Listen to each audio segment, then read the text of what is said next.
YouTube has a 30-second delay, so the intro to YouTube is always going to be a little bit messy. But what on earth is this thing checking? Please, for the love of God, PSN network, work. It's Friday. Everyone wants to game. Let us game. 25 streams in a row? Nice. World's VA was officially recast in 4.1. I literally have to ask. These VA recasts. Now, I understand some of them are due to internal squabbles, like a certain floating character from Genshin Impact that we do not talk about. But all these other recasts, what's going on? I didn't think there were any issues and stuff. Okay, this is weird. This is literally weird. I'm gonna close it and open it again. But yeah, I'm sort of wondering what's going on with the recasts. Because I know that they had strikes due to contracts and unions, and that's been resolved. So if these recasts are happening after that's been resolved, it's a bit weird. It would have to be something else, right? Twitter? What Twitter? What did he do? Did he start talking about Winnie the Pooh? I mean, that would do it. That would do it. Ah, here we go. It needed to load something and it didn't load it. But yeah, and we got Sparksy, funnily enough. And I got massive you even made a post about it. Do you honestly expect social media Kuma to remember anything? Social media Kuma is Kuma with less than 2% brain capacity. If I used any more brain capacity than 2% while on social media, my brain would begin to rot. I have to downgrade my brain usage, otherwise it will get damaged. Welt's VA refused to sign the Hoyo contract, so they changed them. Was it the contract that allowed it to train AI? Or was it another contract? By the way, I got absolutely screwed. You guys remember the Tanuki statue that I ordered? Well, it got cancelled because apparently they can't get enough supplies. So the Tanuki's not coming. And, look at this. This one got screwed before, right? So I stopped rolling. But look what else happened. Something else dropped. Was it this one? No, I think it was this one. It wasn't. I think it was this one. Look what happened. That happened today. He had 2 substats that I need. Nothing. Nothing. Tanuki's pissed. I'm telling you now, the Tanuki's pissed. The Tanuki statue's not coming. Tanuki's not happy. So, Sparksy's arguably got decent gear, but she's not getting good rolls. And unfortunately, this doesn't have 5 rolls. If this had 5 rolls, I would re-roll. And block effect res. But because it's 4, it's not actually a perfect item.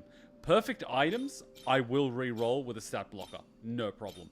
Imperfect items, it's a bit of a thing. And the real kicker to this is that if you were to craft it, and you chose energy regen and attack and crit rate, you probably wouldn't get much better than this. So this is basically crafted level item quality. And I got screwed. And the worst part is 6.4 is boosted. 2.9 is boosted. What the F?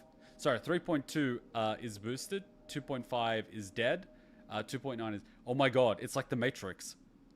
I don't even see the numbers anymore. I just see boosted, normal, and dead.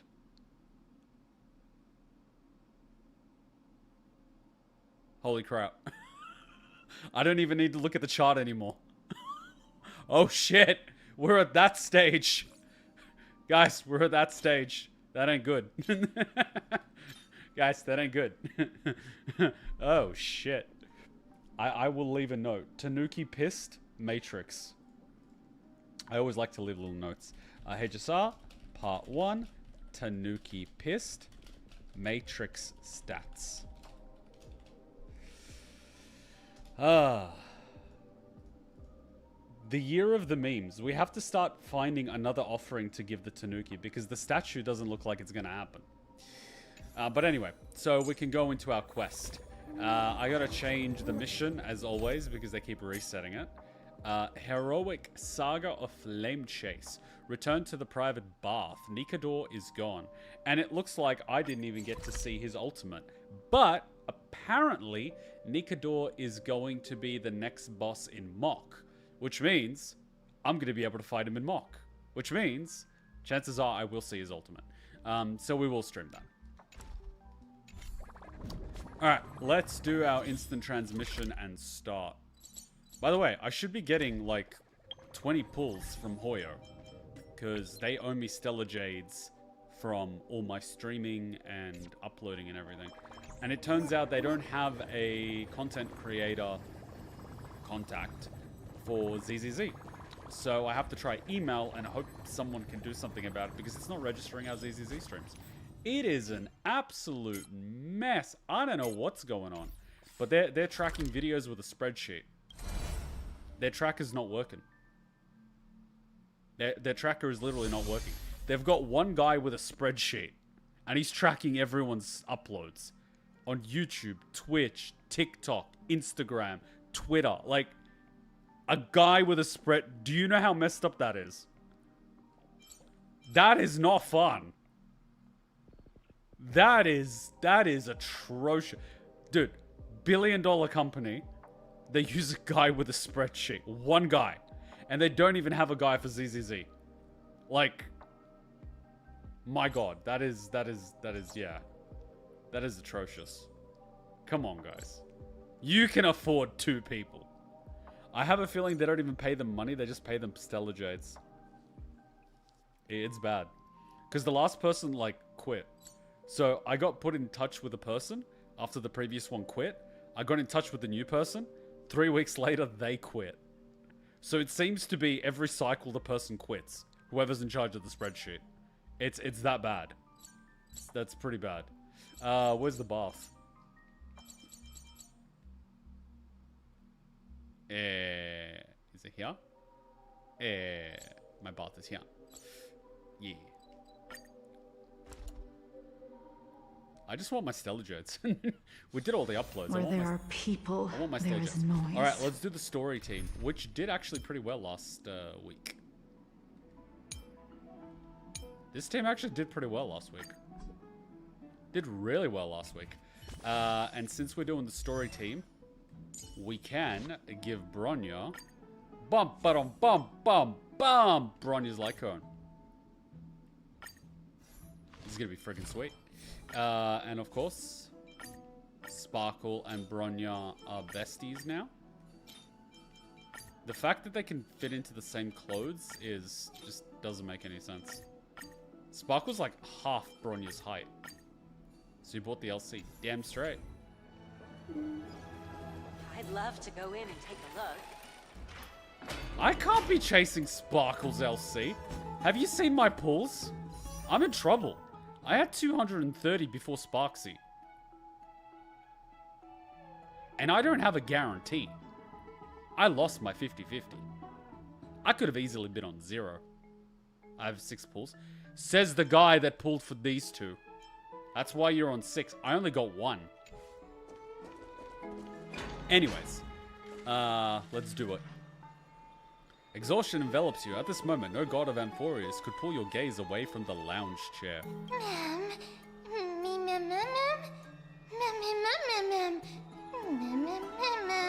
Is anyone else, like, questioning how we can understand mem? I'm just putting it out there.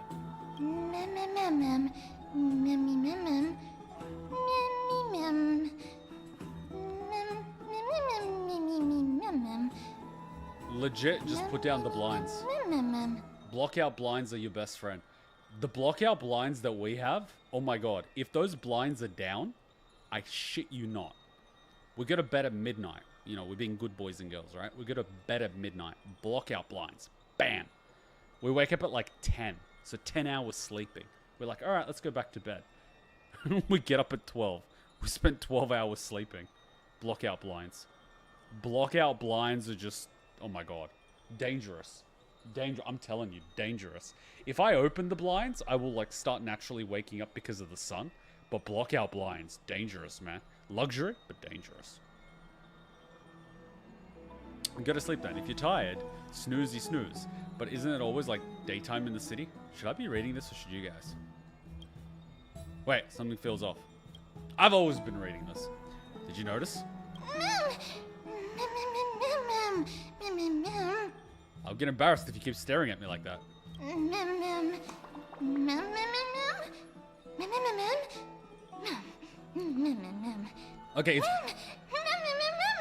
Okay, it's weird because Mem is making noises. I probably shouldn't be reading it, but like, it's the weirdest thing. Okay, I'll stop reading because I don't think I was reading it. Mem seems to have like little pig legs.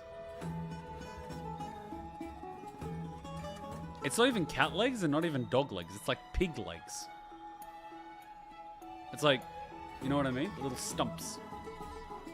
You could say more than single words now?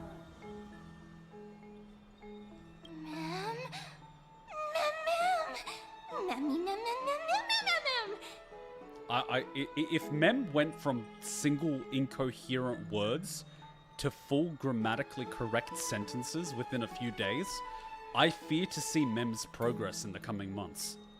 By the end of this, Mem is going to be doing quadratics and quantum physics.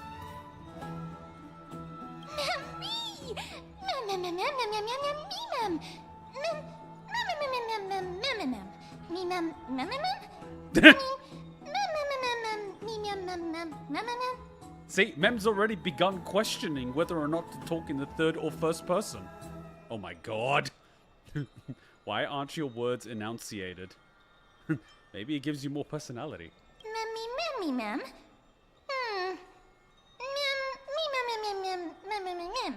You see, I get this thing with Cheeky. I shit you not. This morning, she comes to me, and she's like, I'm like, Hutchin, what's going on with Cheeky? And she literally, I shit you not, does this. Points at the fridge. I'm like, Hutchin, did you give her medicine? And she's like, yes. I'm like, did you wet her food? She's like, I forgot. Because we have a thing. Cheeky gets her medicine, which she needs an hour before eating. You give her the medicine, you wet the food. After an hour, you give her the food. But Hutchin forgot to wet the food. So she came to me and she's like, Hutchin forgot to wet the food. And she pointed at the fridge, so I know to ask Hutchin, did Cheeky get the medicine?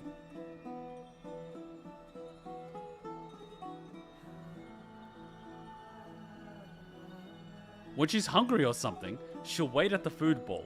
Or she'll grab my attention, and when I'm like, what is it? She'll point at the food bowl. That's intelligence.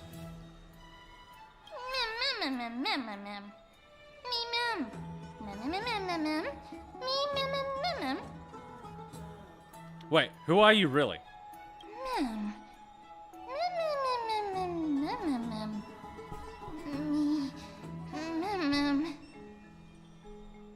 I mean, considering Mem was able to phase us in and out of different time periods, which is typically calling on the power of whatever that... It's not an Aeon. It was a god? I forget what they called, but whatever, right? Mem is tapped into God's power and is at the level of a priest. Titan, that's the one. So Mem can basically do what priests can do, at will. And maybe Mem wasn't even aware of it, to be honest. So Mem's got latent abilities and is in tune with the Titans. And memory loss. We've got a March 7 situation here.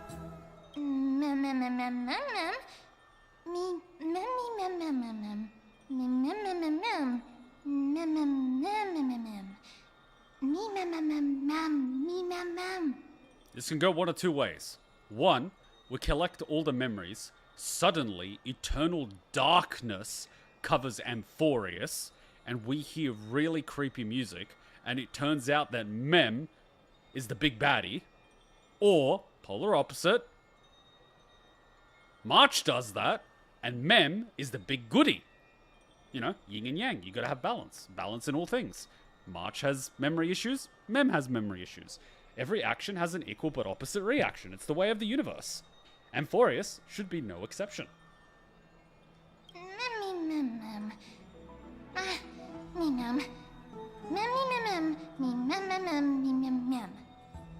Sorry to burst your bubble, but I'm the protagonist here. So once again, it's all down to one gal and a dog.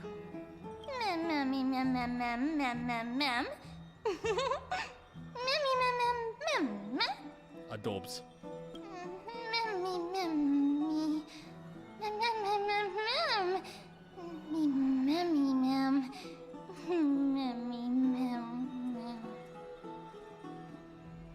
I'll take a break too. Wait, is Mem sleeping while floating? Your consciousness sinks into dreams. At the edge of the dreamscape, you hear a whisper. Nani? Nani, what is this Kingdom Hearts crap? Look up at the starry sky till the book appears. Nani?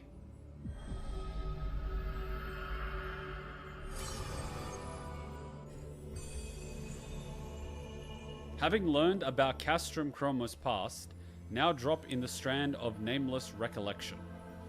Okay.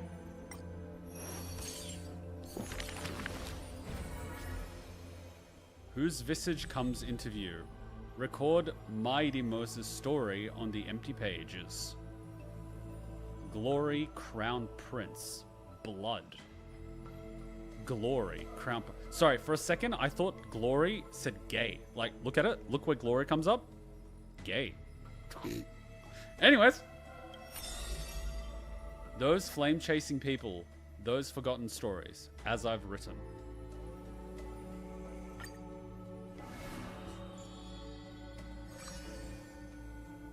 I, a name bathed in blood. Among the soldiers, there was the famed city-state Kremnos. A place every warrior longed for. Now To imagine... be crowned champion of the Kremnos Festival was an honor that only the cream of the crop could attain. There's no glory to be found in an accolade, only obtainable through slaughter.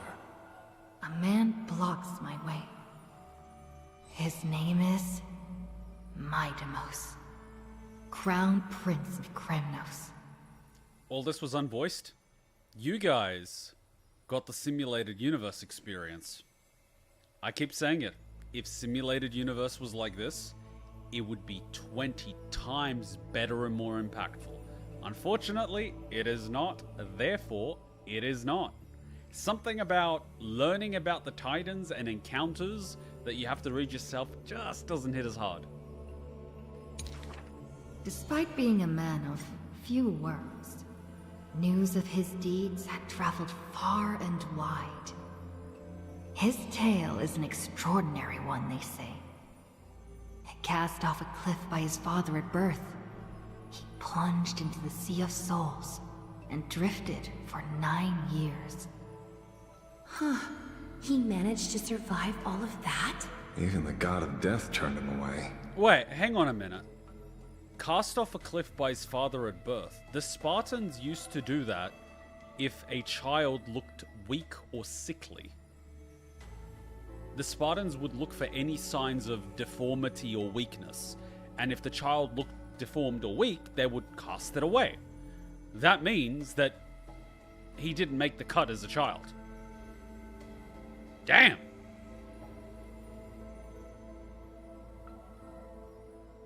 So, he would have died. That's what they mean by he plunged into the Sea of Souls. So he would have died. And then he would have drifted there for like 9 years. And then for whatever reason, he was returned to the mortal realm because death turned him away. It was like, I'm not taking you. So he couldn't actually cross over to the other side. He was stuck. An immortal body. A gift bestowed upon the man. As with every other crisis heir in Amphoreus. A blessing, yet also his curse. So basically his soul is trapped in his corpse. He's like a meat puppet. Like his body can sustain damage, but it's not going to die. So Death basically just said, yeah, nah, I'm not taking you. So no matter how much damage you sustain, you will not die. So in a way, Death created what the abundance does. minus, you know, the T-virus that mutates you. The taciturn man is seated at the table, expecting me to break the silence. Before us is a cup, filled to the brim with a crimson liquid. People considered it a Kremnoan tradition to sustain their bodies with fresh blood. In popular legends, every body on the battlefield was taken. Do you know humans can actually drink a pint of blood before they get sick? Afterwards, you get really sick. But you could probably drink a pint of blood. Arrogant amateur historian. He sees straight through my pretense, his gaze as keen and piercing as a lion's. This is pomegranate juice. The man scoffs. Oof, it's not even wine. The taciturn man is seated at the table, expecting me to break the silence. Before us is a cup, filled to the brim with a crimson liquid. People considered it a Kremnoan tradition to sustain their bodies with fresh blood. In popular legends, every body on the battlefield was taken. I clicked the Arrogant amateur. The reason it's called a wild tale is because Castrum Kremnos has long vanished. When their god descended into madness, the city likewise became shrouded in fog. Rumor has it that during the last battle of Castrum Kremnos, this man too took to the battlefield, cutting down countless foes, fighting in a sea of blood. He drove his spear through the heart of the enemy king. Yet the tip of that spear was directed at his own homeland. A chatter breaks out among the people, and the man rises to leave. The truth of such rumors, he speaks only through his distant silhouette. A silhouette of a body that has withstood endless trials and faced death innumerable times, but bore not a single mark. Midamos, a hero of yore, now a traitor to Kremnos, the patricidal crown prince. Isn't patricide when you kill your own parent?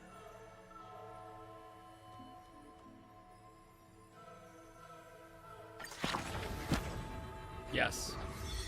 So was Nikador his father?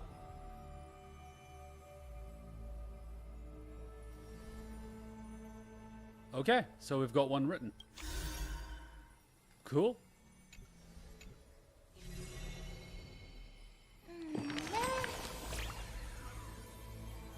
Come on, Mem.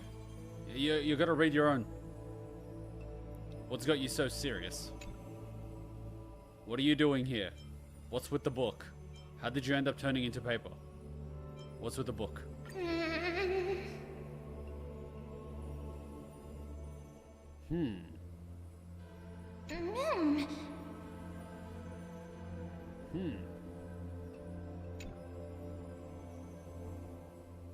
There must be another explanation. A mystical bond.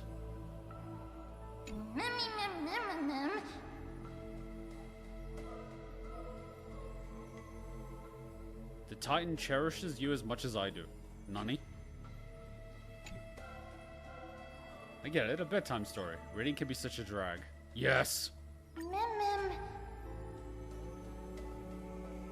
Pink magic.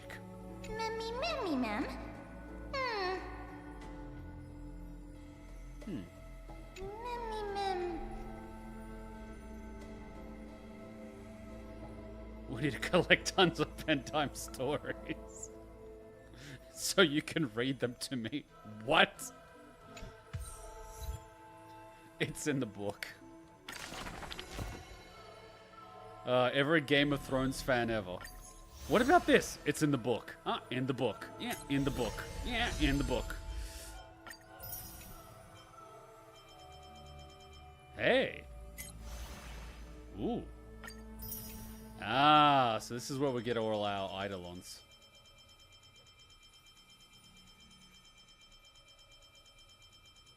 Holy crap, that's a lot of sagas.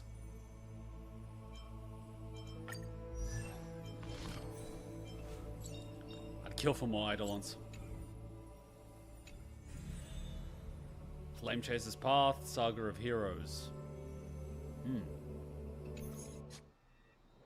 While you were having the strange dream, somewhere else. You should take this opportunity to rest, Lord Finon. The core flame ritual is tomorrow. Wait, is he standing on a platform, or is she just really short? Or is he just really tall? Today, tomorrow, what difference does it make? It's always morning in Akuma under Kefali's protection. Wow, she must be short, and she's wearing heels. Damn! Casteros is fun-sized. So long as the light continues to shine this brightly, I won't be getting any sleep. Why force myself to shut my eyes when I can instead take this time to calm my mind and gather my thoughts? That counts as rest too. Have you thought things through, then? Not at all. Everything's a jumbled mess still. I don't even know where to start. The core flame was blazing hot in my palm in the beginning. But it has completely cooled off now. I can barely feel it. Miss Casteris, does this mean I'm a good match for Nikador? I don't quite get how it works, but if it's going to put you at ease, then I will say yes to that. I've got a real question that I hope that someone answers in the story at some point. Can a single... I forgot their names. But can a single one of them hold multiple core flames? Thank you. Demigods. I wonder what would happen if one had two core flames. That's the abyss in the distance. Oh, that reminds me of the question I didn't get to ask. Back in the temple with the scales of justice, when Orynyx was trying to deter us, why did you stop me, Miss Casteris? Because I knew there must be another solution. Something more important than the fate of Amphoreus. It is far too cruel and unfair to ask that of you. You should know that I would have gone ahead if Don Hung hadn't come up with an answer in time. I know. I should not have hesitated then. I stopped you before I even realized it myself. It's fortunate we had the both of them there with us. Yeah. It's a good thing we had them. Are you still thinking about the past, Lord Finon? Every waking moment. I lied to the two demigods just now. I told them the duty of the Chrysos heirs is all I think about now. Do you think I managed to slip by Aglaïa's golden threads this time? No one fools her, Lord Finon. She merely chooses to turn a blind eye to our lies. You're right. How foolish of me to think I got away with it. I often wonder if someone as ordinary as me can really become a hero. I thought defeating Nikador would quell the voice of doubt in my mind. But it has only grown louder. I don't have the right words for you now, but... I know you're far from ordinary, Lord Finon. Mighty often calls you Deliverer in jest, but I don't believe he means it mockingly. I should probably shut out these pointless thoughts and empty my mind until the hour of the ritual. I did that before sitting for Treeby's history exam. Who in the world could hope to go over those piles of documents and slates? I decided I was better off resigning myself to fate. That way I'd get more time to play and practice with my sword. Wait, they have to study and do exams? What? How did you do on the exam, then? My score. I don't remember anymore. All I remember is Treeby punishing me to a full week of cleaning the Chrysos heir's bath, and no one was allowed to help me. So High Priest Treeby can be strict too. Please continue with this mentality, Lord Finon. I believe you'll be all right. Thank you, Miss Casterus. I think I'll stay here for a little while and keep all of those unruly thoughts out. It's not like anything will come of them anyway. After finishing the Amphoreus story, you will remember this game has a beautiful and a romantic story as none has come before. My god, it's Danganronpa shipping wars all over again. Amongst the Chrysos heirs. The sights of Aedes Elysiae, my homeland, have been flashing before my eyes lately. Those Kremnoans mastered some cutting-edge technology. If only I could separate my soul from my body too. That way I'd be able to fly my soul back to the comforting fields of my homeland anytime. He says two, which means someone has done it. That's the only place I can be momentarily at peace. So someone separated their soul from their body. Oh! So now we find where Herta is. In a familiar corner of the cosmos. An utterly adventure. Feel free to replace blank with whatever description you see fit. Herta, where the hell were you? You're supposed to be on the frickin' train. I thought you were hitching a ride. I bet you're as curious as I am. So, what's going to happen next? Her voice sounds so weird when you're not talking to Mini Herta. I'm so used to Mini Herta. Oh, keep it together. All that excitement isn't going to get you anywhere, you know? Why don't you follow me into another tale on the other side of the cosmos? Ta-da! Recognize this place? Herta Space Station. The base of a genius and the cradle of science. Look at all these puppets! Aren't they dearly exquisite? Let's just say I've already heard many others secretly gushing. She looks so pretty on more than one occasion. Yeah, believe me, I've seen the Twitter posts. People are really weird and disgusting. But then again, it doesn't surprise me that they would like puppets considering they're like pillows. If you ask me though, they barely did justice to Madame Herta's beauty. Maybe just 10%. No, not even 1% of the real deal. Now, I'm no fawner here, just stating an objective fact. You know, your narcissism needs to be studied. Remember this scene? Oh, it evokes so much emotion in me. The esteemed Madame Herta, Genius Society number 83, asking the great Noose a question. An attempt to gain a peek into the divinity's mysteries through them. Yes, I remember the scene in a completely optional playthrough of the simulated universe that wasn't voiced, which 9 out of 10 players actually skipped. Alright, so continuing from where we left off last time, this is where everything would begin for the genius smart enough to rewrite the history of the entire Fourth mirror? Who exactly are you talking to? Why, I was just ramping it up for our grand appearance, Madame Herta. So a dramatic debut? But what are the odds of that happening? Sure, slightly plausible, if I did manage to talk to Droid Head. But guess what's the problem? They have no reaction whatsoever. But look at this, Madame Herta. You're standing before Noose here. Right there. Oh, that?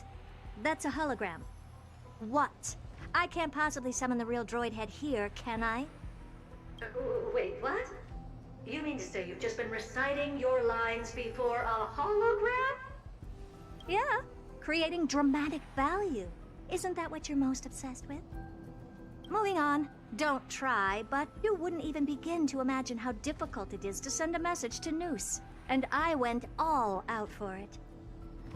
The all-knowing guy has to be sent messages. Shouldn't he know what you want to say ahead of time? Powering the audience system alone required me to reconfigure the energy supply of the entire space station. I had to switch it to hibernate mode before rebooting everything. Do you have any idea how much that costs? A lot. How much? How much? I'm not in charge of finance. Go pose that to Asta instead. So, you don't know either. Oh. I am Herta herself, the emanator of erudition, and a true blue genius. Why would I be holding the purse strings? That menial task is beneath me. Oh, yeah.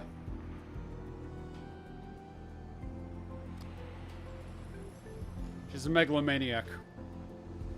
She's not just a narcissist, she's a megalomaniac. You're absolutely right, Madam Herta. The IPC should really be providing a genius like you with all that you require, so you can freely dive into any research that tickles your fancy. With that said, Herta herself, emanator of erudition and true blue genius. What do you plan to do now? What else can I do? Identify what's malfunctioning within the audience system and fix it, of course. Don't take offense to my candid words, Madam Herta. You may be proficient in many aspects, but is hands-on work really one of your strong suits?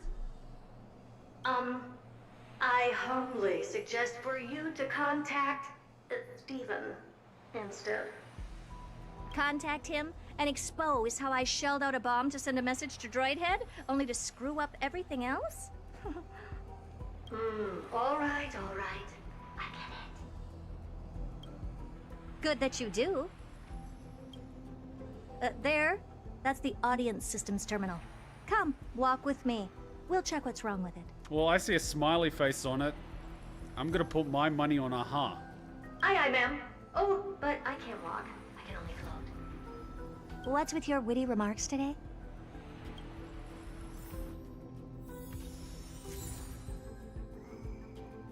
Wait, I got an eidolon for watching her to talk, Nani? I can temporarily edit the team. Yay. No, not that one. Edit the team. Yes. Poor Acheron.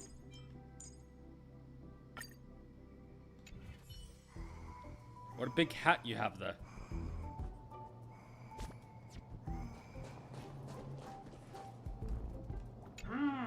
This is the audience system? Hi, it looks just like the simulated universe. Looks like an obelisk. Keen observation. They share the same fundamental logic and are pretty much identical in that regard. Ah, I see. We call this referencing and not appropriation, right? One more stupid remark from you, and you can watch Fifth Mirror reference your role because I'm going to be dropping you as my assistant. Focus now. The audience system is divided into 3 zones: energy supply, computing, and communications. Each zone operates independently and will only be integrated via the path of erudition when the system is booted. I'm gonna ask a really silly question, but if I don't ask it, it's even more silly. Have you tried turning it off and putting it back on again? Sending a message to Droidhead involves more intricacies than you can imagine. If routine trials and maintenance on such an elaborately sophisticated system are already as bad as squaring circles, then it's no surprise for glitches like this to crop up. All the squares make a circle. All the squares make a circle. All the squares make a circle. I see. So, Madam Herta, can you use your professional judgment to tell which zone the glitch is in? Of course. All 3. Yeah, that narrows it down. No sweat. They'll be up and running again after some simple technical tweaking. Famous last words. The 3 zones are compartmentalized, so we're going to have to troubleshoot them one at a time. Let's start with the energy supply zone. Get ready, and then we'll go over. I'm just a mirror, Madam Herta. If you're ready, then your reflection in me will also be ready to go. Brr, why is this energy supply zone so cold? Brr, I'm already frosting up. Why is Bellaborg an energy supply zone? Why else? I've converted the energy core that supplies all of Herta's space station into imaginary state and stored it in this zone. If not for the ultra-low temperature here, the space station would have long blasted off into the sky. That explains it. But aren't we already in the sky? You're just a mirror? I don't need you to take on comic relief, too. Where did those things come from? Corrupted data? Reanimated systemic rust? No, not likely. It can't be the Legion's second ambush, right? Whatever. We had to get rid of them anyway. All right, stay close and try to avoid shattering to pieces. Ah, we have combat. Well, in that case...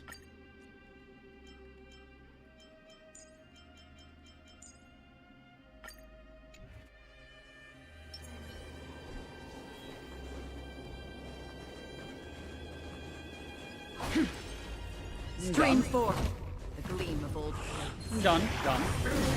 And Madame Herta never fails to impress. Those things are no match for you. A piece of cake. Memory bubble? Now that this place is cleaned up, let's set everything in order and move on to the next zone. Memory bubble? What's this, ma'am?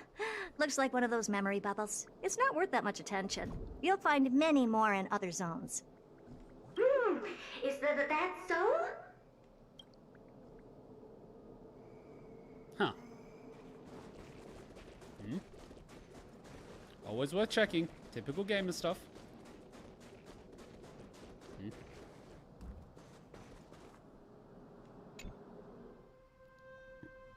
What in the... How did all these disgusting bugs get in here? I've got a theory. We're going to need out-of-this-world computing capability if we hope to meet Droidhead. If we can't churn out calculations faster than a Yottaflop's computer, then we can forget about having them notice our existence. But computers with too high a computing capability tend to attract computing stings like them. No one knows how these creatures evolved from their progenitor, the propagation. Ooh. Ah, the mysteries of life. But even so, they can't compare to a talking mirror. A question on the side, Madame Herta? You have these powerful supercomputers and what are they normally programmed to calculate? I don't know, folding proteins, mining bitcoins. Is that important? All that matters is that they work and are able to attract Droidhead's attention. I suggest meeting Miss Asta for a chat when you have time.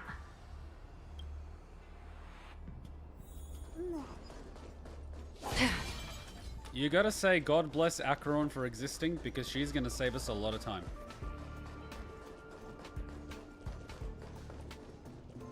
Stream forth the gleam of old blades. Yeah, help me! Goo from those bugs got onto my reflective surface! Clean up after yourself. Can't you just wipe it off with your hands? Ah! Good one there. With those annoying bugs squashed, we're done fixing the computing zone too. Wait, so we've got 2 out of 3? That's not so bad. These computers will get up to speed soon. Now we're just one final step away from requesting an audience with Droidhead. Our last stop is the communication zone? Oh? You have a good memory. Let's go see what's wrong in that zone.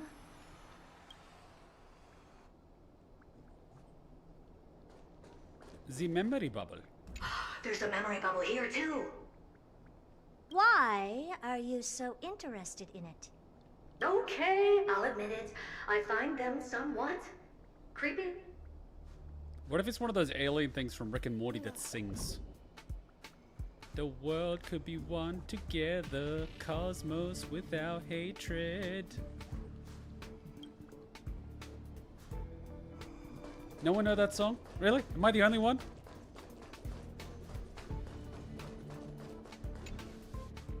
With stars like what's all this? diamonds in I the didn't think your sky. puppets would be in here too, Madame Herta. That's a fart, not a bubble. What is a fart underwater if not a bubble?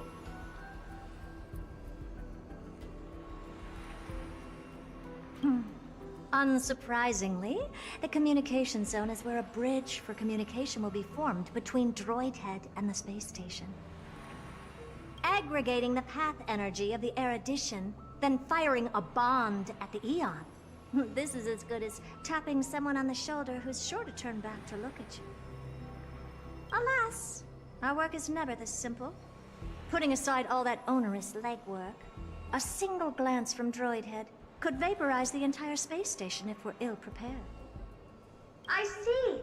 So letting the space station go into hibernation is a protective measure of sorts. To prevent it from slipping into operational overload and turning into a scrap world? Very perceptive for a mirror. Mirror see. And here. Mirror do. No, I neither have eyes nor ears. This dome seems to be functioning fine. These puppets are doing their job, and I don't see any obvious malfunction. Things may look fine only on the surface. Madam Herta, behind you. Huh? What does she want?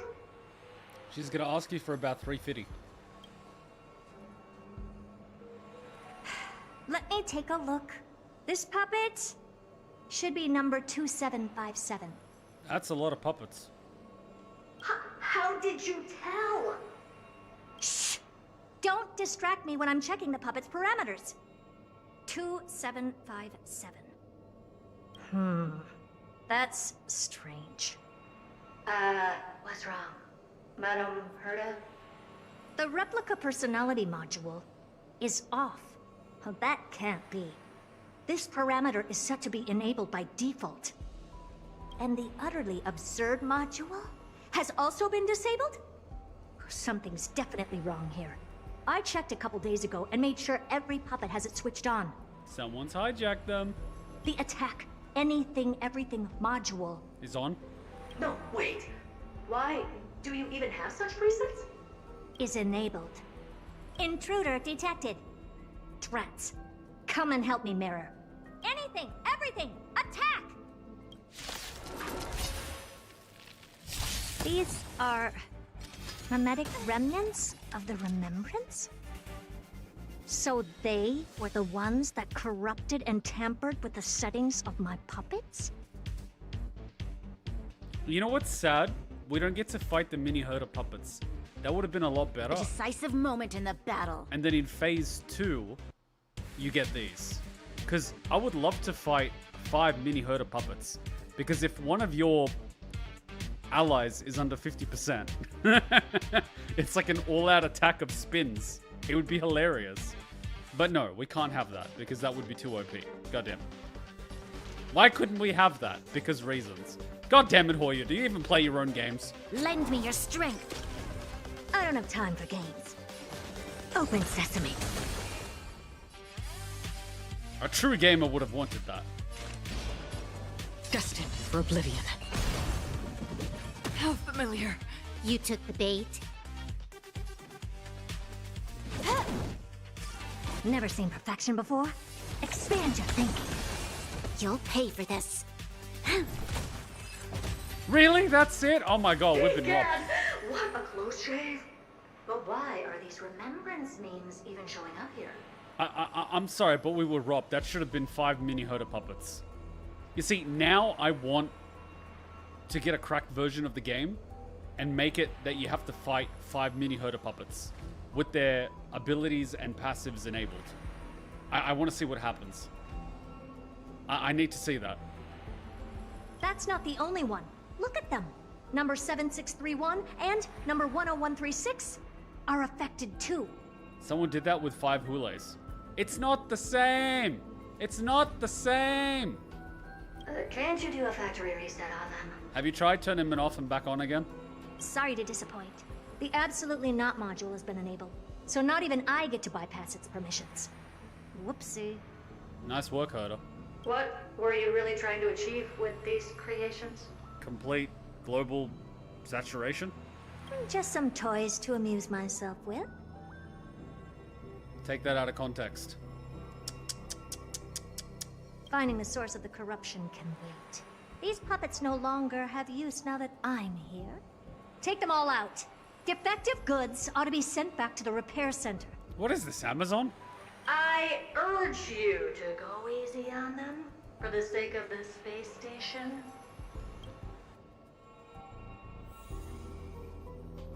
I feel robbed. They're not mini herta puppets. They're just ugh.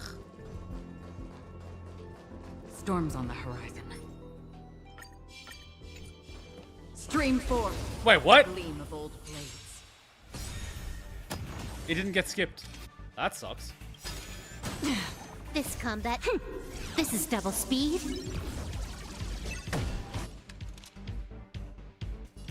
Can she even one-shot them? Lend me your strength. I don't have time for games. Come on. Open sesame. Acheron, you are fired. That is so sad. Why can't she one-shot them? What is this bullshittery? This is not allowed. This is haram. Then can I aggro all of them and so we can just fight them at once? Might as well, right? Ha! Is that it? I was expecting...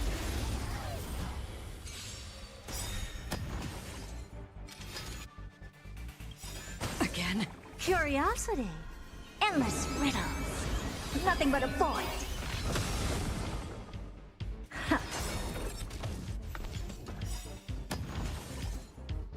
I weep for the departed. Sorry, what? It too shall fall. This battle is unavoidable. They were taking no damage for a second? What? Expand your thinking. Glimpse the unknown. They're completely battered, save for their heads. Well, never strike someone in the face. The same goes for puppets. What about the balls? I'm picking up signals from more puppets somewhere further in. Let's go take a look. We've been robbed. It should have been mini herta puppets. A memory bubble, tucked away this far in. Wouldn't that explain what happened? I think I know what this is about now. This is interesting. But we can leave that for later.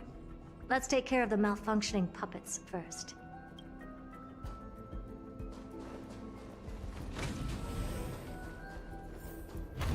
If I see a giant bug monster...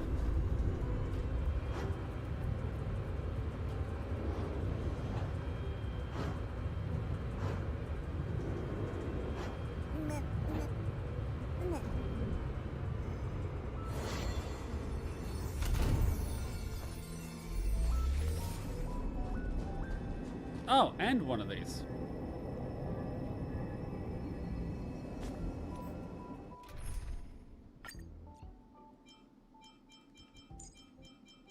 Let's not die. March, wherefore art thou?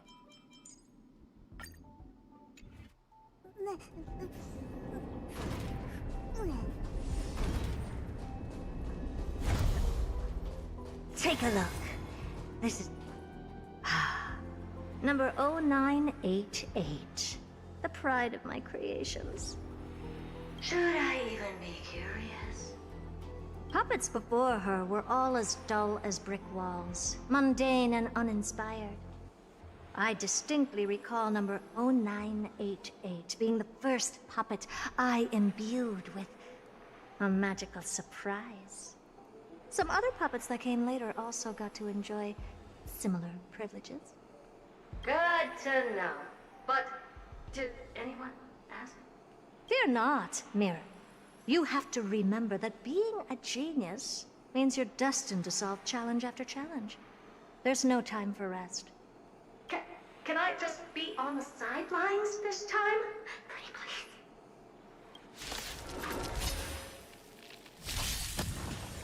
We were robbed!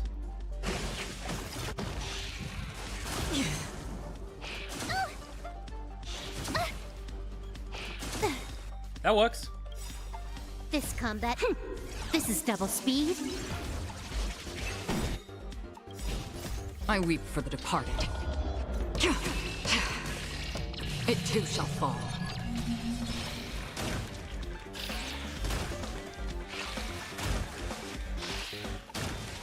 You look tough. Open sesame.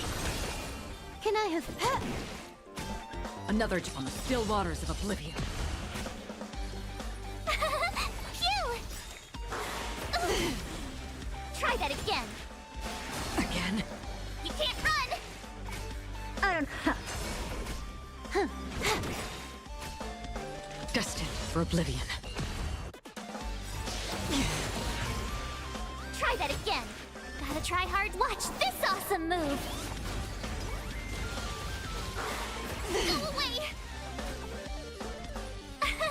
Here. Curious, endless riddles. Nothing but a void.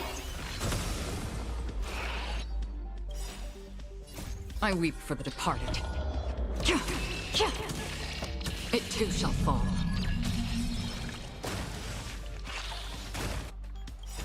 This combat. This is double speed.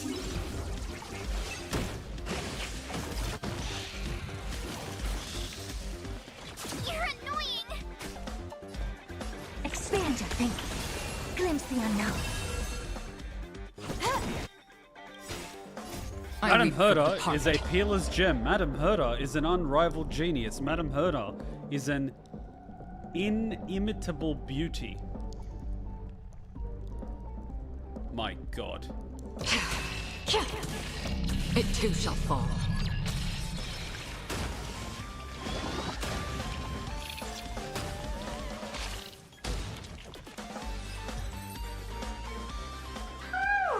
That was close. I almost shattered. Would that be bad luck? But you're already kind of shattered. Don't be melodramatic. Working even a single brain cell of mine to take out foes like her is an outright waste of my smarts. I take it we've taken care of the problems in all 3 zones? Does that mean? Not yet. There's something else we need to deal with. It seems we've had a little tag-along all this while. The memory bubbles? You've got quite the sharp eye, Madam Herta. Would you like us to help? Who is us?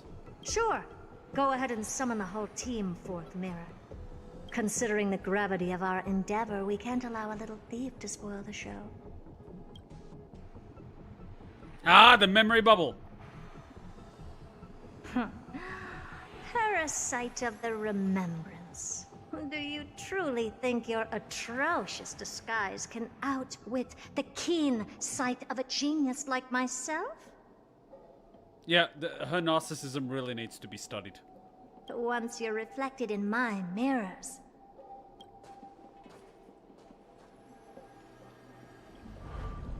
Oh, a timekeeper. You can forget about escaping. Oh dear, this is bad. You're technically speaking not even supposed to be seen by people. Right, stay alive, and again, I can strive.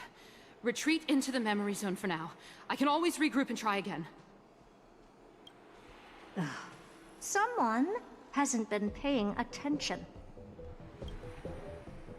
Didn't hear me, did you? With those petty tricks of yours. Do you actually think you can slip away right under my nose? Herta. Madam Herta, wait. What do you want with me? I'll spill it all. The garden's secrets, and what they're after. Everything. Please, just spare me. Oh my god, a squealer. How the hell did you get a job? Well, is that all you've got to say while your life is at stake? That's hardly worth anything. Need a little refresher? I am Herta, Genius Society number 83, the one to unravel the mystery behind the imaginary leakage phenomenon, and key holder of the imaginary implosion pulse. Do you honestly believe I'd seek any counsel from you? I... Hush now. Keep quiet. This is my moment to shine, so just listen. You crept in here to steal Noose's memories, didn't you? And messing with my precious audience system is just a ruse to lure me here so I can lead you to them. What a shame. You're only a step away from completing the mission assigned to you.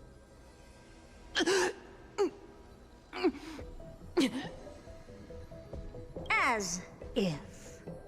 Truth is, you never stood a chance from the get-go. Think I only have fourth mirror following me around? Oh, then you've let your guard down. Because her siblings have long been watching your every move. Now, let me think. What kind of punishment should I subject a brazen thief like you to? Oh, I know. You garden folk have a fondness for mirrors, huh?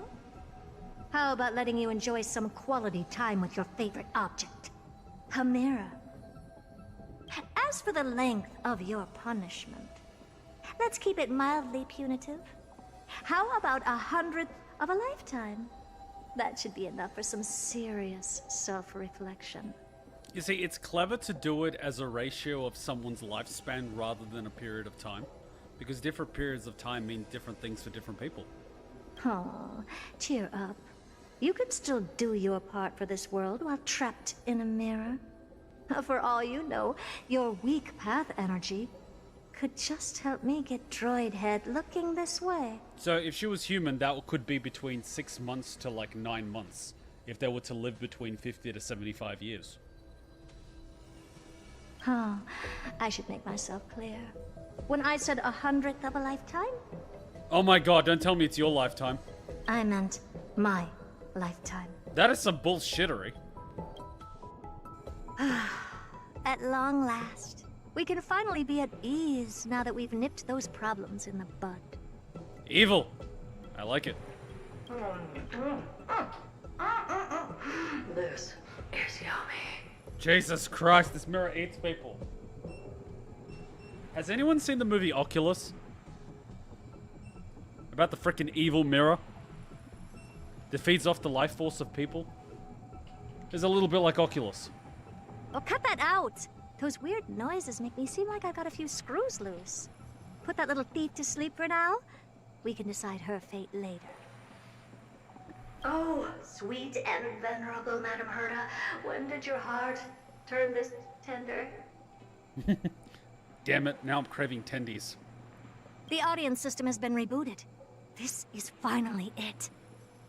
After all that I have done to reach you, droid head, you better not snub me. Okie dokie, back when we started.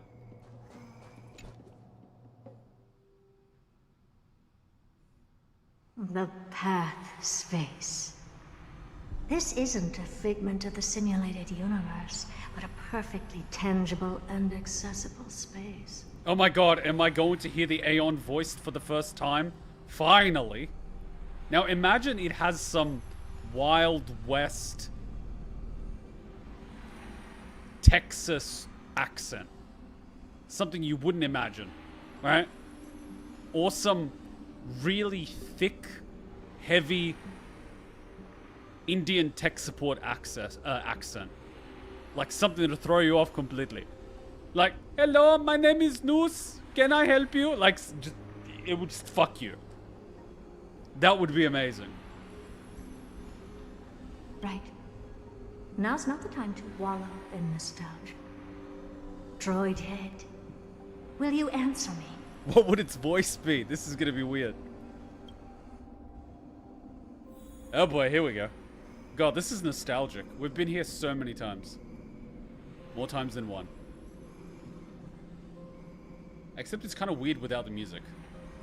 There it is! There's the music I remember.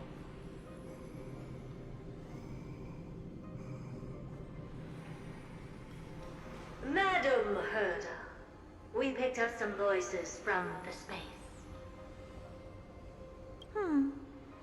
Let me hear them.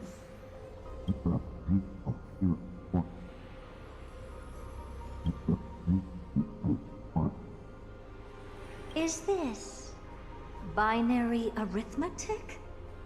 Could it be droid head? Convert binary to letters. Go.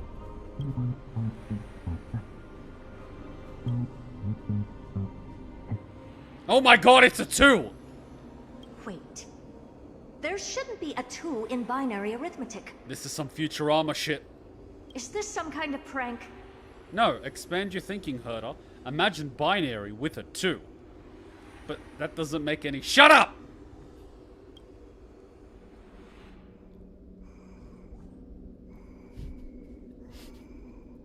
That's some acid level shit. Binary with a 2. Madam Herta, we're hearing those voices again. What now? What should we do? Keep your cool, second mirror. What did they say this time? Play it again for me. Oh my god, there's a 6. There's a frickin' 6.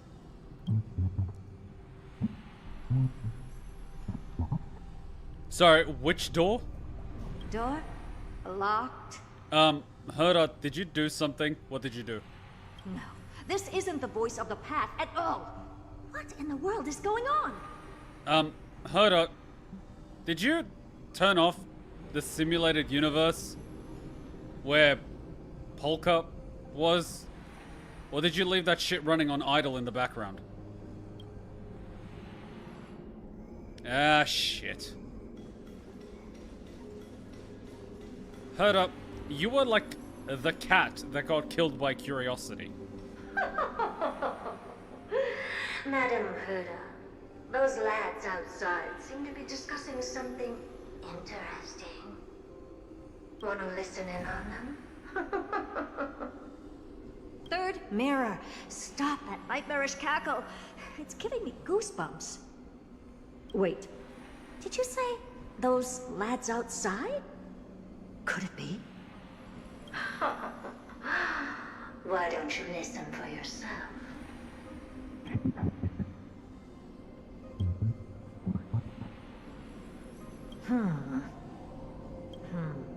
This isn't right. I'm sure we got intruders in the lab.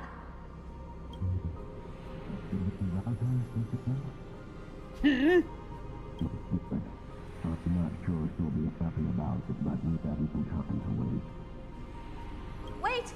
Stop! Whatever you're about to do? Yang, that means it's the Trailblazers. No, don't even think about it. Whoever you are, you better not interrupt me right now. I must continue forward. Just a few more steps and I'll be able to see Droid Head.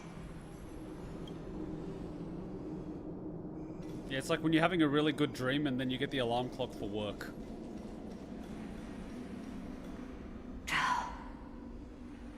Is something wrong, Madam Herta? No, it's nothing. I was just thinking. Madam Herta? I think you'll want to listen to the voices from beyond this space. Yeah, it's the Trailblazers. Wait, what are they up to? Is Sunday gonna start giving Herta CPR? Oh my god, he's putting her under a spell. Is this the Harmony? Ridiculous. Hoping to stop me with such cheap parlor tricks. Not a chance. She easily dispelled the resonance with her subconscious mind. As expected of an emulator. Is there something else we can try? Presumptuous fellows. Who are you to interrupt Madam Herta's experiment? Let's ignore them and keep going. We haven't seen news yet. Forget it, Mirror. Let's just leave. No, you can't blue ball me like that. God damn it, woman. Leave? Surely you're not suggesting we stop the audience experiment right now.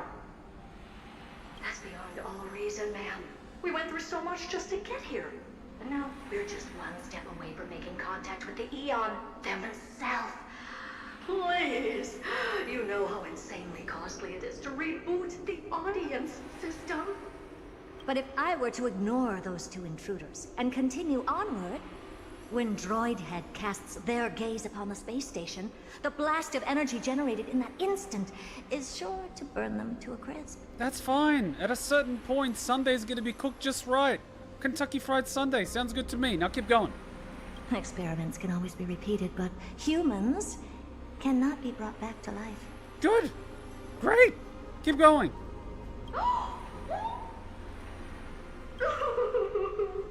Oh, Madam Herta, so selfless and kind. I am truly a lucky mirror to have found the best possible master. I have really screwed myself. I am now craving Korean fried chicken. I have screwed myself. Enough! Don't use that nauseatingly fawning tone on me. Wait, I'm thinking, if I get KFC, and I create Korean style fried chicken sauce and put it on the KFC, would it be close enough to trick me into thinking I'm eating Korean fried? No, it wouldn't, because KFC is using air frying now. It's not the same as the deep frying. Because Korean fried chicken is deep fried twice. They deep fry it, and then they deep fry it at a higher temperature. That's why it gets that crispy goodness. God damn it. I'm craving now. I'm like a pregnant woman. Looks like I'll have to abort this prematurely again. And my balls are blue again. But mark my words, Droidhead. I will be back for you. Why? Why do you do this? I wanted to hear the Aeon voiced. Damn it, Sunday. Madam Herta? You're finally awake. Slap them. Okay, she really should have, like, written on a piece of paper, do not disturb, and, like, sticky taped it on herself or something. For a genius, she obviously didn't take precautions against being awoken like this. I don't know, I think she overestimates herself a little bit. Her arrogance is her own undoing. You two? Oh. My plan is ruined. And it's all thanks to you. Your plan? My sincerest apologies, Madam Herta. We weren't aware this was a part of your plan. Yeah, sorry, Herta. Well, Summer didn't realize that you were Eisen Summer. The space station was in complete darkness when we arrived, so Sunday and I assumed something bad had happened. We continued further into the space station, hoping to find the cause of the blackout. And that's when we chanced upon your actual self. The Herta space station without lighting is basically alien isolation, because in the basement, you literally have a bunch of aliens. Thanks, Ron May! How did you get in? Let me guess, the door was open? The door wasn't locked. Nice work, Herta. Genius, ladies and gentlemen. Pure genius. Didn't lock the door. All right, fine. I am a person of reason, after all. You're not to blame for this.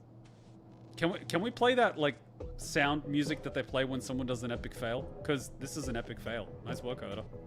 I am familiar with Mr. Yang of the Astral Express. But the one next to you?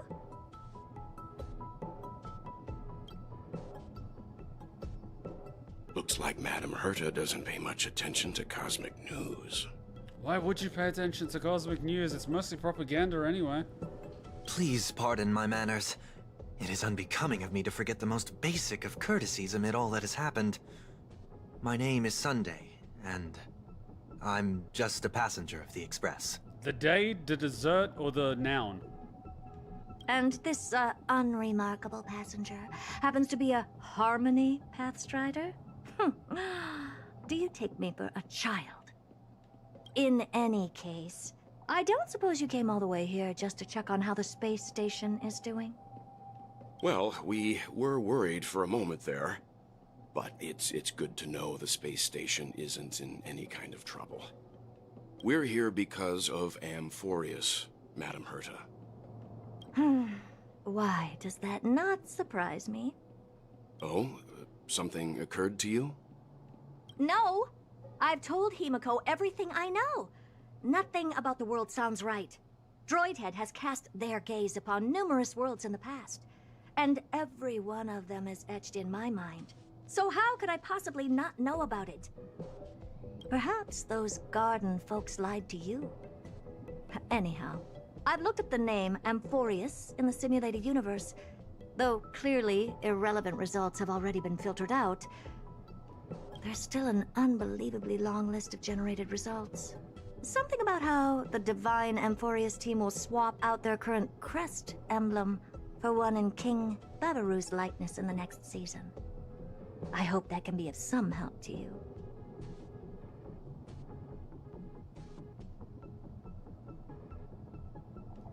We may as well take a look at it. I still don't get it, though.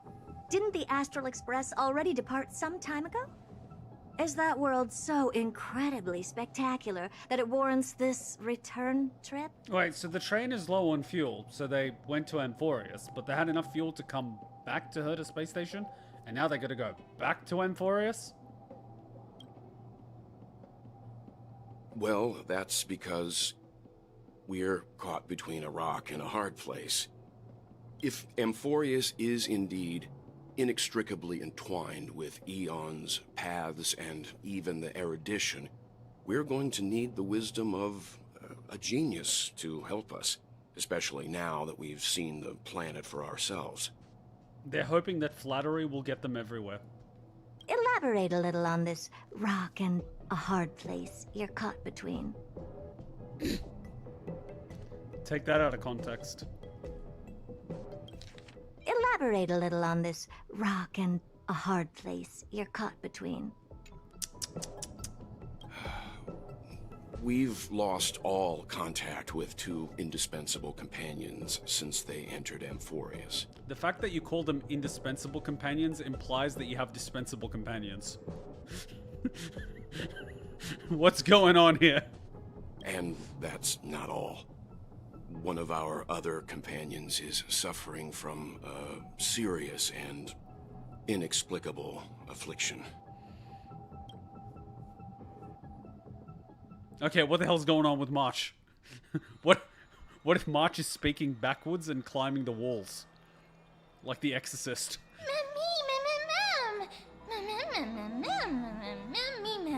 Good thing you're finally up, or that giant's light is going to give you a sunburn. Sorry, what? They've been this excited for a while now. What did you feed them? Crack. Mostly. More like they snuck food themselves. Memmy's on a diet.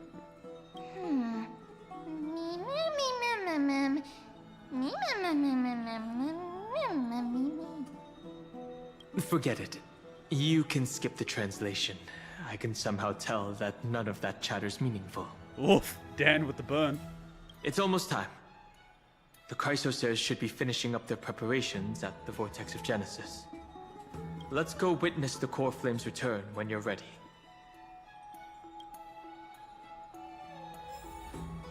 Ooh! How come I did not get an Eidolon for that? I should have gotten an Eidolon for that. Ah, he went back to the default team. Nice.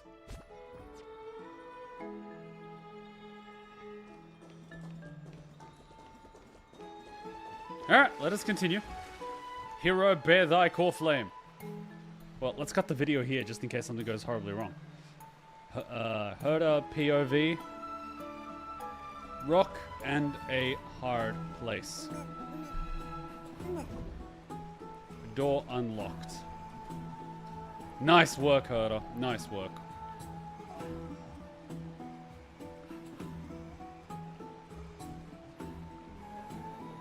Yeah.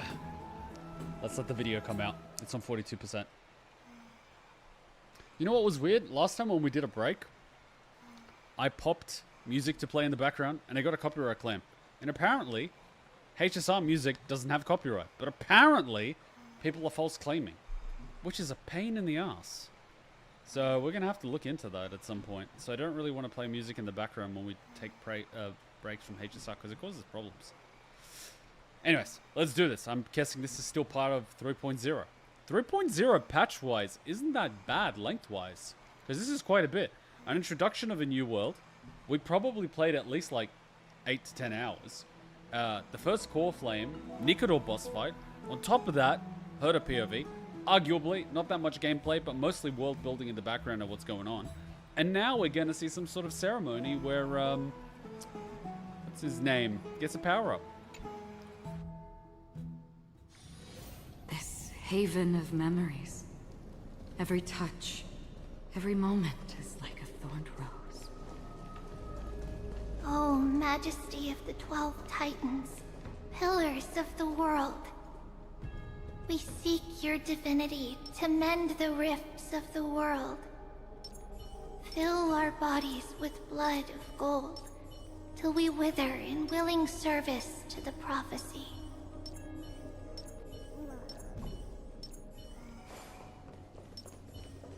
You can't tell me Bronya and Silverwolf don't look like they're sisters. Like, look at the look in their eyes. Look at the hair in front. And look at this. You can't tell me you don't see the similarities. You know what would be wild? If they're actually related. I like how Castrais is standing away from everyone. Your guests are here, Finan. We can begin the ritual now. I love that hat! Lord Mighty isn't here yet. I love that freaking hat. I freaking love it. It is like the shit. Where is Mem? Why isn't Mem here? Or does Mem only appear when Mem wants to appear? It's fine, Miss Caceres. He spoke to me already. I told him he should be nursing his wounds, and that he shouldn't be worrying about all this comrades once-in-a-lifetime ascension ritual stuff. Finon is passive-aggressive. Finon is fucking passive-aggressive.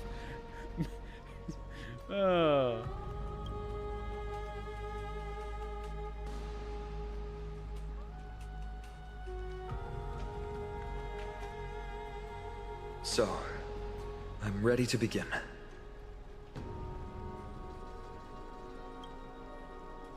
Teacher, show him the way forward.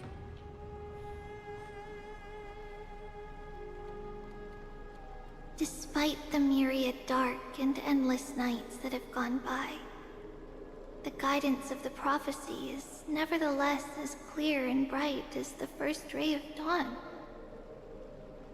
Overthrow the gods, it declared.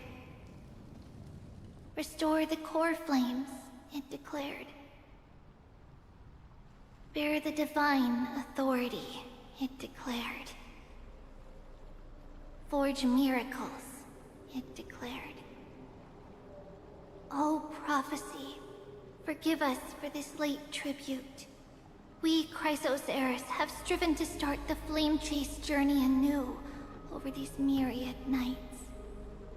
The seeds we sowed have finally yielded a good harvest. The seventh core flame needed for the miracle that once belonged to the great Lance of Fury, Nikador, shall now be returned by an elected hero of the Chrysos heirs, an upstanding citizen, a valiant warrior, and a noble soul. Please step forward, Finon of Ides Elysiae.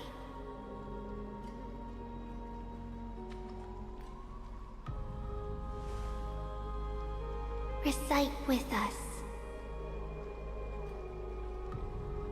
O Majesty of the 12 Titans, pillars of the world, we seek your divinity to mend the rifts of the world. Fill our bodies with blood of gold, till we wither in willing service to the prophecy. Surrender the core flame, Chrysos heir.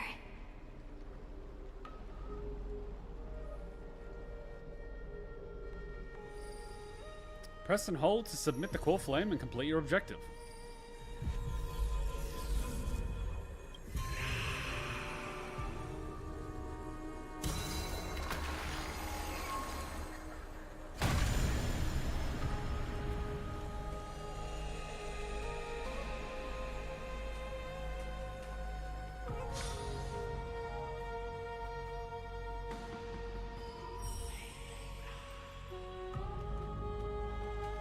expanse of Fury's constellation is illuminated.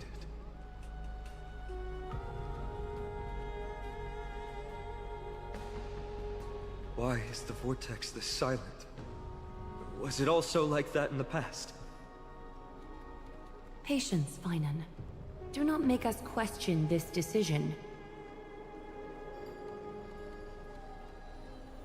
Lord Naias? I'm afraid he's not the person you know, Castorus. That is a manifestation of the prophecy, an echo of the Titan's divinity. It is here to examine the Titan's successor.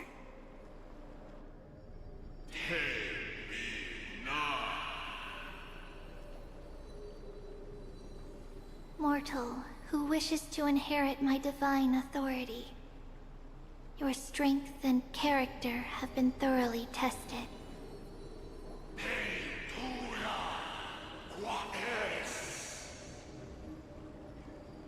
Yet your will wavers. If you are to inherit Nikador's relentless fight against the unspeakable Black Tide,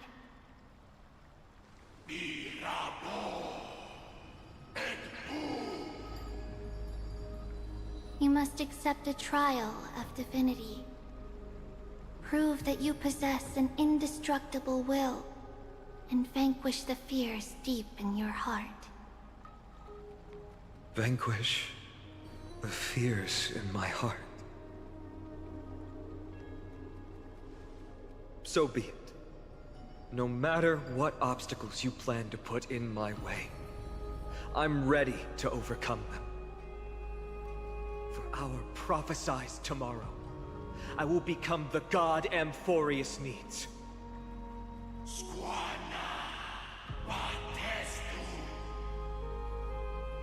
Come with me, Finan of Aegis Elysiae. In fear, you shall abandon your mortal body, and in suffering, be reborn as a god.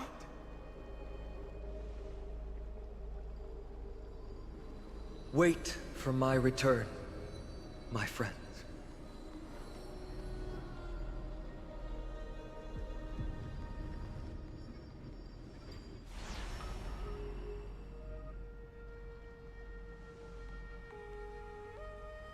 Lord Finan is gone? He has stepped onto the battlefield to fight a campaign that can only be won by him alone. All we can do is wait and have faith.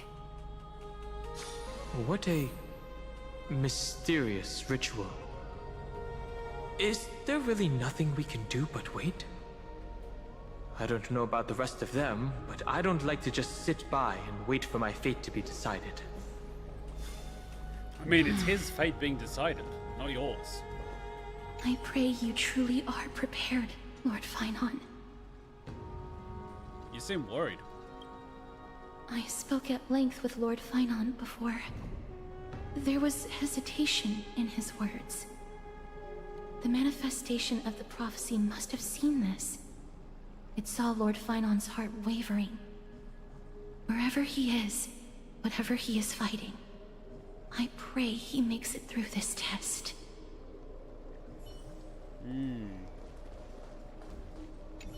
Wherever he is, whatever...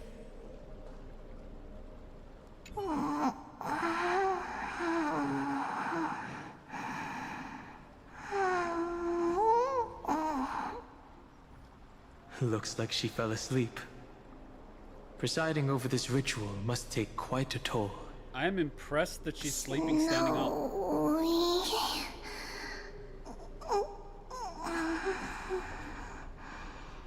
Will succeed.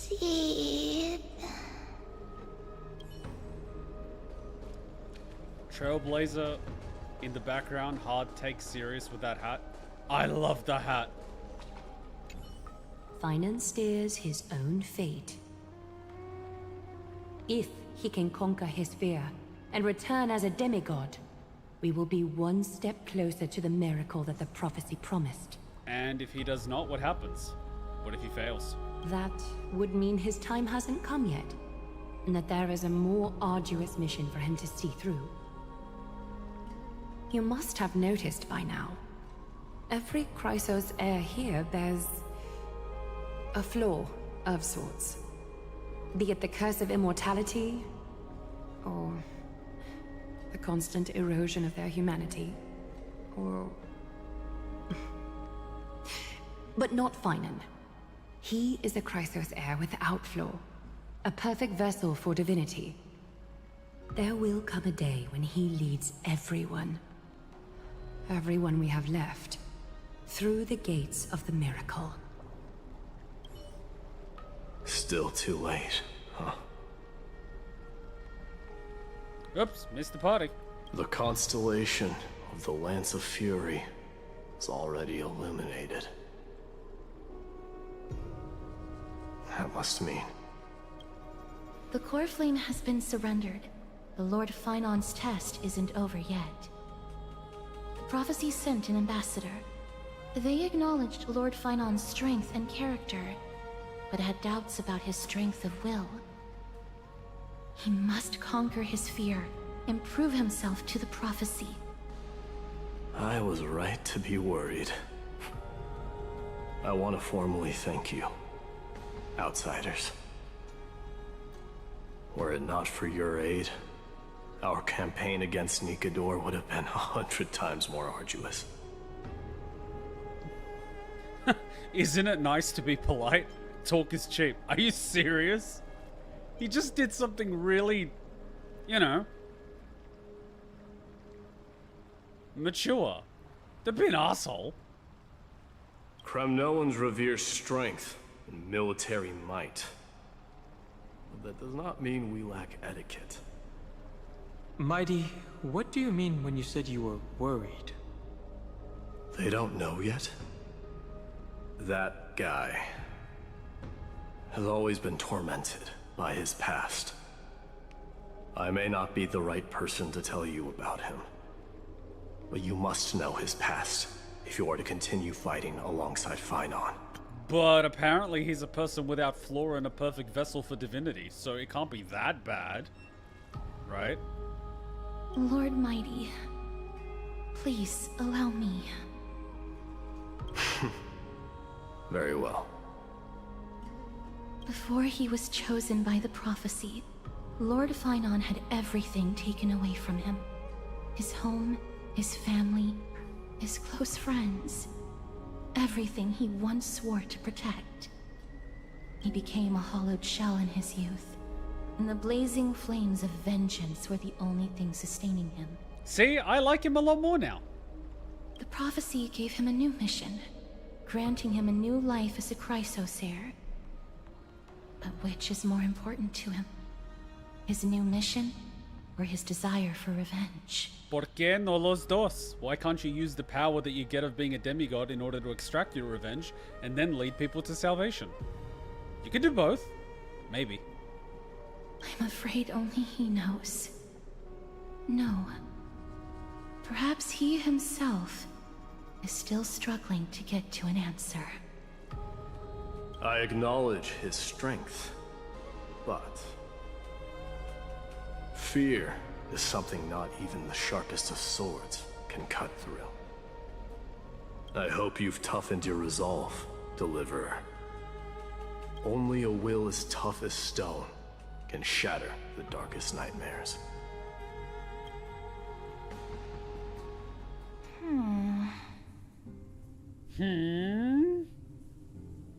Is something wrong? Oh, young Finon. Ugh, don't keep me in suspense. Come on, tell me already. What did you see? I just wanted to get a reaction out of you. Alright, I'll tell you. This card is the Deliverer. A children's card game? Deliverer? What does that mean? I see butterflies, and I would guess castorized, but it might not be. It could also be bows. The interpretation is really long. Maybe I should just skip it. All you need to know is, this card means you'll be a hero, worshipped by all. You will protect this world and save lots and lots of people from scary enemies with your sword. Do you like the sound of that? But... What's the matter? This is a good card. Could that be March? But I don't want to be everyone's hero. I just want to stay in this village with everyone I know. Grandma and Grandpa said the outside world is full of bad people. That's why they're always at war. Who wants to save bad people like them? I can be a hero, but only our village's little hero. Well, little hero, if the day comes for us to say goodbye to ID Silizii, could you become a deliverer then? Do I have to leave the village? Mm-hmm. If something like that happens, someone will have to save the world. Then I'll... Hmm? I'm just teasing you. Don't worry. ID Silizii is a peaceful place. Bad people won't reach us here. Are you going home already? If you're not in a hurry, should we go play with the fairies again? Fairies? Okay, I love playing with them. I'll win back the wooden sword I lost to them. What the fuck? You gambling with fairies? Look at how excited that got you. Let's go then. May this world never have need for a deliverer.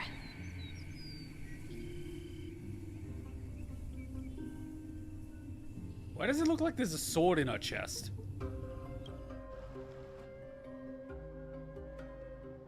Some system hours ago, aboard the Astral Express. Pom-Pom, have you prepared our meals already? Of course the food's ready. March isn't feeling well, so Pom-Pom has specially prepared the conductor's special bland meal that'll be easy on her stomach. I'll take death instead. But I love that his cooking attire is finally coming in handy. Can you bring it to her, Himiko? Gladly. Why don't we also get her a... Nuh-uh! No coffee when she's already feeling unwell. Oh. I guess you're right.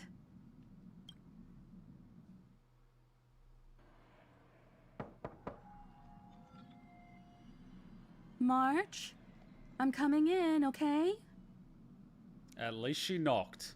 Most parents just opened the frickin' door.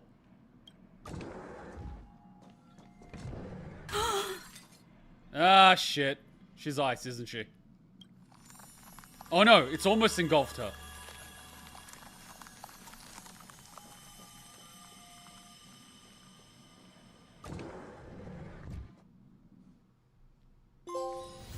This haven of memories. Every touch, every moment is like a thorned rose. Oof. Oof. I feel that that's 3.0 done. Woof. Nameless recollection. In that dawn-kissed city-state, a hero from the Outlands became one of the Flame Chasers. Inspired by the journey, they recorded their tales in the pages of a book. Oof. What's going on? Oh, I gotta do it this way. Oh, now I've got the book.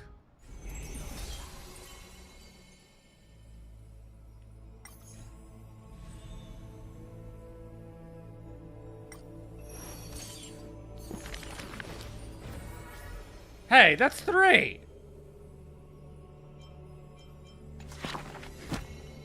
That is 3! We'll do that in a second. Damn, so March wasn't feeling well and she turned into an ice cube.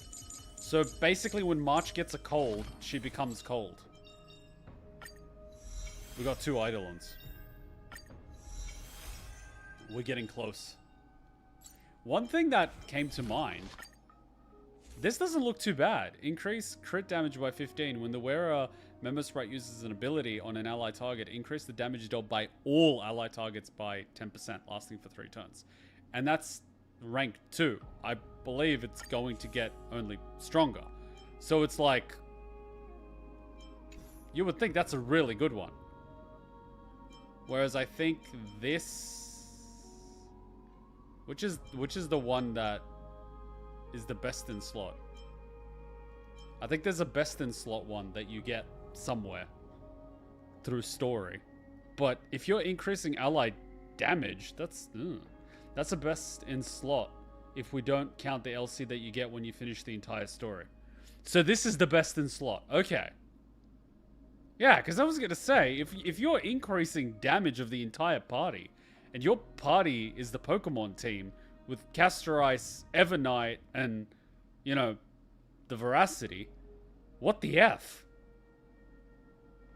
We had to go to Silverwolf E2 to get 10% extra damage. And this thing's going to keep going because we're going to be using abilities on another party member all the time. So yeah. Because at the moment I was just grabbing this one for the Dahlia. But that's going to max out. And see, vulnerability, increase the damage they receive by 14. This is considered really good. And this is at rank 4 with damage received by 14. So like, this level of increased damage taken is significant. So that's 3.0. Wow. Alright, we should take a quick little break there. I can't believe they caused problems with music. But then again, like you said, if HSR doesn't have any copyrighted music, but it's just disputing, it's a bit of a pain. So let's maybe put ourselves in the Astral Express and we'll play some music while we take a break before we start 3.1. Interesting. Interesting. Interesting, interesting, interesting. Alright, let's pop ourselves on the Astral Express. Where the hell is the Astral Express? Nowhere. Didn't I? Oh, right, I just teleport there. Cool. And the machine is... The music machine's like here, so I'll just pop here.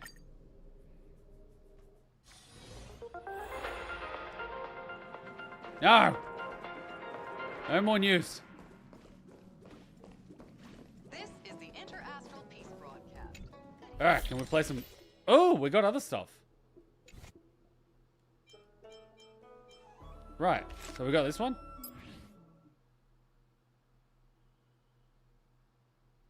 Stop playing. No. We need something a little more.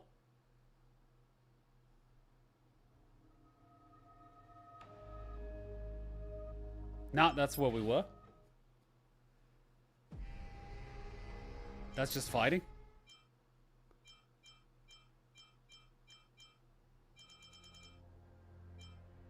Nah. Anyone know a good one? There must be a good one. Okay, this one's actually good. King Father of All. Alright, let's take a 3-4 minute break and we'll continue with the 3.1 story. Always good to take a break when you finish a patch. Break time. I'll leave the music in the background. Actually, I'll just turn my camera off. We'll use this as a break.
Alright, let us continue, even though this music sounds like something from Resident Evil Requiem. Alright, gotta make sure that the quest is the right one. No, that is the wrong thing. There we go. Light slips the gate, shadow greets the throne. That actually sounds cool. It's been a long while since Finan entered the Vortex Genesis. Well, it would have been like 40 days for most people, but let's do it. Huh? Yeah, just... Go check on March. Haven of memories.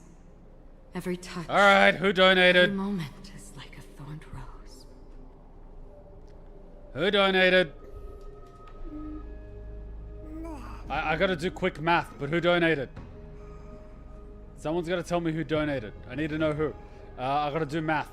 680 divided by this number. Can I open the calculator on this thing? Shit, the calculator's going on the other thing.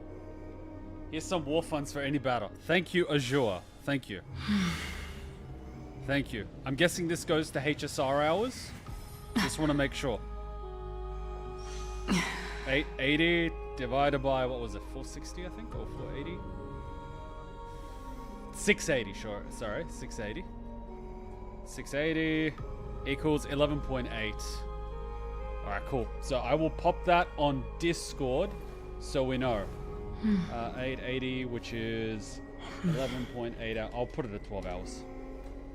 12 hours by... There you go.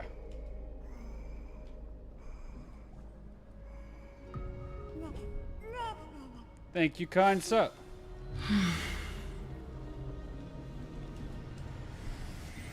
And I think your Discord is just purely Azure. You don't have Azure Night on it, do you? It's just Azure. Unless I'm mistaken. I'm pretty sure it's just Azure.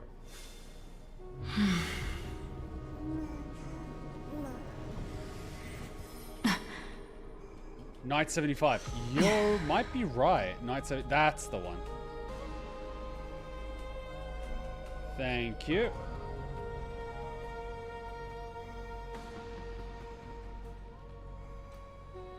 Let me find you. Yeah, Night 70. That's the image. Yeah. Because it's just the end with the ... Cool. I'll pop it in the message. We won't forget it. Thank you, kind sir. Alright, the war fund has just gotten bigger. Thank you.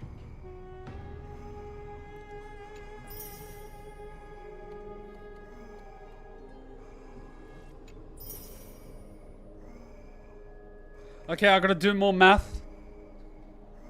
Sorry, give me a sec. Let me do more math. What the fudge? Alright, let me do more math. So that was 1150. 1150 divided by... Yeah, that's another 1.6 hours. 1.7 hours. Okay, cool. Plus 330. Okay, Jesus Christ. Let me just add all these up. Plus 330.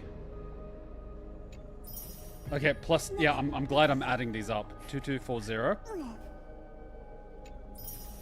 Jesus Christ, give me a sec. 3880. Oh my god. Anything else? Okay, good, we got it? Okay, we got it. Okay, that's 7,600. Cool. 7,600 divided by, let me double check. I believe it's 680. Yes, 680 is 11.17, so 11 hours. Okay, thank you. I will add that on.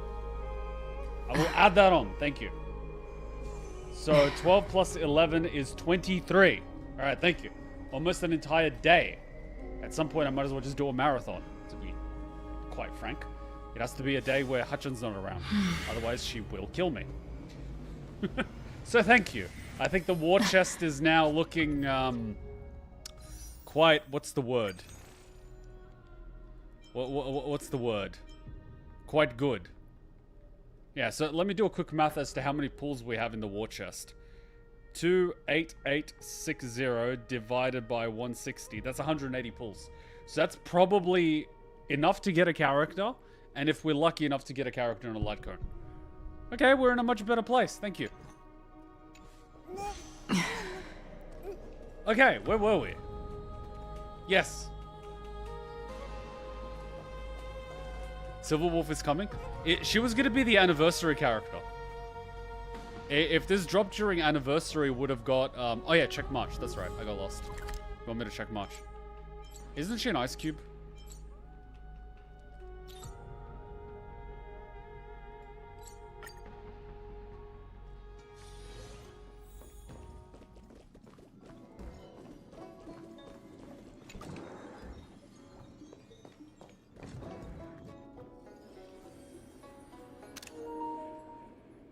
Oh.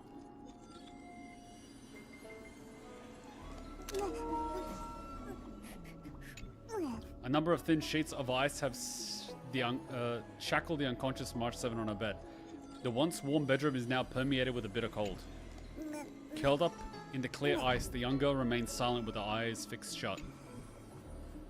Although the ice is not cold to the touch, there is something particularly saddening about seeing a young girl who is normally so full of life fall into complete silence.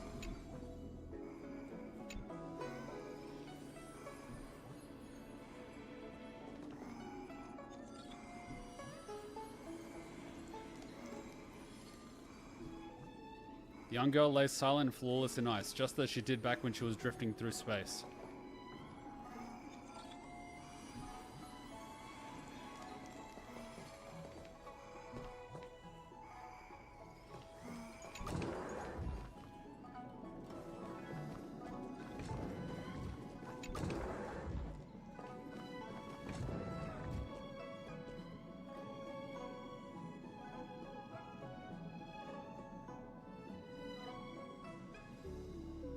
Those of you that know me long enough know what I'm about to say.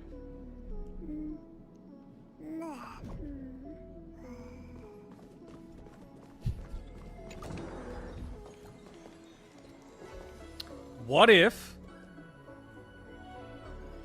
it's that time of the month? I walk away now.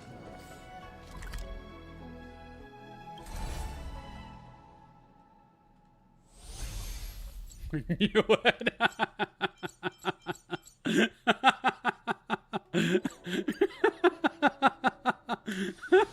This haven of memories. Every touch. There's gonna be some people that are pissed, but there's gonna be some people that find that funny. So it is what it is. March's time of month. Oh boy. I'll pop that down.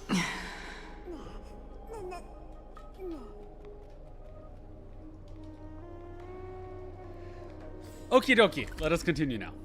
We can now continue. Sorry, for a second I thought Dan looked like Archer. The fact that Archer has an in-game model but not a playable character is just what the F. And tomorrow it's her day of the month in my time zone. March 7th. True! True! It's her birthday of all things. Well, it's actually the day they found her.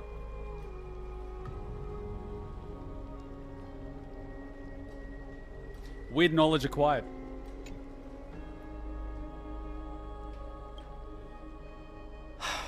Aglaya, with all due respect, this trial is taking far too long.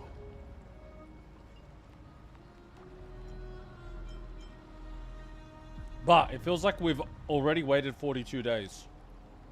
That's what I said. Don't forget the book, we will. How did you even arrive at that number? What do you think of this, Trinan? It's not possible to tell for sure what goes on within the vortex. All I can hear are fragments of speech and distant battle cries. Is it Finon's voice? I'm not sure. It's difficult to make out clearly. Wait, no! Lady Trinan. Snowy's voice. I can't hear him anymore. There's this unlike existence in the trial. It's burning him up. It has come to this, after all.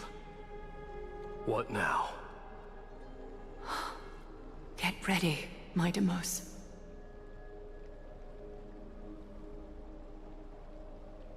Plan B. We pull him out when something goes wrong. As I promised you, Aglaya, I will intervene in the trial this time to bring your deliverer out to safety. But that's as far as I will go. He really doesn't want to be a demigod, does he? Of course. I know this is not the time to demand any more from you. Discerning. All right then. To be as prepared as I can, I hope that the two Outlander warriors can also join me. That might not be a good idea. The core flame trial is many times more complicated than a standard ritual. Even the slightest misjudgment, misstep, or hiccup could result in grave consequences. Our two distinguished guests are not obliged to risk their lives for the flame chase journey. Let me join you instead, Lord Mighty. Can't we all go together? No. Someone should stay outside in case we need help. Things have taken a critical turn, especially so with Finan's life on the line. Of course, we Nameless will do what is necessary. How should we help? Join me in the trial to look for Finon. And when we do, Aglaya's golden thread will guide us back out. Assuming we survive Nikador's wrath. If something bad were to happen, Castorus, your priority is to ensure the safety of these two. I can find a way out on my own. Yes, Lord Mighty. Thank you both for your valor. Time to get to work then. Let me have the honor of taking the lead in this battle. Yes, my lord. Righto. On my way. Off I go then. I'm sorry. I am sorry. Alright. The book. Might as well. Whose visage comes to mind. Okie dokie.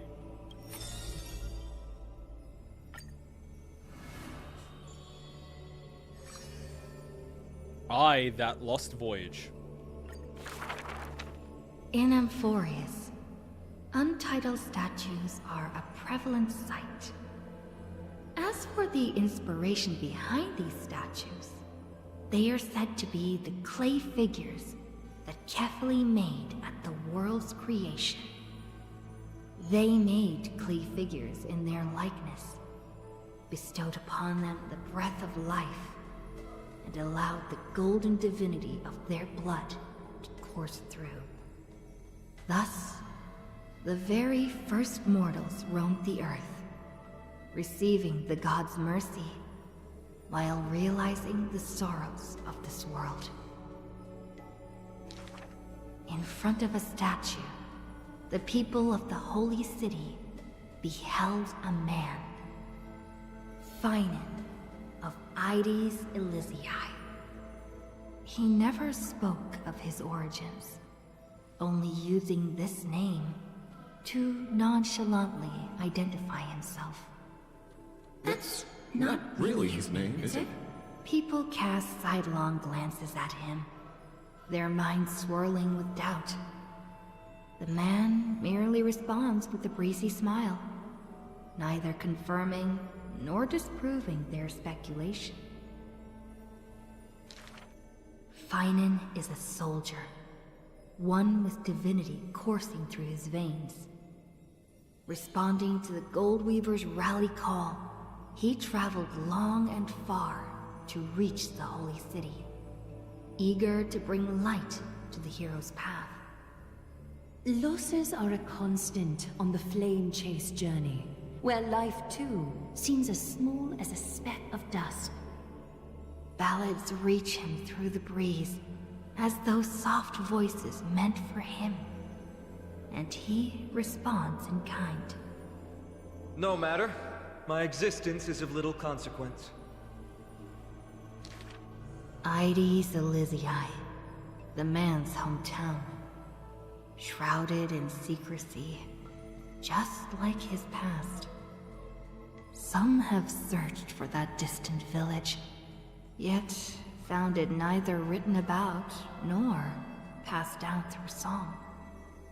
In every nostalgic reflection, the man crafted a vision of paradise with his exquisite poetry.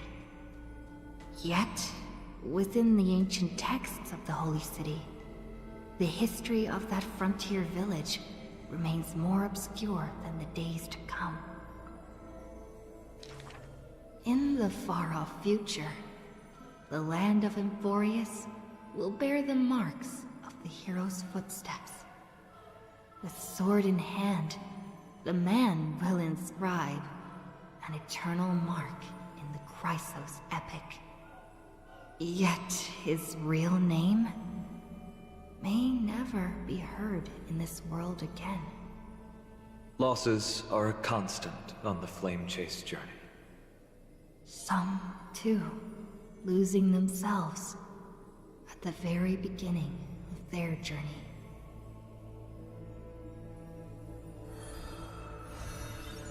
That doesn't exactly give you a lot about his past, does it?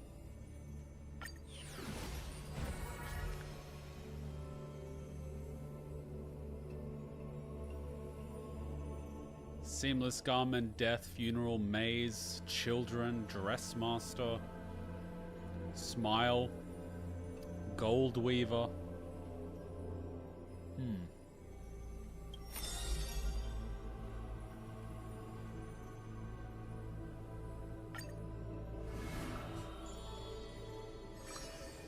Oh, she's got two. I seam of thread and cloth. Akuma, a city that warriors look back upon before marching toward the battlefield. The holy city, the sanctuary of all citizens.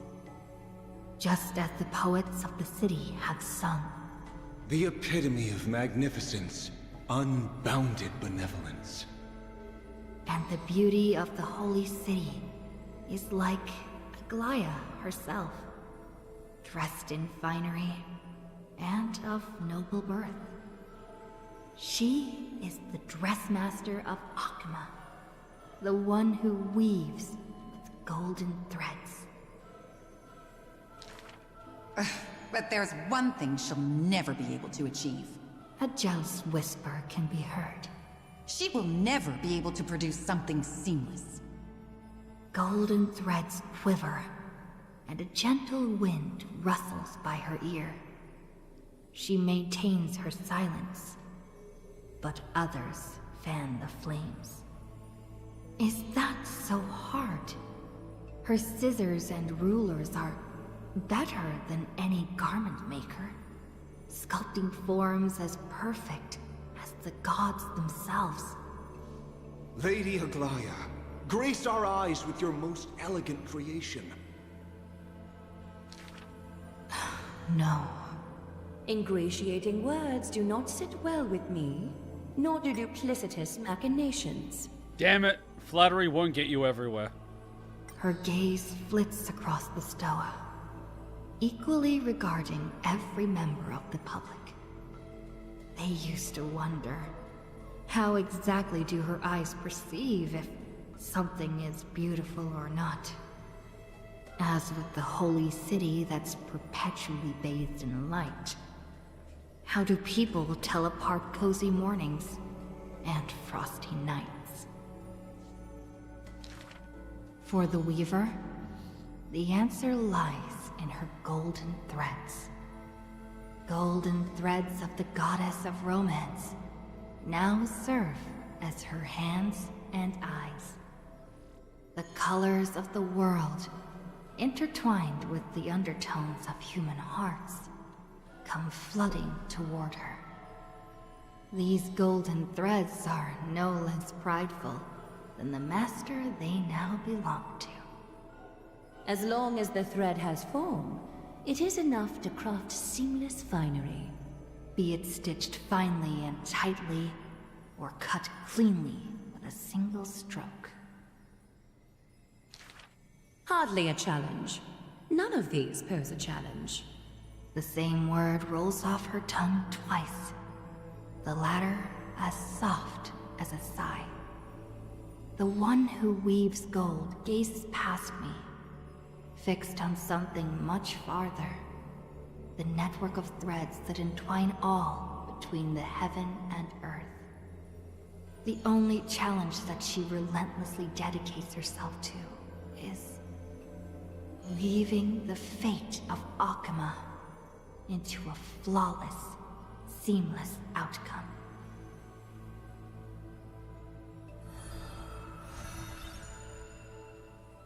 But she has the second one. A long line stretched across the square. Merchants, shopkeepers, and even high society elite, all lined up together without distinction. At the head of the line was the path to Aglaya's abode. Is the Holy City's fashion trendsetter going to reveal her newest masterpiece? Wait, is this Tingyun's VA? She's about to get rid of her failed pieces! A long line stretched across the square. Merchants, shopkeepers, and even high society elite, all lined up together without distinction. It's different, but the pronunciation sounds similar. Now I see why the Holy City is free of worries. Even as the inn nears, they're still obsessed with lavish clothing. New to Akuma, a visitor from elsewhere ends up utterly bewildered at the sight. It is said that a family of priests who worship Nestia go way back with the Weaver. But her impeccable gift for weaving isn't meant to serve anyone's pursuit for pleasure. What was once a sacred duty was misunderstood by the beauty-obsessed, who mistook fallen shreds for priceless treasures. Are flawed creations really still worth the people's adoration? The Weaver shakes her head. She seems to have forgotten something. It is precisely the flawed hero who walks ahead of the crowd, who casts a long shadow over the world, and who strides toward everlasting daylight. There are, nevertheless, people whom the Weaver is willing to sew and tailor for. Her conditions, though. Beauty sharp as a blade, and the relentless pursuit of beauty. Sorry, Argenti, is that you? Me? I want to be showered with a thunderous ovation, and lots of flowers. A melodramatic poet speaks out. I want to stir her emotions. The voice of a blushing young boy. Do I fit the bill? My sister and I are refugees from the Abyss. I want to get a pair of shoes for her. Really? Kids from war zones? Aww. A seated child speaks up. Next to him is a barefooted girl, staying silent, with her head kept low. Unfortunately, gold threads are willful things. They are never swayed by sympathy or pity. A tense and worried look surfaces on the young child's countenance. The specks of dirt on his face brought back memories of a past encounter. Go. The Weaver, begins. Go to the 3 children in the city. As messengers of Yanis, they will bring him the shoes he hopes for.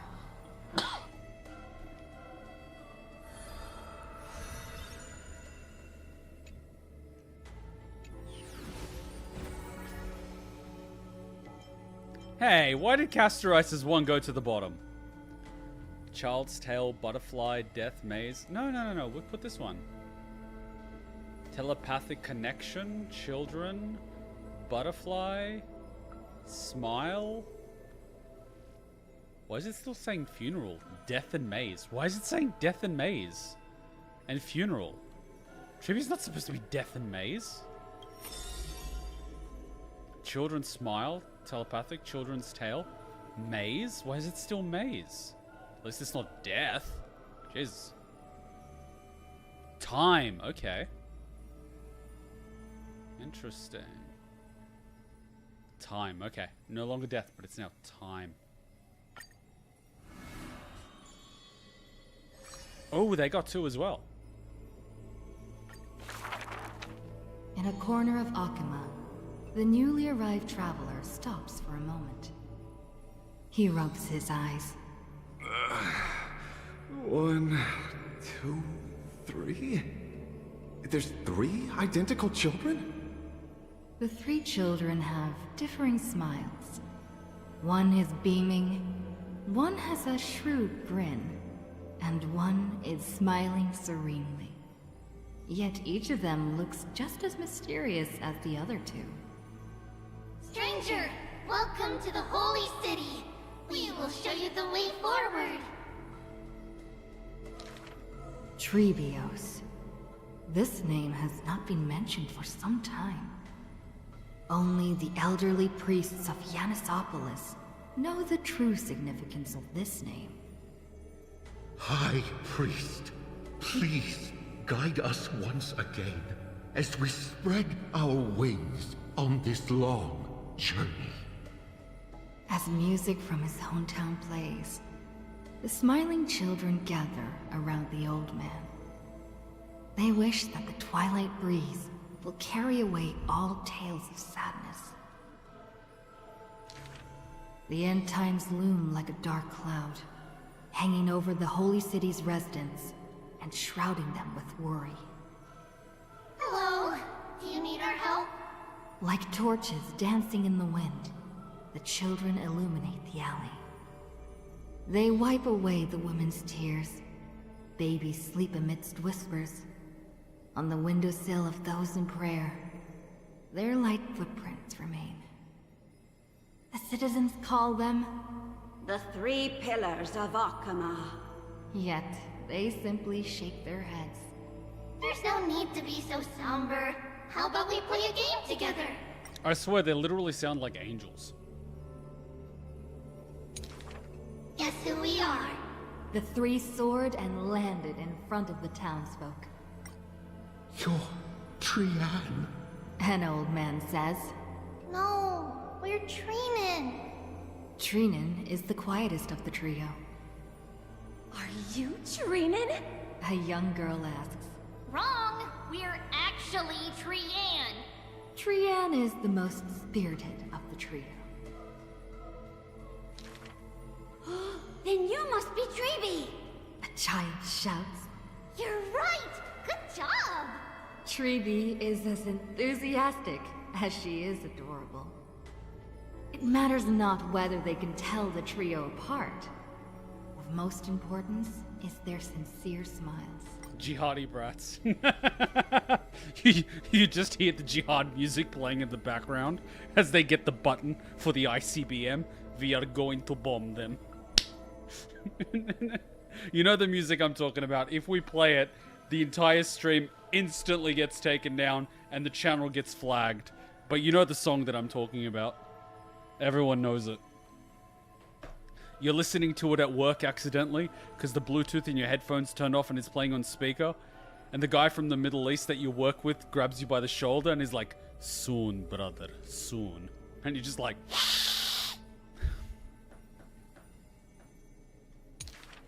We will show you the path to take. The children fly ahead, guiding the lost back to the main road. So, you literally show people the right path to take?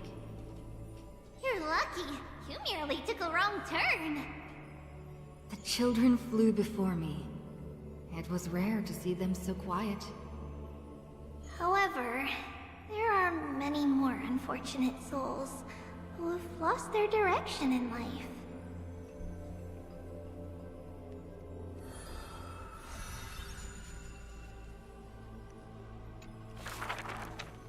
There was once a dying soldier on the battlefield who wished to bid farewell to his lover in a distant city far away.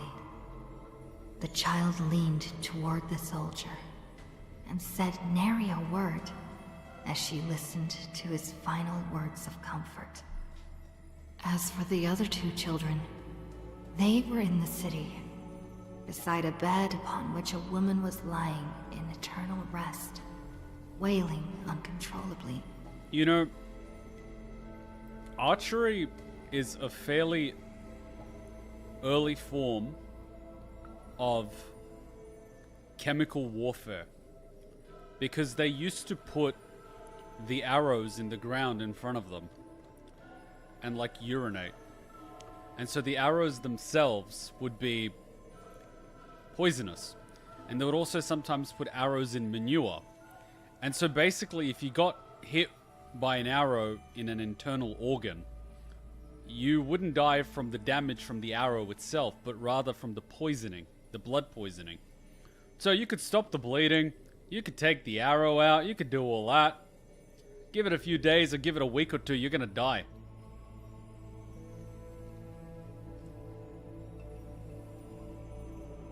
Not only do the three children share each other's senses, their souls are also interconnected. When one is filled with grief, the other two will burst into tears as well. You know, they actually tested that. They would separate twins, and they'll treat one well or treat one really badly and see if the other one notices or has any telepathic connection. Really messed up stuff.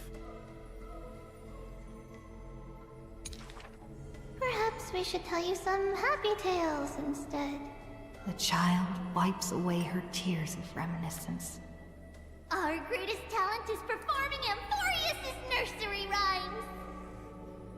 Those nursery rhymes have been told over and over, that any literate child could recite them by heart.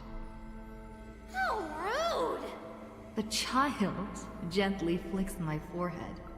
You should be reflecting on the nursery rhyme author's heartfelt intentions instead. In this lush land by God's chosen, giants raise their glasses in a toast. People commonly see the children riding on enormous flaming rockets, looking like shooting stars blazing through the holy city. How dangerous! An old man worriedly wishes the children to stop. People commonly see the children riding on enormous flaming rockets blazing through the holy city. There's no beating the allegations. Not Trinan. The quiet child shakes her head. That's Trian! The exuberant child raises her hands. Ugh, stop nagging. The mischievous child pouts. Can't I just play with something I've created? Every child in the world loves to play, and Trevios is no exception. Every child in the world is afraid of pain, yet Trevios tries to act tough. Initially, there were many more of us. The others have merely gone one step ahead. The children swore they were already adults, yet when they carelessly hit the city gate, they cried out in pain together.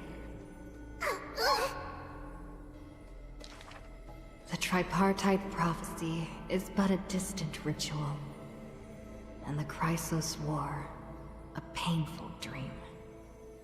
Echoes from the Gate of Infinity occasionally jolt her awake, and the distant travels of her identical sisters sometimes inspire uncertainty within her.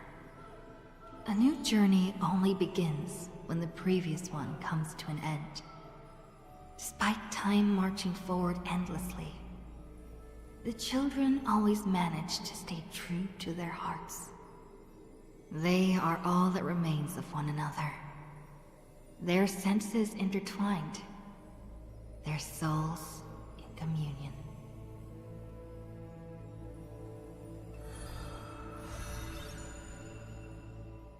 So people were basically reading this like simulated universe without the voices. That experience would have sucked. This adds so much life to it. Funeral, death, butterfly. What else? I think one was before Maze. But Maze isn't coming up. Yeah, Maze isn't coming up now. Interesting. And Kumet new VA did a good job here. Oh, this is Kumet's VA. They're like, hey, we're paying this new person. We might as well get our bang for buck.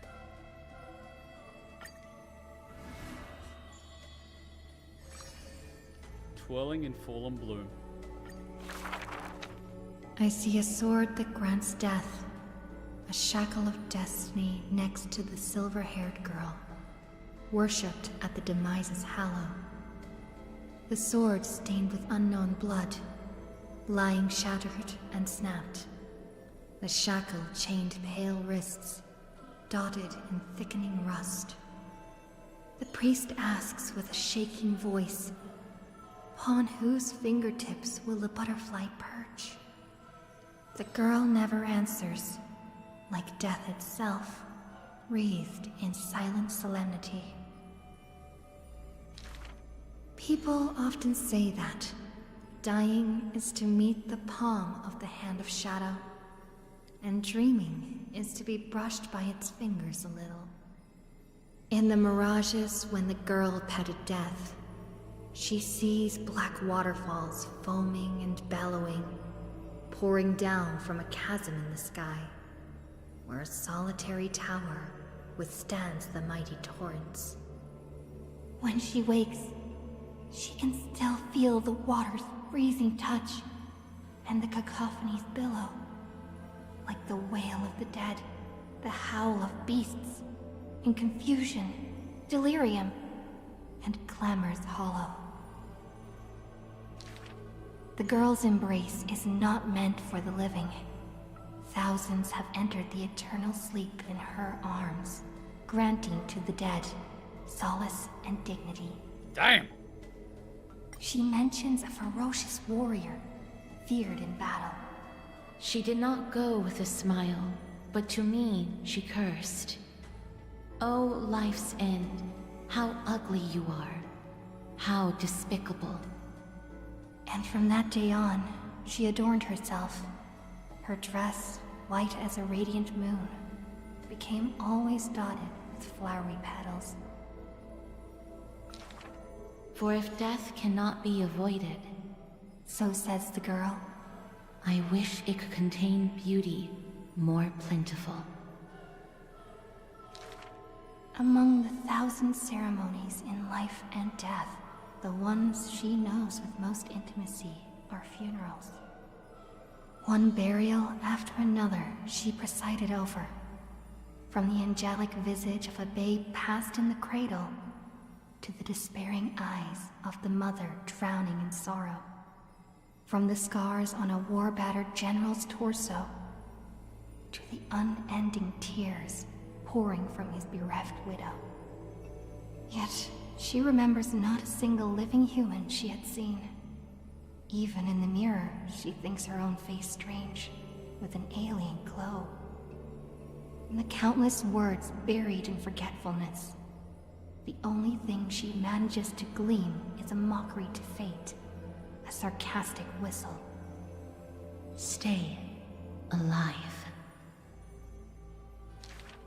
When she cast aside the shackles and stepped beyond Idonia, a deja vu most violent seizes her whole. Did she, perchance, conduct some previous escape? Illusions dance across her eyes. She had once drifted in an endless river, then drove her single boat out of the deluge. She had wandered in the battlefield, covered in corpses, then recovered the path back to life. Why must she escape? Over and over again. She now knows the answer and quivers, for it is a ludicrous surmise. The woman embodying death walks this world only because she knows she must stay alive. So, Mighty is like, I have an immortal body, you can hit me as hard as you want. And Castoris is like, I am surrounded by literal death 24/7 and I have to keep walking through it because I must stay alive. It's like, holy shit. Holy shit. On what level of high-functioning depression are you, Castoris? Yes. Holy crap. But alas, at that time she knows not. That death is not the end. It is only a butterfly landing on a withered branch. Utterly meaningless. Profoundly trite.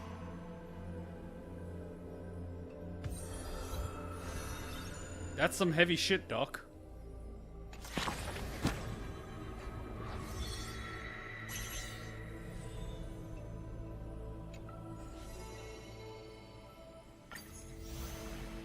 Oh, another Eidolon. I'll take it. More Stellar Jades? I will take it. Damn.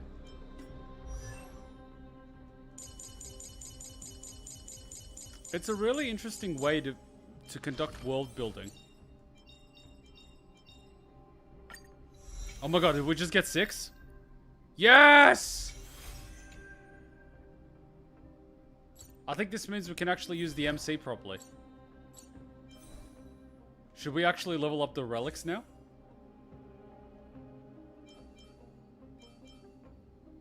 I think we should use these relics. Because we are always going to have people on the Memo Sprite team with the 4-piece set. So it doesn't make sense to have another 4-piece set. It's not going to keep stacking. I don't think it's going to keep stacking. Whereas this one, when the wearer's Memo Sprite attacks, increase the wearer's crit damage lasting for 2 turns.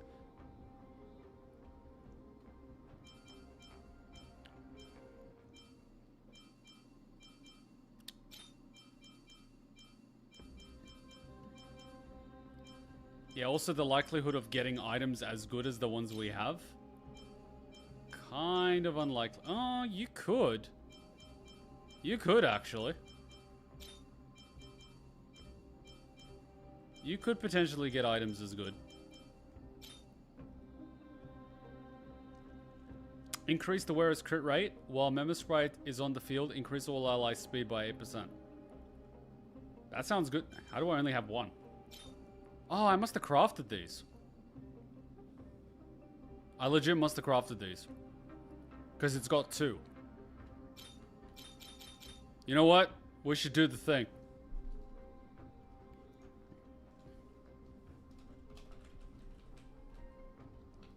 Alright, so we read that. Let's leave a little note. Let's power this up.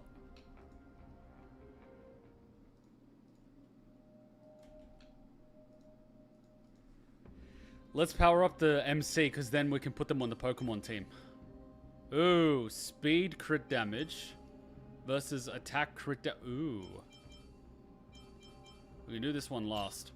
Oh, this one's got 3. Alright, let's go with this. Oh, reroll. It's already...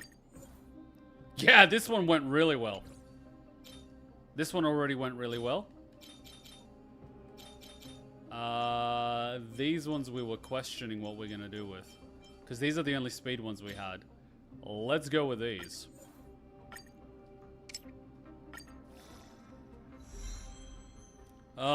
Please do not F me, Tanuki.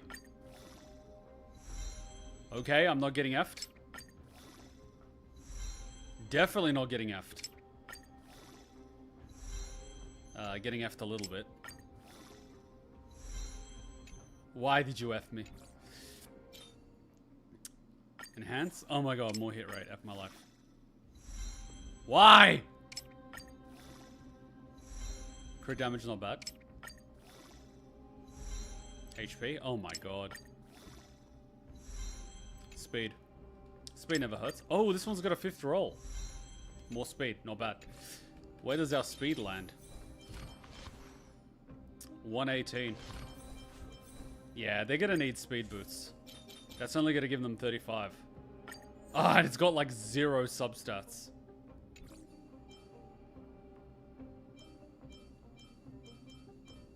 Is it worth crafting speed boots? Maybe. This one's done. This one's done. They might actually need speed. It depends. It really does depend where the stats fall.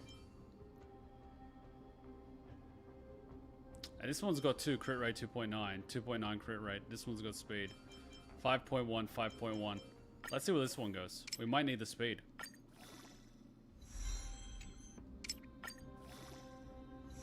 Effect res. Oh my god, no. Go into speed. Crit damage. Go into speed, damn you. Crit rate. Go into speed.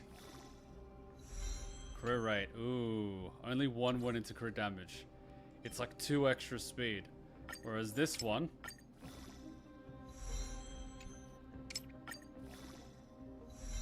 Crit damage.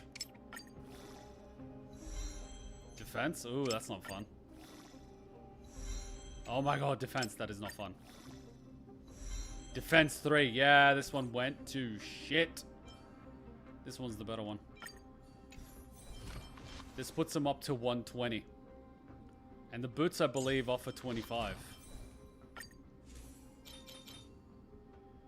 Yeah, boots offer 25 speed.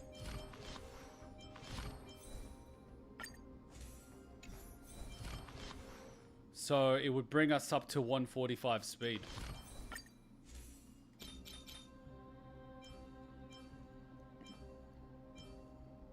I think because they grant people turns, it's important.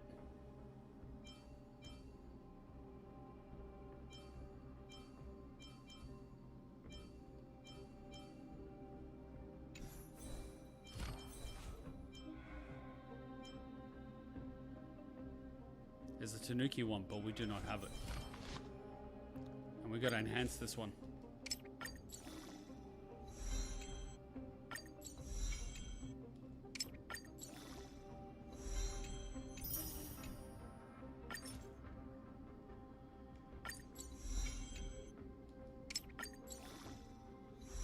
.160 speed. We do not have 160 speed. Krell's with crit damage. I think we have a good amount of crit damage, but we don't have speed.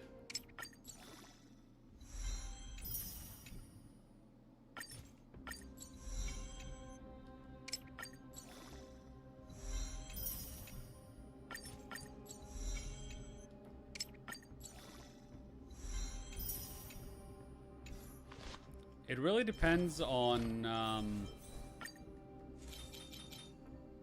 8% speed increase on 120. There'll be like 9 speed. Like 9 extra speed. But her crit damage 174. And it wants 200. That's actually not easy to do. That is actually not easy to do. Even with this one, which is really good. Oh, this one kind of failed a little bit. Oh, because she's using the crit rate chest. So she doesn't need crit rate at all, does she?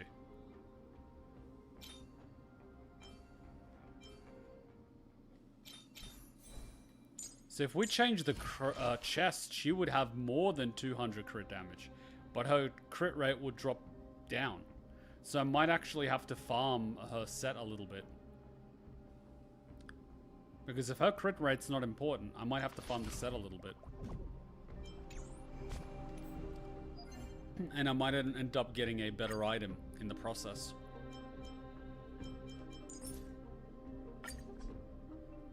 What's on this set? Yeah, and on this set is Castorice's thing as well.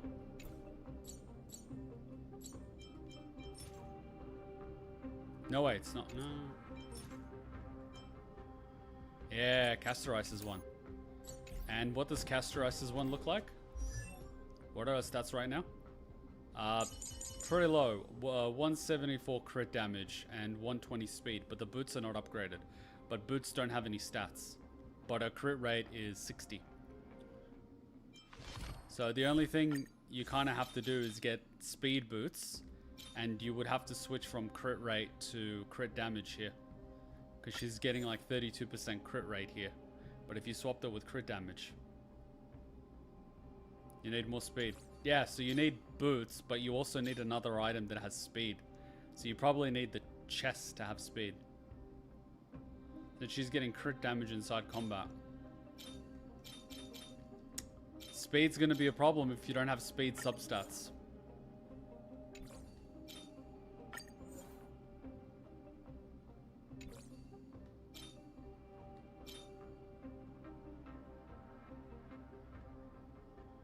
Remember, she wants 160 inside combat. Then you might just have to create boots and give her boots with crit damage.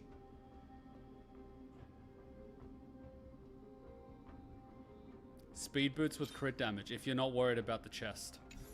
Now let's take a look at Castorice real quick if it's worth farming that node. How's our Castorice doing? Holy mother of God!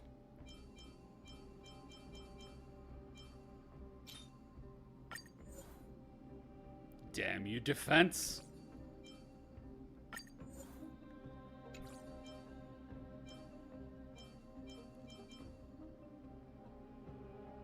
Yeah, but it's got speed. She does not want speed. Yeah, you're gonna struggle to beat that one.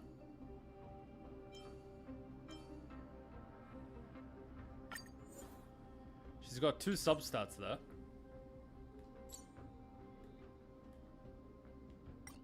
Can I lock it?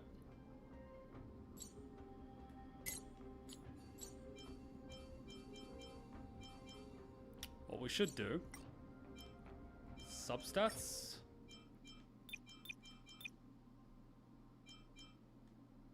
and go up to 2.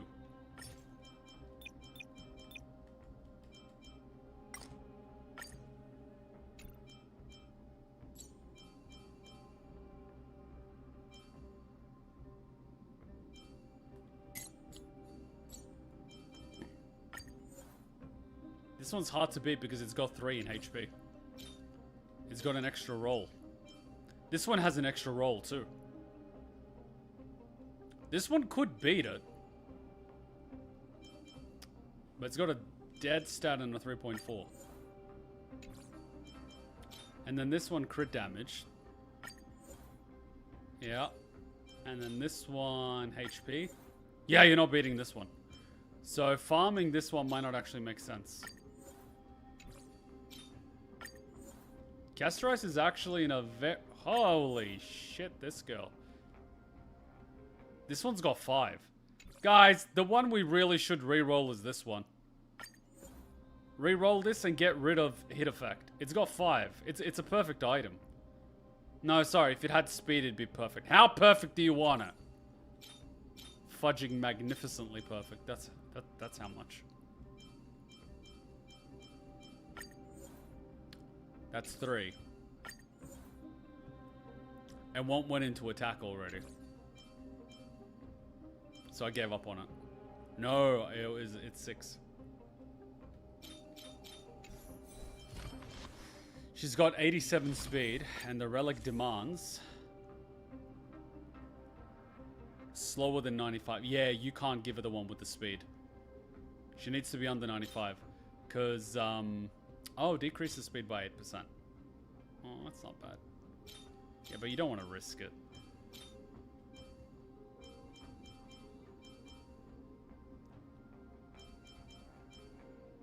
What was the other one she had here? This one. 3. But this one we need to get 4 in the correct one. And it's almost impossible to get 4 in the correct one. And 5.1 crit damage isn't boosted. 6.4 is boosted, so it's probably not worth it. I think you just craft the boots. I think you just craft the boots. Stop praising the Tanuki. I think you craft the boots, otherwise you're going to be stuck farming for like one item. You craft the boots.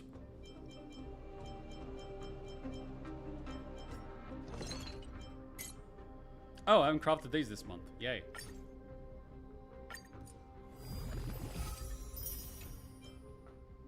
Damn.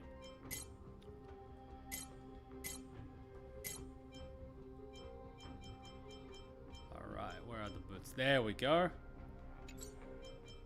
Boots. Customize. Speed. What are we doing now? Crafting boots for Trailblazer. And Trailblazer want... Does she also want attack percentage? Pretty sure she wanted attack percentage.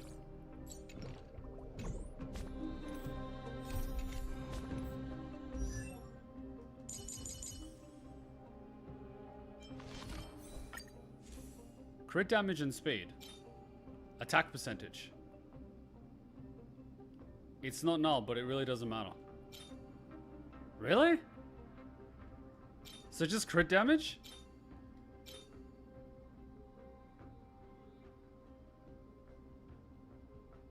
Then I might just craft speed and crit damage. It'll be cheaper than crafting the second slot.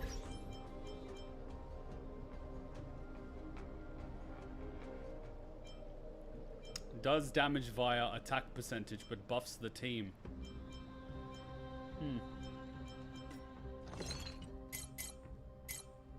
Then I might as well just create boots with crit damage. We'll save, I can synthesize 141 items. We've got a ZZZ situation here. But the only things that I would synthesize... Yeah, but only one character uses it. Just craft the effing thing. Just craft it. Just craft it. Speed, crit damage. Between 2 and 5. Yeah. Wait, did they increase the cost all of a sudden? I swear it was like 4. Anyways, I'll save the resin. I'll craft it. Crit damage. Let's do it.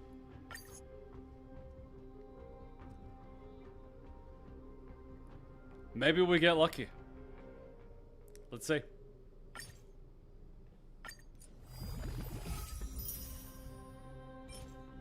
Crit rate, crit damage. Defense 16, attack 21. 16 I think is a dead stat. Crit 2.9 is medium. 5.1 isn't boosted, but we'll see what happens. See, we got lucky. We got crit rate. Crit rate isn't like... You're not stacking it, but you're not going to complain about your character critting either. Especially when they have like a lot of crit damage. You're not going to complain when you crit.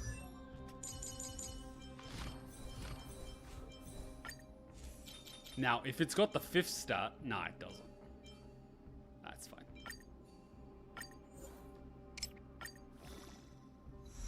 Come on, crit damage.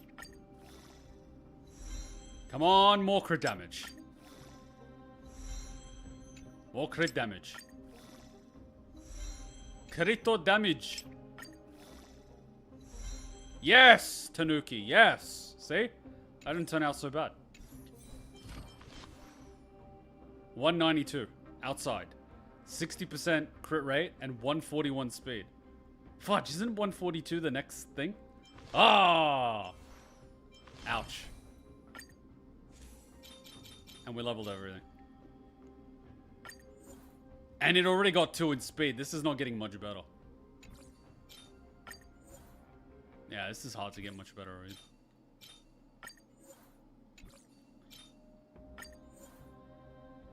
And this one had a crap ton of crit damage. This one got screwed with crit rate, but it is what it is. Cool. Can go into the Pokemon team. I'm sorry, Jinglu. You did so well. You need your own team or something. This sucks. I hate taking her out of teams because she's so awesome. Why is she so good? She's the best. Like no one ever was. Ladies and gentlemen, we have the Pokemon team. Dun dun dun dun dun dun dun. I have a Pokemon team.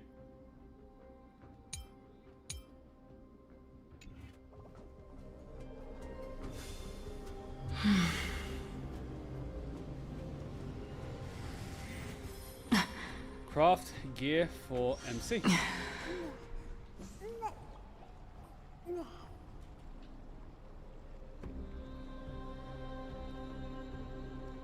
Alright, let's see what Finon's up to. Speak with Anglia and interfere with the trial. Let us interfere with the trial. May that warrior be safe from harm. When you are ready, I will preside over the ritual on Trinon's behalf. You know what? We should take a quick little break before we do this. Let's take a quick little break before we do this. Let's take a 2-minute break. 3-minute break, actually. Grab a coffee, grab some water. Because when they're asking you to be sure that you're ready, we should probably be sure that we're ready. So a quick 2-3 minute break. We'll leave it here just so we save some time. 2-3 minute break. Let's do it.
Alright, everyone ready? We ready? We're good? Let's do this. Let's Sukarashi B. Oh, so okay. So this is gonna be like one of the teams. This is a battle. This is a battle. Okay, cool. So I gotta make sure I'm using the Acheron team. Got it. Hey. So do I use Mighty or what? What happens now? Am I allowed to use Mighty or am I not allowed to use Mighty? I'm guessing it must include Mighty. Wait, is he a tank or what is he? You are? I forgot how to Mighty. What does Mighty even do? Mighty, what do you do?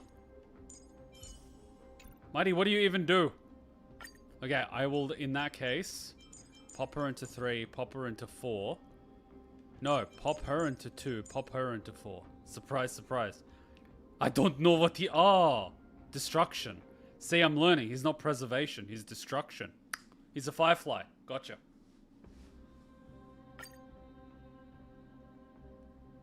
Wait, I need a silver wolf. Where's my silver wolf? There she is. This works. Oh my god, we have all the weaknesses. I couldn't have made this better if I was doing it on purpose. Our reinforcements from beyond the sky. Warriors of high esteem. Please close your eyes and hold your breath. They once kept the fate of this world, and many other challenges safe from the devastating rage of strife. They now seek to venture deep into the trial of divinity and prove their will to destroy our enemies, as foretold by the prophecy. When the hammer of strife strikes the anvil of the warrior, the heat and impact will leave behind scars, and between them, a demigod shall rise. Very well. Come forth then. If we steal his godhood, I swear to God. Souls foreign to this realm, and warriors in the making. Follow me into the mist and flames, and come face to face with the greatest fear in the depths of a warrior's heart. And with thy strength, banish the darkness and usher in sunlight. Let all lost souls find courage on a long journey back home.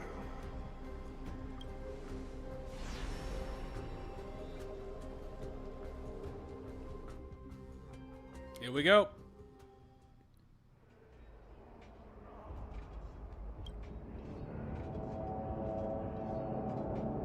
What?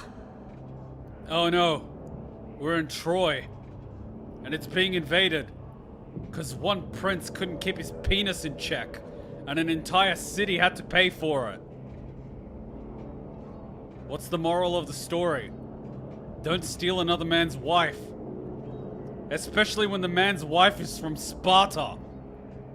You guys don't know that, do you? Agamemnon's younger brother was married to Helen of Troy. But before she was Helen of Troy, she was Helen of Sparta. She was a political marriage, so Agamemnon can have the Spartans on his side. Yeah, that's right. What's the matter? Surprised? I'm surprised there is anyone left, to be honest. Where there's strife, there's carnage. It shouldn't come as a surprise to see such a sight in Nikador's trial. You did this? Why is it just you? Where's Dan Heng? You did this? I told you, this is only a mirror of the trial. Not answering the question. I don't see him around here. We should go first. Let's pray he stays safe. Do we just head in the direction of the screams or the shouts? Huh. The greatest fear in the depths of a warrior's heart, huh? So, this is what he fears the most. I think he fears the innocents that he could not save. He fears not being strong enough to protect them.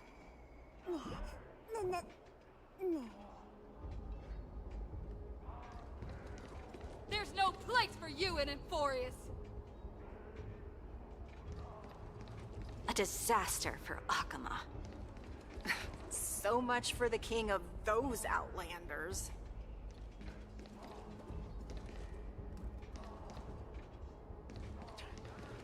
You won't get away, Kremnoan vermin! Be on alert. The smell of rust is thick in the air. Do you know what the smell of rust is? Blood. Blood tastes like metal because of the iron within it. Tell me your name, brute. Your demise shall be a tale I boast about at the feast table. My name is Perdiccas, and I am here to avenge my people. We're doing a pretty crappy job of it. Kremnoans and Akumans are at war? Perdiccas? Even the tragic cries of beasts at the slaughterhouse sound better than your name. Say whatever you like, despicable Akuman. Valorous death before glorious return. May the Kremnoan spirit always watch over me. Foolish brute. I see you're eager to die. Very well then. I shall grant you just that.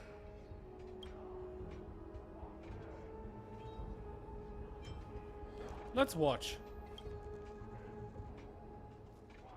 Huh? Die, you swine! Why are you looking away? Matamos. My king. Why? Why did you leave us to the mercy of these foreigners? Is this your trial? And you are... Oh. So the Alpha Brute has found his way here. You Kremnoans are all eager to die, huh? Then I shall grant you a swift death.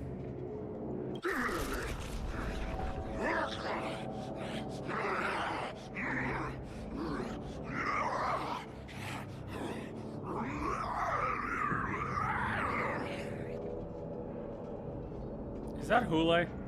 Face your death, cowardly king!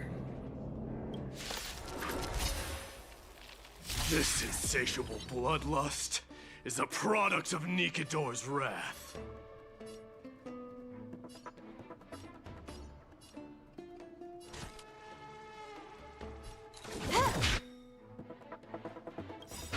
This combat This is double speed. Mighty, how do we mighty? Good enough. Burn it up. That's half the work. I do not want to waste the ultimate. On the still waters of oblivion. Told you I could fight. Stop dying. Phew!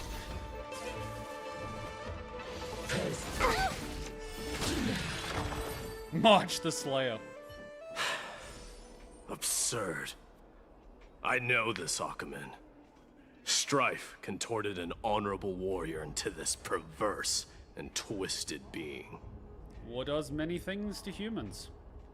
That horrible noise. I can hardly suppress my bloodlust when it sounds. Good. Give in to your anger. This battle cry must have gone to Finon. That's why he lost himself. What a useless fool. Oh, Finon with bloodlust. Let's go see. I'll bring my camera. Who is he? It's nothing. Let's go. That voice is Cartonis? Not you too, Cartonis. It's just a trial. Relax. Mighty Mos you are. Destroyed all the wicked king. Here to take my life, finally?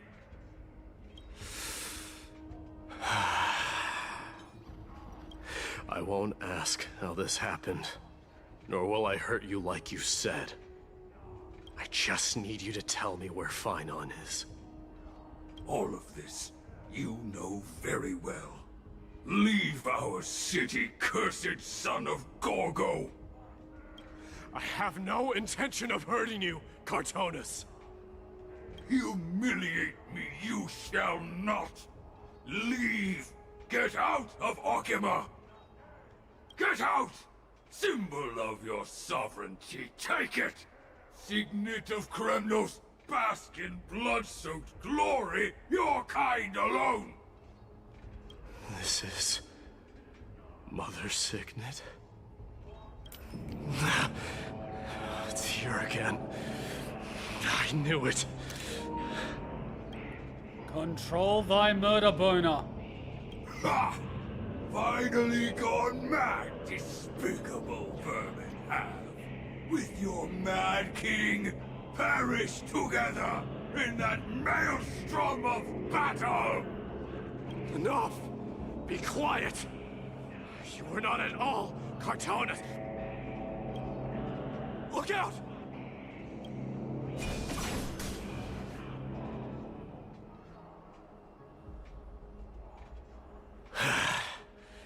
Nice move.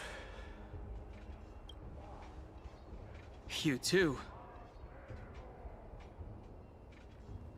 Are we up against Dan's apparition this time? Wait. He seems calm and composed. Unlike the rest. Sane enough to communicate, it seems.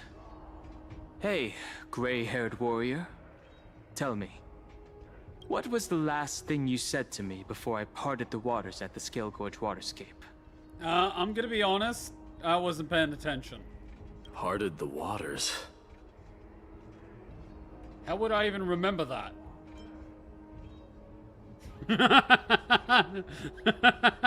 I love that. Even the MC can't fucking remember. How would I even remember that? Forget it. Just kill me, alright? How would I even remember that? Is just so perfect. That sounds like something the real you would say. Damn fucking straight.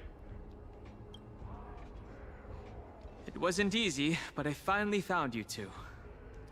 You know what question I would use with my friends? Do you know how I know my friends?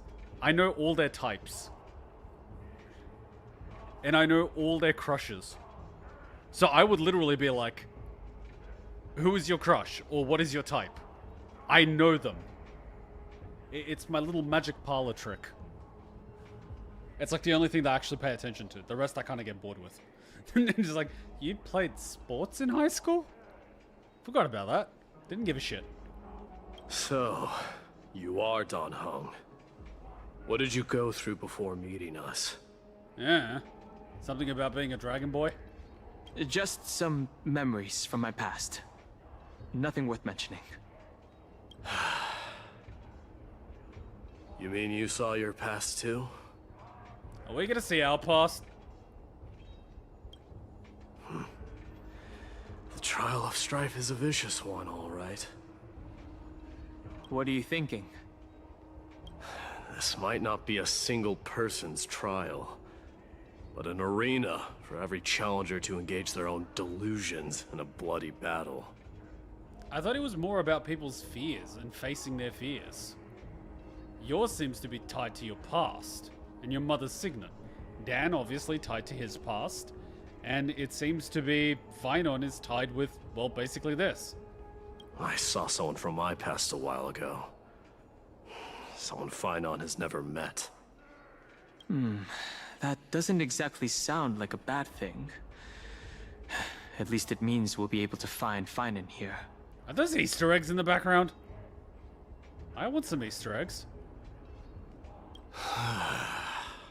We can only hope this battlefield is nowhere as extensive as I imagine it to be. Let's first follow the sounds of battle to their source. The battle cries seem to be getting a lot louder. I have a feeling someone is manipulating this battlefield. Someone who might not be Finan. I agree. Go find your friends in hell!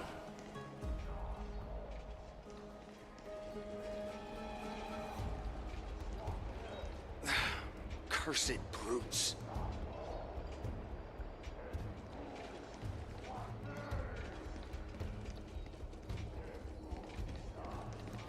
Wait, are you fighting a woman? Just as I thought. This is where the battle cries were coming from. The true entrance to Nikador's trial.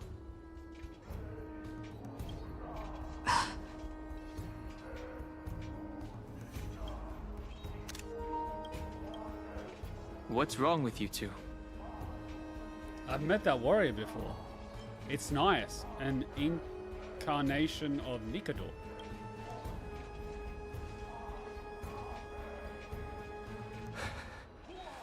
I'm seeing him for the first time, but there's no doubt about it. What I'm sensing can only be Strife's bloodlust. The one manipulating this battlefield is Nikador themselves. Mightimus. You are a keen warrior indeed. You know me? The blasphemous prince. Of course I know you. And I happen to know that you're here for the soul of that white-haired warrior. Great. Let's cut to the chase then. Hand over that poor excuse for a sword master, so we can be done with this farce. Oof, they're gonna be besties. No.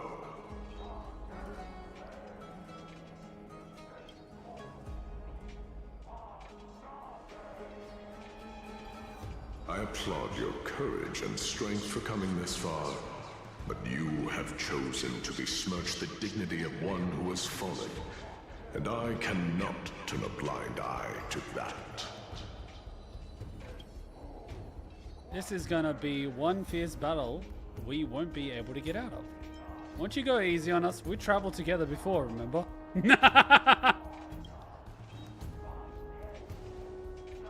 One who has fallen? Finan failed the trial? He faced the greatest fear in the depths of his heart, and fought with exceptional valor, though he eventually succumbed to the brutal onslaughts. I have since brought him to the rear battleground, and granted him glory worthy of his courage, tenacity, and sacrifice. You wish to take him away? Sure. Pick up a spear and prove that your resolve can rival his. Of course, cowards who hope to avoid bloodshed are better off disappearing from my sight this instant. Your opinions are of no interest to me, Mad King. If it's a fight you're looking for, then you will get one, Titan. I will put you to rest once more with my curse of immortality. Commendable. Your noble mother displayed the same spirit with a spear in her hands. Oh shit. Don't you dare speak of her. Why not? She challenged the former Kremnos king to a duel, even knowing that it was a deadly trap, all to protect your dignity. Are you suggesting her efforts were for naught? Her death was caused by you, the incarnation of strife. How dare you talk about her past? Enough of this nonsense. You should be wielding your weapon as the god of strife. Battle me and put a swift end to this!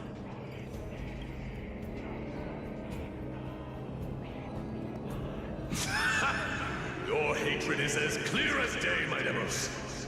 My words must have stung Thanks to them, I have also come to realize.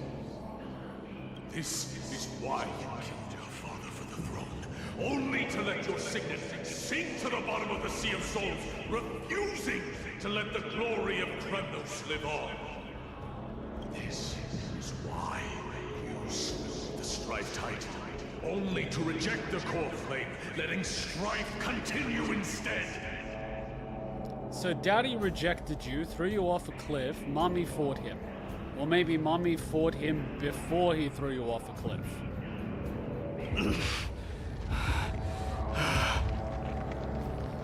O child abandoned by fate, show me what you are capable of. Show me if you have the power to put out the flames of your very own destiny.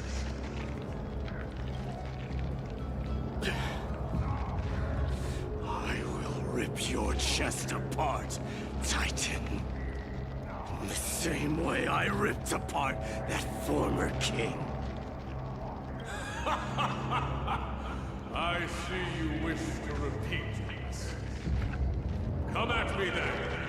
Ignite the flames of your fears and step onto the battlefield. Take this fierce battle to the boundaries of strife and consume me. Or lose yourself in the fight and watch your defeated corpse burn to ash. But remember this, the son of Gorgo will be crowned in blood. The very moment I just moment of ascension. To you, the successor of Kremnos. White warrior knew he was no match, yet he chose to fight till his very last breath. What about you, Mightimos? Can your murderous intent match up to what fate has in store for you? Prove to me that you are worthy of this power! Mournful cries. Miserable wails. Kings of Kremnos. This is the power you desired? This combat need. This is double speed. Forever do. That's half the work.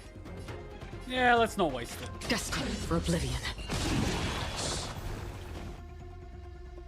In the name of fairness, I grant you the blood of strife. I weep for the departed. It too shall fall. Let's see who remains. This raging power, I can hardly contain it. Burn it all. Can I have fun this time?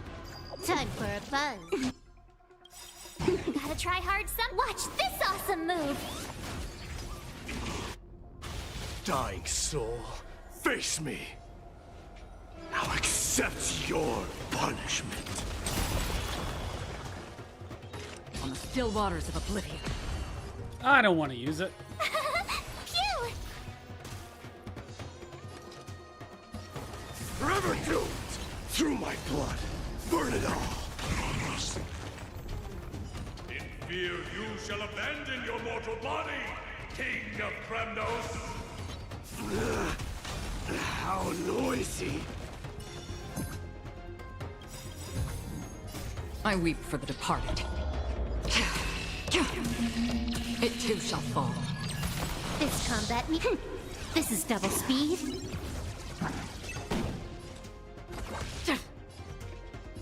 Time for a buzz. Burn it all! Dying soul, now accept your punishment.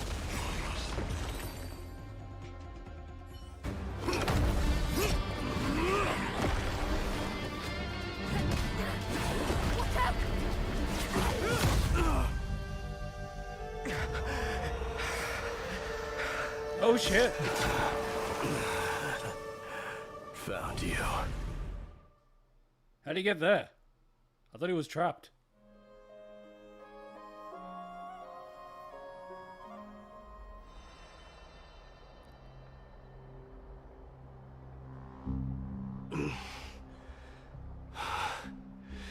I did my best. Did they just time skip us? Oh, come on. The core flame trial is indeed no place for the weak. Let's just hope that Finan gets through this. There's no need to worry. His soul is in a stable condition. With ample rest for both body and mind, he'll be up and about in no time. The greatest fear in the depths of his heart. Lord Finan must have been forced to relive his past during the trial, and revisit his homeland that had fallen to the Black Tide. In all likelihood. Is the Black Tide really that scary? Since coming to Amphoreus, we have heard many talking about this Black Tide. Could you tell us more about it? It is one of the culprits that drives the people of Amphoreus to madness. It was during the Era Bellica that this unspeakable thing first appeared, like a plague, alongside the 3 Titans of Calamity. Nobody knows where it came from or how it came to be. What we do know, however, is that it is steadily encroaching upon what little remains of this tranquil land, much like a rising sea closing in on an island from all sides. It is for this very reason that it became known as the Black Tide. Those who succumb to it lose their reason and humanity, becoming vicious, mindless monsters. Mortals are not the only ones susceptible to its influence. Even gods and titans cannot escape from it. According to Naius, Nikador, though one of the embodiments of Calamity, also bears the responsibility of fending off the Black Tide. Perhaps that is also why Lord Finan threw himself into the trial of strife so readily. But now, we must look for alternative means of igniting the flames of strife. So, Aglaya, what should we do now? You know very well the decision doesn't lie with me. As the successor to Krymnos, Mighty, you know better than anyone that if it was simply about emerging triumphant on the battlefield of strife, you and your people could manage it with ease. But ultimately, the heavy burden of divinity can only be borne by one. It is foolhardiness and indecision, not the unclaimed seat of divinity, that pushes this world into the deathly fog.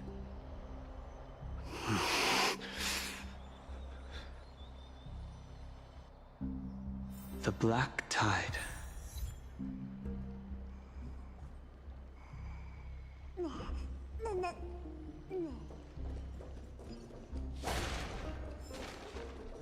Have you heard? I'd love to go in and take a look. Wait, we're going back here? What? An unspeakable thing of unknown origin. What comes to your mind when we put these keywords together? The Swarm. A Leviathan, a cosmic mega octopus. A stellaron, an Aeon, a Leviathan, a cosmic mega octopus. A hypothesis like that has never occurred to me, I must admit. But considering how the Leviathan hasn't been sighted in the universe for hundreds of Amber Eras, I think the possibility of it being the culprit is minuscule. Wait, there was a Leviathan?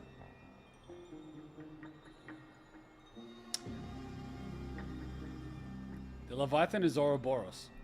But I thought Ouroboros was like the multi-snake thing. How's that also a Leviathan? What's next? The Hydra? The Kraken?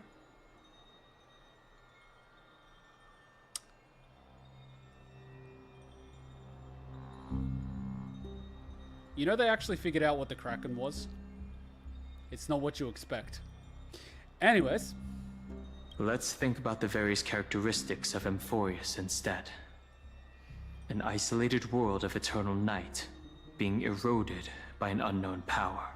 I mean, it could be a stellaron. It sounds like what was happening in Yarillo 7? 6? This has been bothering me for a while now. Everything we have seen thus far suggests that Amphoreus wasn't always isolated from the rest of the universe. Be it the birth of the Titans or the encroaching Black Tide, none of these can be explained as a natural progression of a civilization.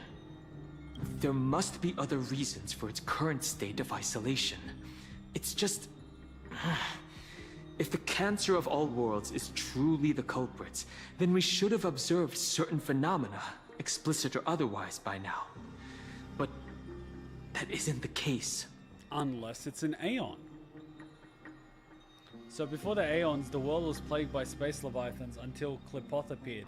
He killed them all. However, one leviathan ascended as an Aeon, Ouroboros. This is the story told to everyone by the IPC. Yeah, and we all know how we should all listen to everything the IPC says. Because they've got absolutely no motivation to rewrite history whatsoever. And they are the good guys. Bringing peace to the galaxy. Uh-huh. Yeah. The voice of the Stellaron. The Anti-Matter Legion. The Stellaron Hunters. I don't think it's the Stellaron Hunters. I don't think it's the Antimatter Legion, actually, either. The voice of the Stellaron? That's what I was thinking, too. From past experience, the Stellaron within you should be able to resonate with other Stellarons, but we haven't encountered anything like that here. Are you sure? Are you absolutely sure? Look at the thing on my head and tell me that again. We haven't observed anything unusual whatsoever interfacing with the Stellaron within the MC. Whatsoever. Is that what you're telling me, Dan?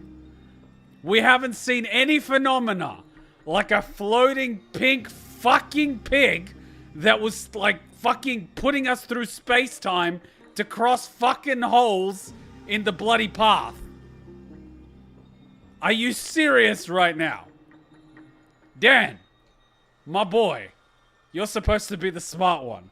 But right now, you're fucking March. My God, son. You can't be serious. I'm sorry. But Dan is a dull boy. Dan, I don't know what happened to you, my boy, but like, you're not as sharp as you used to be.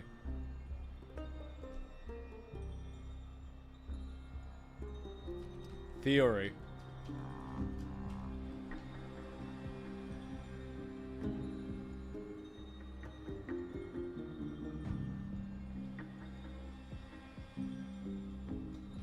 I'll call Estelle.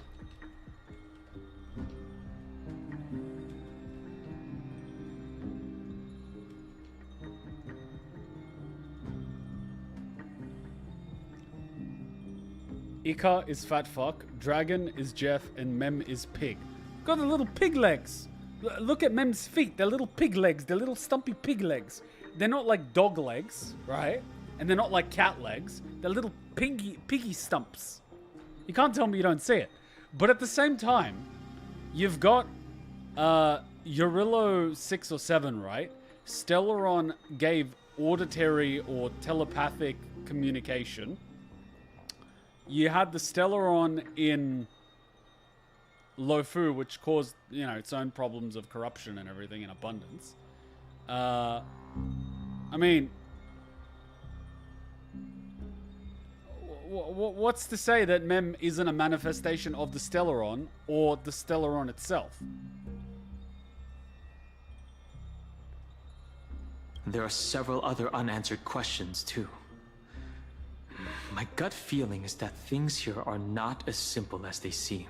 Stellaron de Lofu revived the Arbor, so... No, but what I'm thinking at the back of my mind now, and I'm gonna have to think a little bit because I can't actually remember. We've interacted with Mem. Dan has interacted with Mem. And I'm trying to think at the back of my mind, who else has interacted with Mem? If I find out that no one else has actually seen or interacted with Mem, then we've got something going on here. But anyway. Furthermore, what happened in Penacony also proved that the appearance of a world may not necessarily be due to the influence of just one path. And there is apparently 3 paths here. So that might explain the clusterfuck. No sweat, the Trailblazers can tackle even 10 paths if they must. It could be an all-star cast. Who knows? Maybe Akivili's behind it all.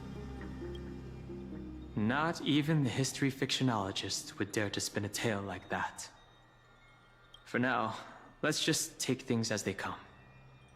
The Black Tide could be a good starting point. Since Nikador has fallen, those who are suppressed by them will no doubt begin to counterattack now. So, to war? Fully's even looking here. Erudition and Remembrance, the 2 of them. I don't know. It could be a giant, what's it called? Swarm. It could be a swarm, mother. I'm just saying. It seems our trailblazing expedition is growing in significance. We need to ask for a pay raise. Mighty's POV. That's scary. At the same time, elsewhere. Don't worry, Dee. This isn't the first time he's been like this. A long time ago. I'm not worrying about him. Oh, alright. You're a little quiet, though. I'm sorry. That was rude of me. What I meant was, I know that man can pull through for sure. It's alright. Being straightforward suits you better. Actually, Dee, there's something we're curious about. What did you see in Nikador's trial? Something that terrifies me. Isn't that ironic? There shouldn't even be a word for fear in the Kremnoan language. Do you think you stand a chance against that thing that terrifies you? Is this also part of your grand scheme? What do you mean? Aglaya knew that Phynon might fall. And she expected me to take his place. That was the plan all along, wasn't it? Yes. Looks like you know everything. I have no intention of condemning you for it. The Flame Chase journey is not a game, and I have long understood this. The downfall of strife, and the ever-growing threat that the Black Tide poses.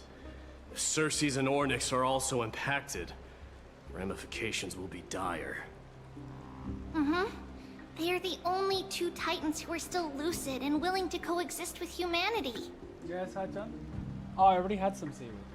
I was eating it in this. You can have it. You can bring me some of your soup if you want. Thank you. Regrettably, I do not hold the key to completing the trial. If I wish to conquer that fear, I need the assistance of my fellow Kremnoans. What the fuck is this?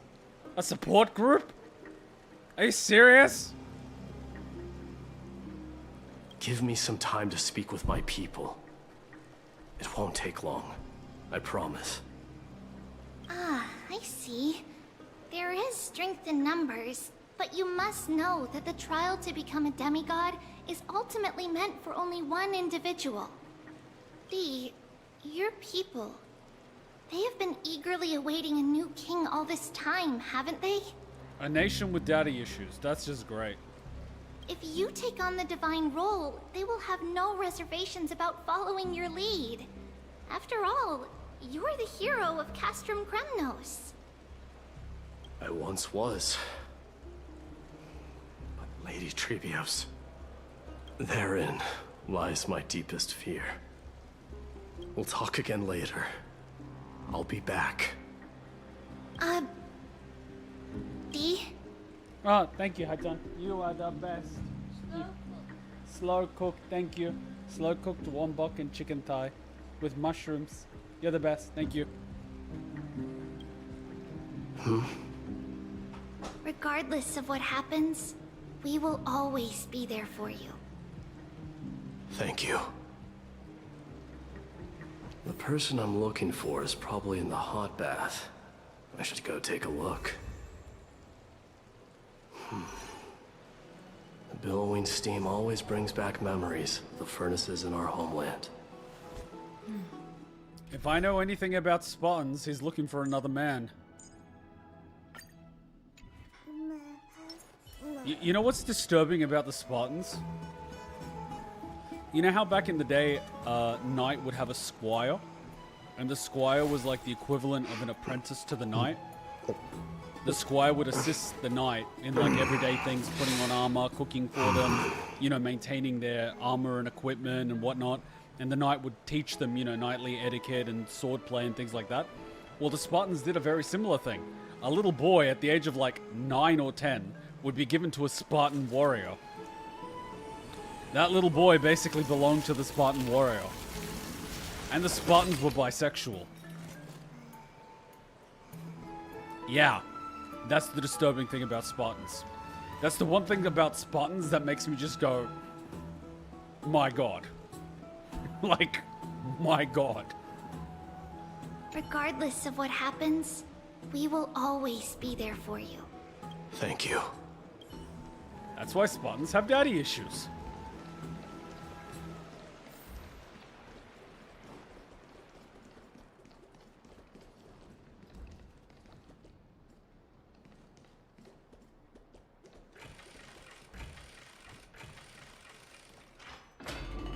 Children left unattended by their parents? That's not safe. Not in this country.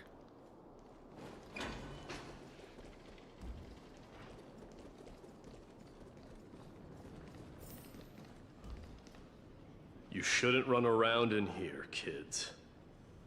Hey, it's the Crown Prince! Are you also here for a bath? I want to hear stories about your feats on the battlefield. The Crown Prince. Are you Kremnoans? Yeah, we are! The grown-ups said we used to live next to the arena. Well, next to the parts next to it anyway. My dad is a centurion with the Hydra Lancers, and my mom is the bravest warrior in the God Shield Brigade. We used to get tons of silver coins from Mr. Krateros. My parents are serving in the Holy City garrison now. As warriors of Kremnos, they're braver than any Achaemen.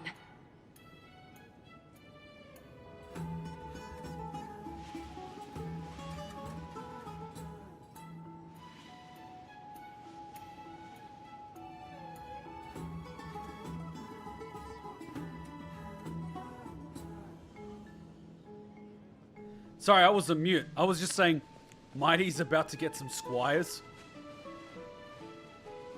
Jesus Christ. Why are you kids here alone? Where are the grown-ups? Mom and Dad were asleep, so we snuck out to play hide and seek with Mr. Krateros. That old man can be such a child sometimes. You know where Krateros is? I happen to be looking for him. Sorry, I don't. Come to think of it, we haven't seen him in a while. Did he get lost while trying to find us? No way! Mr. Krateros is a member of the King's Aegis. He's the best at hunting down enemies. He was counting near Verax Leo when we went to hide. I thought about taking a peek, but who knows if it might be a trap he set. It was prudent of you to be cautious. So, which Verax Leo was he with? It's, just take a few turns after you go out from here. It's close to the backs. All right, I'll go look for him. You should consider the game over and head home for now. And don't play around the hot baths again. Wait, Your Highness! Is there something else? I heard you retrieved Nikador's core flame. Does that mean we get to go back home soon? Have you ever been to Castrum Kremnos? You were all born in the Holy City, and are living lives no different from the Achaemens. Everything you know about our people comes only from the tales of others. You have never even witnessed the blade in the sky with your own eyes. How, then, is a city you've never seen your home? Because this place is definitely not home. Mom and Dad told me that the children of Kremnos are born to wield swords and fight on the battlefield. They also said that the Kremnoan detachment led by the Crown Prince is the bravest army across all of Amphoreus. No one can defeat them. Hey kids, do you know why they call it the infantry? Front lines! The kids in the Holy City don't play with us. The moment they find out that our parents are Kremnoans, they shun us. You know, I remember that as a kid for being Serbian. And I also remember kids 6 years older than me beating me up for it, when I couldn't even understand what they were saying. There I am, a 7-year-old Kuma, in grade school, getting beaten up by like fucking 12-year-olds. Took a little while, but little Kuma learned how to fight back. And then he got suspended for it because I knocked one out with a steel rod that I found at the construction site. Had to change schools. Fun times. You know what was funny? That was the only time my dad didn't actually complain. I remember one time I got home from school and I was like bruised. I remember my knuckles were bruised and bloodied because I fell over. And I was like bruised and my uniform was dirty and stuff. And I was like, what happened? And then my mom was like, he basically got, you know, bullied at school again. And he's like, why didn't you fight back? And then I sort of like explained that they were in the last grade, which is like the 6th grade. And his thing was like, why didn't you fight back? And I was like, they're bigger than me in this. And he beat the living shit out of me. Hard. Even when I was on the ground, he kicked me. Coughed up blood that day. I still remember. It's like, who do you fear more? Them or me? That lesson stuck with me.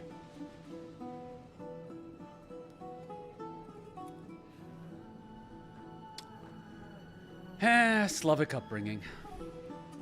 We don't care. We all know that the Crown Prince will take us home one day.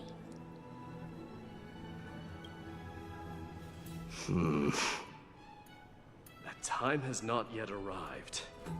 But, young men of Kremnos, heed my command.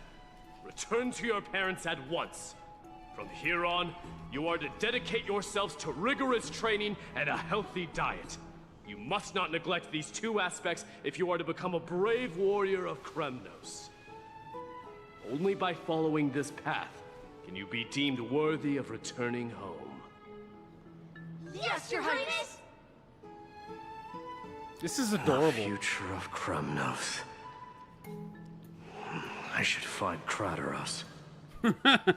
Kremnos, Krateros, like Jesus Christ. At this point, we're gonna find Kratos.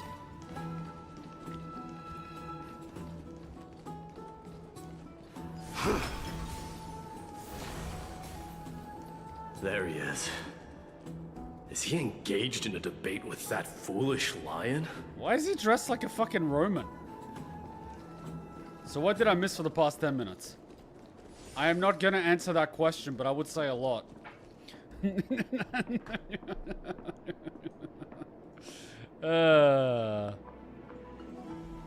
You'll see it in the notes.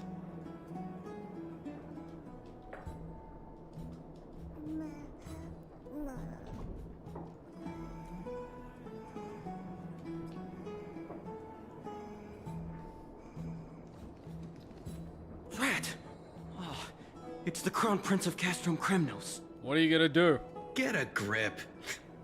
We're here by order of the Council of Elders. Even the Chrysos heirs have to think twice before doing anything to us. Uh-huh. Out of my way, lackeys of the Council. The Civil Guard of Akama is on official duty. Please keep out of this area. They look very top-heavy. Hit their knees. Calm down, my lord. Play nice. Don't make me repeat myself. I'll allow you to pass this time, but just this once. So, you think yourself knowledgeable? Then here is a question for you. Do you know how Chrysius Leo in Castrum Kremnos came to be mounted on the wall? I don't know, my lord. How did it come to be? He told one too many bad jokes. Let me enlighten you. A long time ago, the founder of Castrum Kremnos led a group of warriors to hunt down a lion on the outskirts of the city of Tritos. That vicious beast had been a menace for years, and the bones in its den were stacked even higher than the peaks around Akama. But do you know what happened? Nary a moment had passed after the beast's head peeked out of its den, when the Kremnoan warriors surged forward and brought it down within the blink of an eye, shattering its knees with a single strike. And then... Why are you red-faced already? We haven't even gotten to the best part yet. It's your storytelling, my lord. You're weaving such a captivating tale that it got my blood pumping. Please, go on. Well, if it isn't Lord Mighty. It's been a while. Oh, what in Akama is happening? To what do I owe the pleasure, son of Gorgo? Kratos. My esteemed teacher. Let's talk somewhere else, Mighty Mos. I'm tired of speaking with this silly lion. What about the Council's informants? Those two hyenas are nothing but scavengers of rotten meat. They couldn't bite even if they tried. They can follow us if they want to. Let's go. Good. Blue balled. Wait, so how in the world did Chrysius Leo get mounted on the wall? Blue ball. Keep up with us, you hyena. Oh, sorry. I meant officers. Hey, old man, how dare you? Calm down. Calm down.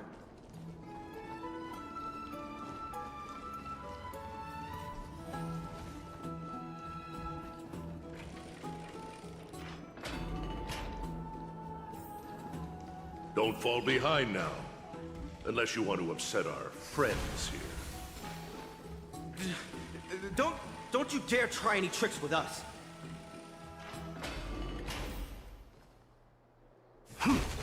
We're almost there.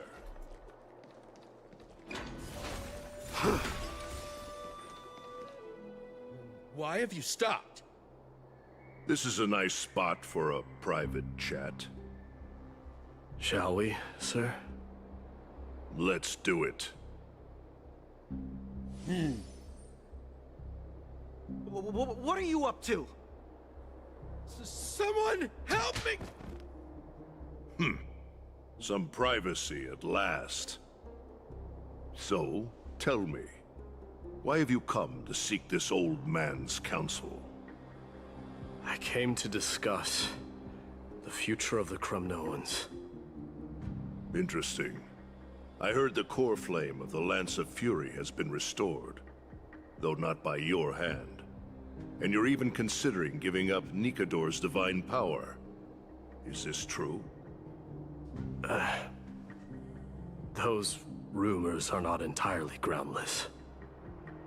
In other words, you did entertain the thought of giving up the throne of Kremnos and forsaking your people. The divine power is not equivalent to the throne. The path of strife is also not our people's only way. Enough with the word games. You, of all people, should understand the plight of the Kremnoans. Think about all the warriors of the Kremnoan detachment who left their homeland with you. Think about their children. Only the yearning for our former glory days has kept us going all this time. If they ever learn that the Crown Prince they look up to so much is actually toying with the notion of stepping down, think of the disgrace it would bring upon your departed mother, Martimos. You best remember that she died for you because of Europon's schemes, to restore the glory of Kremnos. Since you've brought that up, tell me, who is responsible for my father's death? Wasn't your father the king? Are you trying to shame me, Martimos? I may be old, but I haven't become so decrepit that I've forgotten it all. Of course I remember that Europon died when the Kremnoan detachment surrounded him. Ah, so he died and then Nikador took the throne. You drove the spear into his chest with your very own hands. That was merely the final outcome. Do you still not see it? What led my parents and our people to their downfall is none other than the strife we speak of. The quest for glory. The tenet of valorous death before glorious return. This is the creed of every Kremnoan, no matter whether these beliefs are justified or not. Don't be ridiculous. The only thing that could slay a king is a spear. Even an infant knows that much. I swore to your mother that I would guard your crown with my life. I never foresaw that the son of Gorgo himself would be the first to turn his back on the Kremnoan spirit. Gorgo. Your mother bore that name. The name of the great founder of Castrum Kremnos. And she upheld that name with honor. If you choose to turn your back on her legacy, like a wretched deserter, do not fault me for withholding my loyalty, Martimos. I came to discuss the future of our people with you. But it appears this is not the right time yet. Go, mighty. Ha! That's what those Chrysos heirs call you, isn't it? Go down the path you have deemed correct. Deep down, you have always been one to do as you please. And I am well aware that no one can deter you once you've made up your mind. But don't you ever dream of renouncing the traditions of Kremnos. We may reside in Akama now, but we remain eternally bound to strife by blood. Bloodlines no longer hold any significance in this era of destruction. My young lord, always bear this in mind. Never reveal your vulnerabilities to anyone. A lion should never dwell amidst its prey, especially when it wields power enough to dominate the entire hunting ground. Europon, the boy did nothing wrong! Ah, here we go. There's the Spartan beard. This is murder! Do not sully the noble name of Kremnos with the blood of an innocent child. You mustn't reveal your weaknesses to the enemy. Enough! My decision is final. We must use this child's life to preserve the soul of the great Nikador. Wait, that's why you were gonna kill him? We must save Castrum Kremnos. Don't be absurd! Those tiny hands lack the strength to even lift a spear. Do you truly believe him a threat to Castrum Kremnos? You'll be ending the bloodline of Kremnos if you do this. Our millennia-old glory will become nothing more than a joke. Have you forgotten that we Kremnoans place no value in bloodlines? It is through pure bloodshed and slaughter that the kings of Kremnos have ascended to the throne. As for our millennia-old glory, it has always been a joke in my eyes. Glorify it all you want, but it will not alter the nature of slaughter. Those who revel in it are but murderers. They are no more noble than the most monstrous beasts in Amphoreus. Ah, enough with your words! Among all the kings of Kremnos, which one did not inherit the crown only after plucking it from the lifeless body of his father? But listen to yourself now. Do you truly believe you can cleanse the blood from your hands through mere words alone? Nay, quite the contrary. I will end this cycle of bloodshed. Starting with this child. With these blood-stained hands, I will end it all! Your failure is inevitable, European. You are just a coward who can only raise his blade against his own child! A beast that murders his own kin. King's Aegis and Empress of Kremnos! You cannot sit idly by and watch this atrocity unfold! If you consider yourselves the honorable sons and daughters of Gorgo, then take up your spears and join me in putting an end to this bloody charade!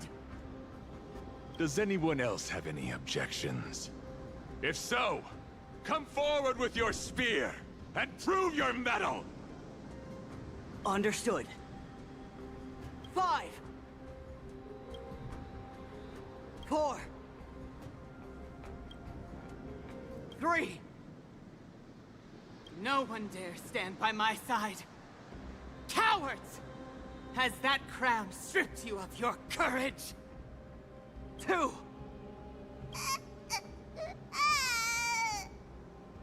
1. It appears there are no objections. Then, in accordance with the Kremnoan Council's principle of tacit consent, the decision is final. Did the child not just object? With all present as witnesses, this child shall descend into the Sea of Souls, where he will nourish the Lance of Fury and join the fallen heroes. May fate and the gods await your arrival. My son, Mighty-Mos. Stop! If you have more to say, then speak. On account of the life we have shared together, I grant you this one final chance. With the blade of fury above us and the council bearing witness, I, Gorgo, hereby move to challenge the crown in accordance with the laws of Kremnos. O unworthy king, in the name of the Council of Elders, I demand that you duel me! So basically, if he wants to kill his child, he has to also kill his wife. Very well. Damn! We shall see who the Kremnoan blade strikes down. Mighty-Mos, my son. They all tell me to forget. But how could I ever? The son of Gorgo will be crowned in blood. If there is no Kremnos without the crown, then I shall seize the crown and smash it to pieces to bring the people to their senses.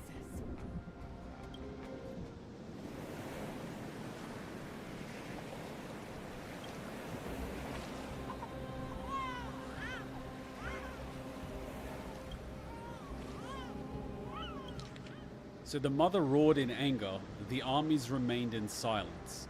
Only the cries and the waves of the Sea of Souls echoed.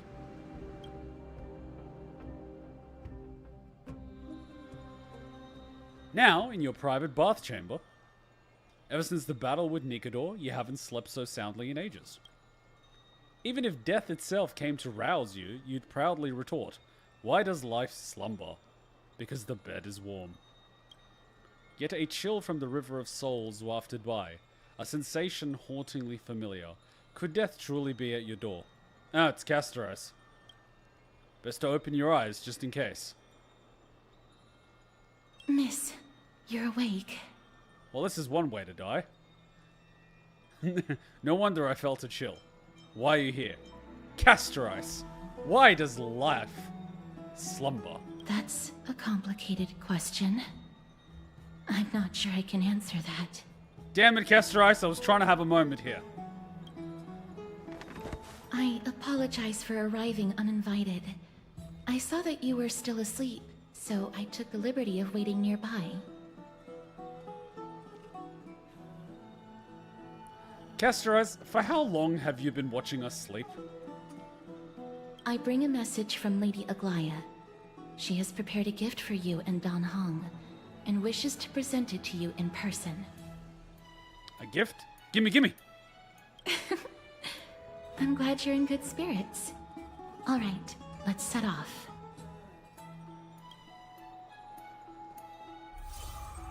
The Crown Prince of Kremnos revealed the past in that trial of hypotheses. The past gained through your travels. Head to the book and write it down. Wait, I'm literally the story writer?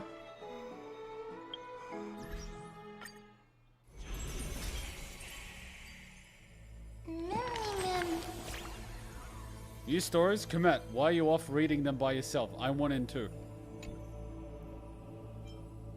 Just sneaking a peek for now.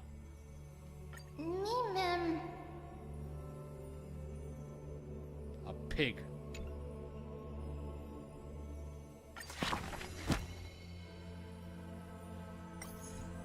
We write a story.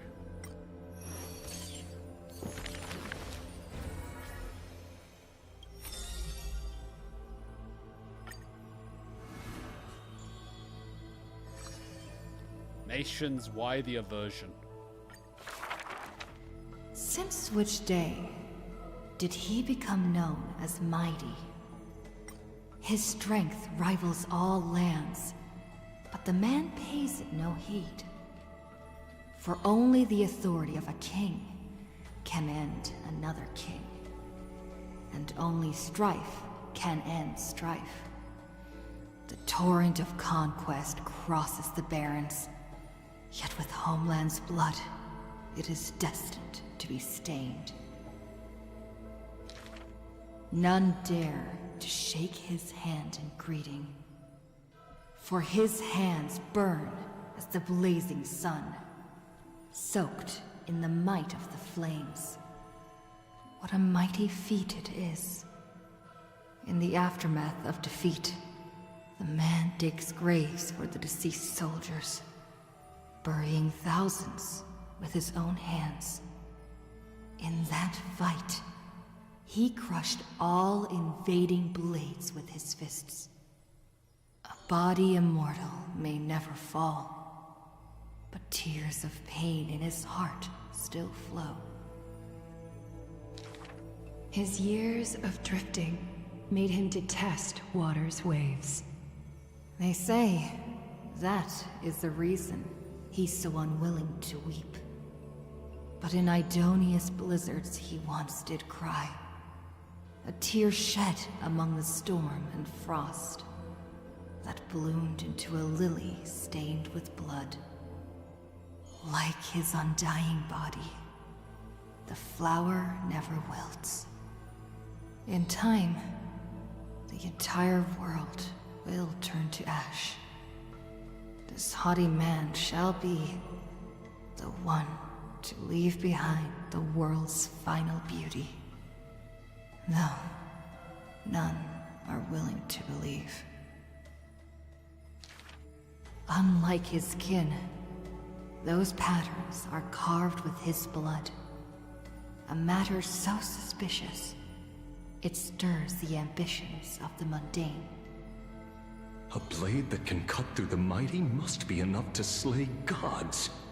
The people to this day still seek it. Yet, it is simply a tradition he follows closely. Do not let your enemy notice that you're bleeding, and thus convince them that you are someone unsurpassed, a warrior supreme. The stories of the past forged his body. A Apart from Kremnos' traditions, what do you have left? The white-haired friend once asked. The man goes silent and still, his gaze burning into the horizon, looking for a distant past. In his days of wandering, this same question was asked by thousands upon thousands, and he never denied. That is why I walk on this path.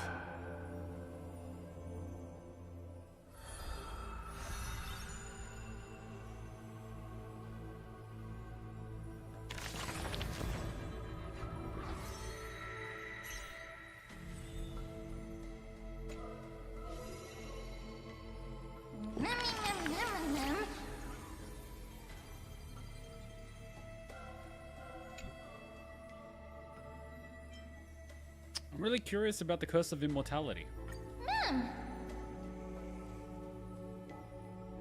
If the arm fell off accidentally, would it become an immortal arm? Sounds like he'd make a great weapon. Mem. Mem. Mem.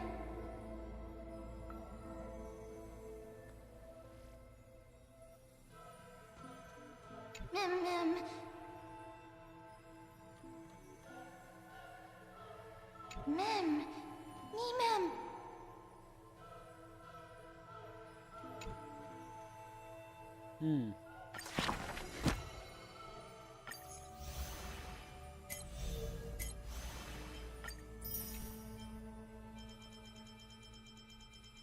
We'll be able to craft a few items by the end of this.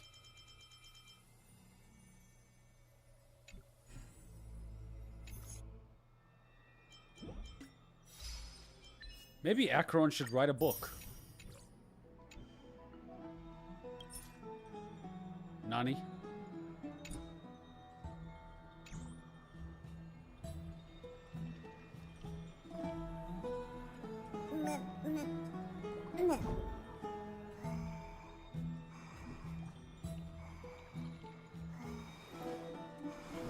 Hmm.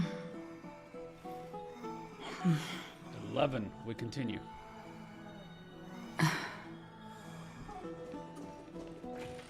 Oh, we bumped into Castoris. How are we not dead?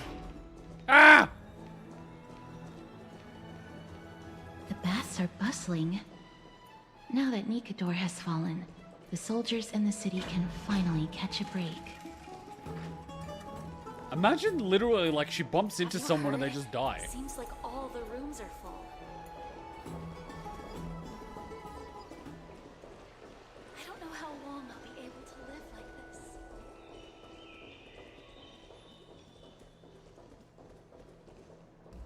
Is that Lady Treby and Lady Trianne? You must have forgotten. This is a precious relic from our hometown. We definitely all saw it back then. Trianne, this is a counterfeit. We both know it's impossible for something this fragile to have survived all those years in one piece. Nothing is impossible. We are fragile too, but we still got through those sad times. Ugh, look at that color and how it glitters in the light. It's exactly as we remember it. Why won't you buy it? If someone else gets to it before us, we'll miss our chance forever. Calm down, Trianne. You need rest. Please, there's no need to fret. If you need more time to make a decision, I can put this aside for you until tomorrow. Or until you're ready? No, it's all right. Trianne is just... she'll come to her senses tomorrow. We'll be off first. Trianne is just... what? Trianne is super mad, that's what! You've forgotten all about Mama! Mama gave us something just like this before! Trianne...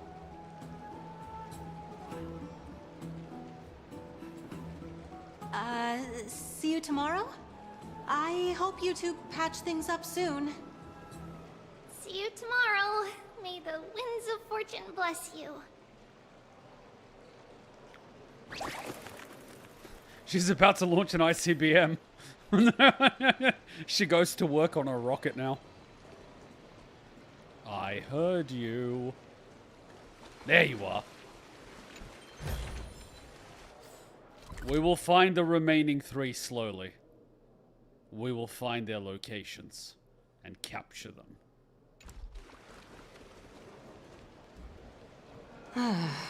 It's so hard to understand what they're thinking sometimes. It's taking a bath. So cute.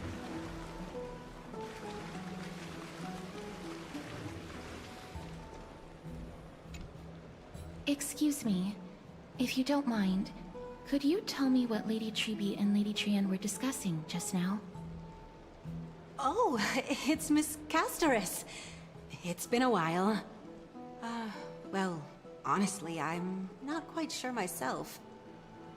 See, I have a little hobby of collecting handicrafts. Some time ago, I found this trinket being sold at the Marmorial Market, and bought it to use as decoration at my stall.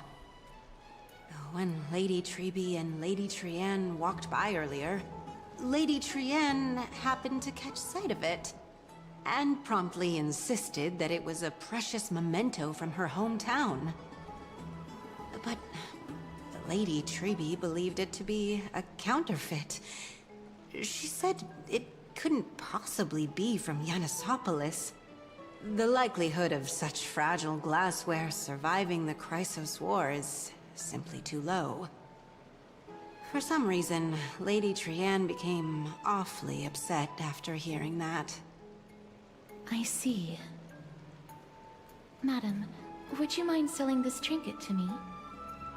Certainly. It's just... if it truly is a relic from Yanisopolis, it could be worth a small fortune.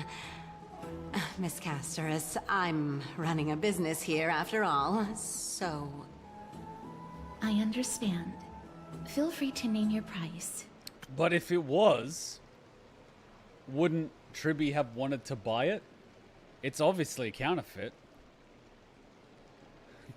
Glare at her in silence. Not so fast. I object to this. And what might your concerns be, my friend? You've got some nerve trying to rip off a Chrysos here. Treby already called it a fake. Are you trying to pull a fast one on us? Fine. I'll sell it to you at cost, as a sign of goodwill, Miss Castorus. Just promise to support my business in the future. Hey, you can make a little profit on it, but just don't rip her off. Much appreciated. Thanks for helping me out. I'm not one to venture out often, and while I have some savings, it takes a lot out of me to even talk to people, let alone haggle. Had you not been here, I would have been set back plenty. The authenticity of the piece isn't important. What matters is that it holds special meaning for Lady Trienne and reminds her of her hometown. Ah, yes. Sell the feeling, not the item. I've long wished to show my gratitude for Lady Trienne's care, but I haven't been able to come up with any ideas for a suitable gift. This chance encounter today feels like divine intervention. Perhaps this is the gift I've been searching for. Still, this trinket is admittedly rather fragile. I will have to make some adjustments and stitch it onto wool felt to protect it. That way, no matter how much Lady Trienne runs around, it won't break easily. Alright, back to business after that little detour. Let's keep moving. Don't stray far now. We've already kept Lady Aglaia waiting long enough. Let's not stray too close either. I don't want to die. Folks going to do next?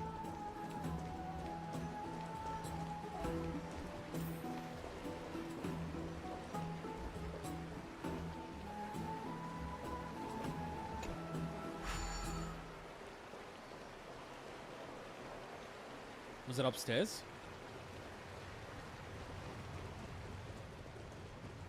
Thank you for the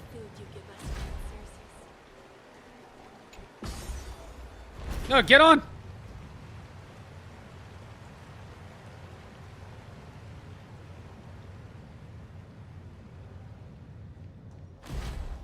Ah! She teleports. It seems your friend arrived before us. Something is aloof. Ah, you're finally here. Welcome, Cass. And you as well, trailblazer from beyond the sky. Could you say that any louder? The gift! Gimme, gimme, gimme! I'm sorry about my companion's behavior. Not at all. It's good to see you bouncing back with such energy after that tough battle. We're the ADHD bunny. Look at our hat.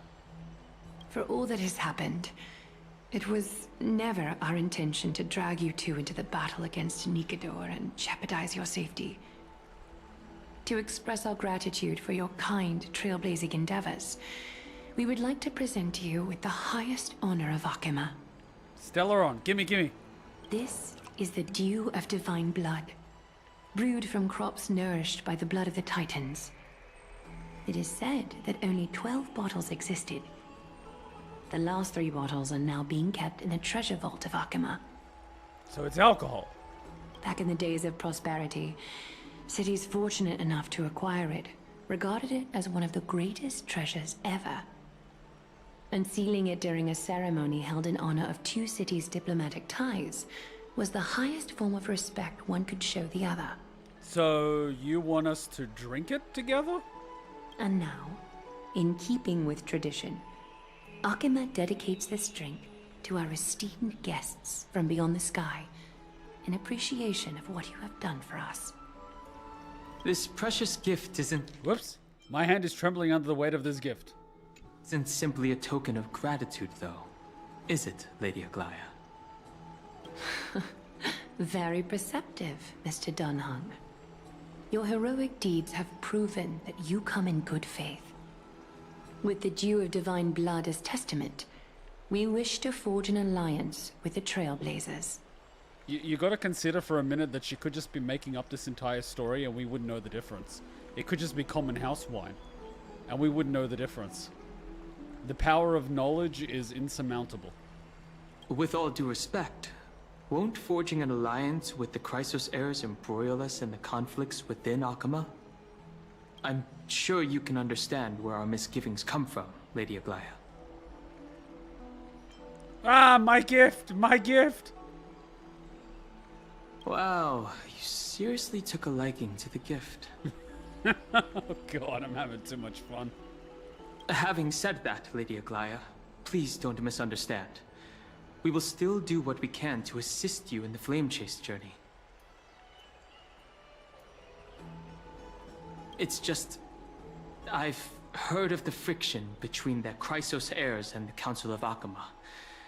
As outsiders, we are wary of getting caught up in this conflict.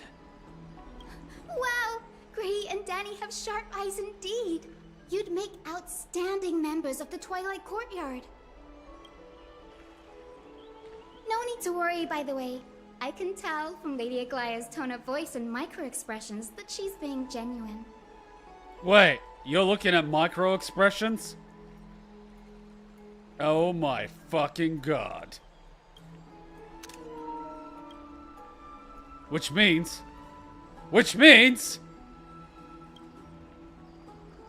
Not only are you guests from beyond the sky, but you've also done so much for Akima. You're practically heroes to us all. Lady Aglaya would never subject you to Aquila's judgment. Huh? You are... Hyacinth. Thank you for taking care of the wounded of the past few days. Oh, it's no trouble at all. The patients are very cooperative when we attend to them. I'm just thrilled to see them all going home healthy again. Oh, it's Cassie. Oh, I've missed you. Gray? Danny? Cassie?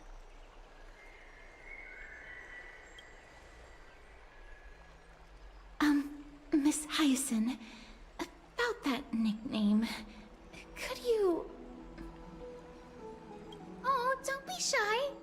It's a cute nickname. Who the F is Hyacinth to be giving everyone nicknames like that? We can't locate the Titan of Death. Where could they possibly be? I can heal anyone I want because I simply refuse to let them die.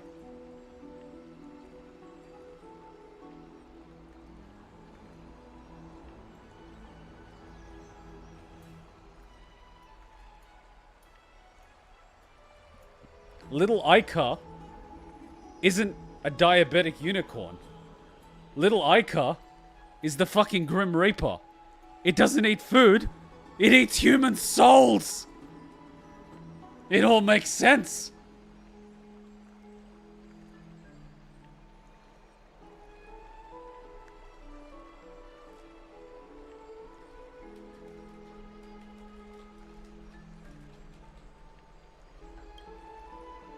This girl, she's a natural at making friends. She reminds me of an old friend with pink hair.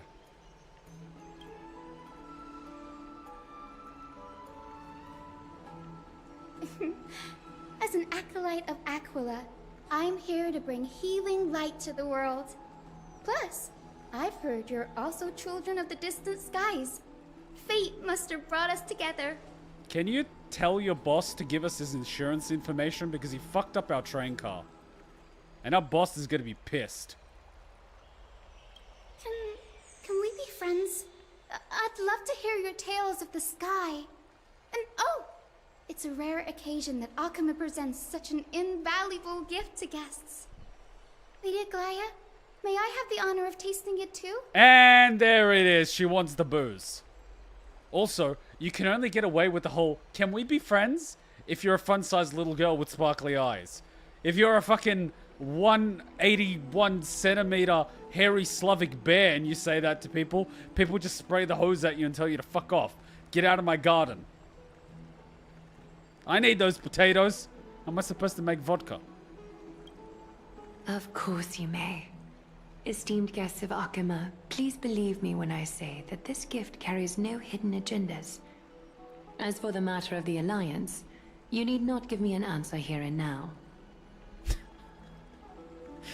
It reminds me when I brought Rakia to university games when we were competing in Kendo.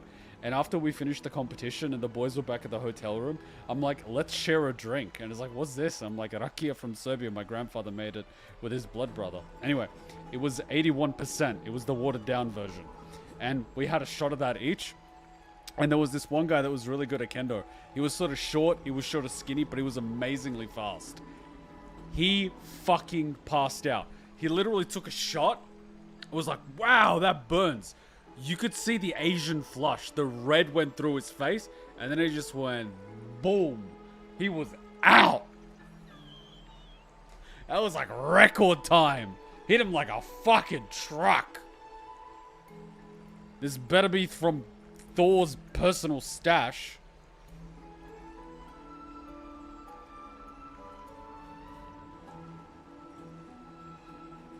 Oh, she's here to help Anglia recruit us. You're mistaken. The capable Lady Aglaya doesn't need my help with things like this. Anglia? I'm not gonna remember that. I see. In that case, we will accept this gift from Akuma. We welcome the chance to talk with you, Lady Hyacinth. Yay! Then I'll get started on my questionnaire. This screenshot will come in handy. Wait, what frickin' screenshot did we use for today's stream? We'll figure something out. Questionnaire? Pardon the question, but I've been meaning to ask this for a while. Micro-expressions, tone of voice, questionnaires. Are these all part of the usual skill set for Aquila's priests? She's a psychologist. Allow me to do the honors. This young lady is Hyacinth, assistant lecturer of the new sporists at the Grove of Epiphany, and head nurse at the medical institution known as the Twilight Courtyard. Is that a mental hospital? Many of the Chrysos heirs suffered injuries during Nikador's attack on Akuma, so the Grove sent Lady Hyacinth to treat the wounded in Akuma. But what I'm really good at is helping people sort out what ails their mind and spirit. If you're ever feeling troubled, come find me. A little sunbathing in the courtyard will chase all your worries away. That sounds like hell. I hate the sunlight. I'm a vampire. Get me away from that shit. So you're a therapist. Thank you. We will keep that in mind. You know, I remember I went to therapy once, and I'm the type of person that's like, you know, good luck having the scalpel to psychologically analyze me. And I remember there was this lady, and I got to the point where I got her to talk about herself, and she was this older lady, and she was basically telling me that she, fortunately enough, survived cancer, but they had to remove, you know, parts of her body in order to make her survive. And then shortly after that, her cat died of cancer. And so she was very recently, you know, going through that as well. And the therapy part of that wasn't so much that, oh, I feel better. It was more so that, holy shit, you went through some shit. You know what I mean? And she was still getting through it. And in comparison, I was like, you know what? I'm not complaining. I am alive. I am healthy. I have time. I'm not going to waste it. You know what I mean? So it was, yeah, you do your own introspection in a weird way.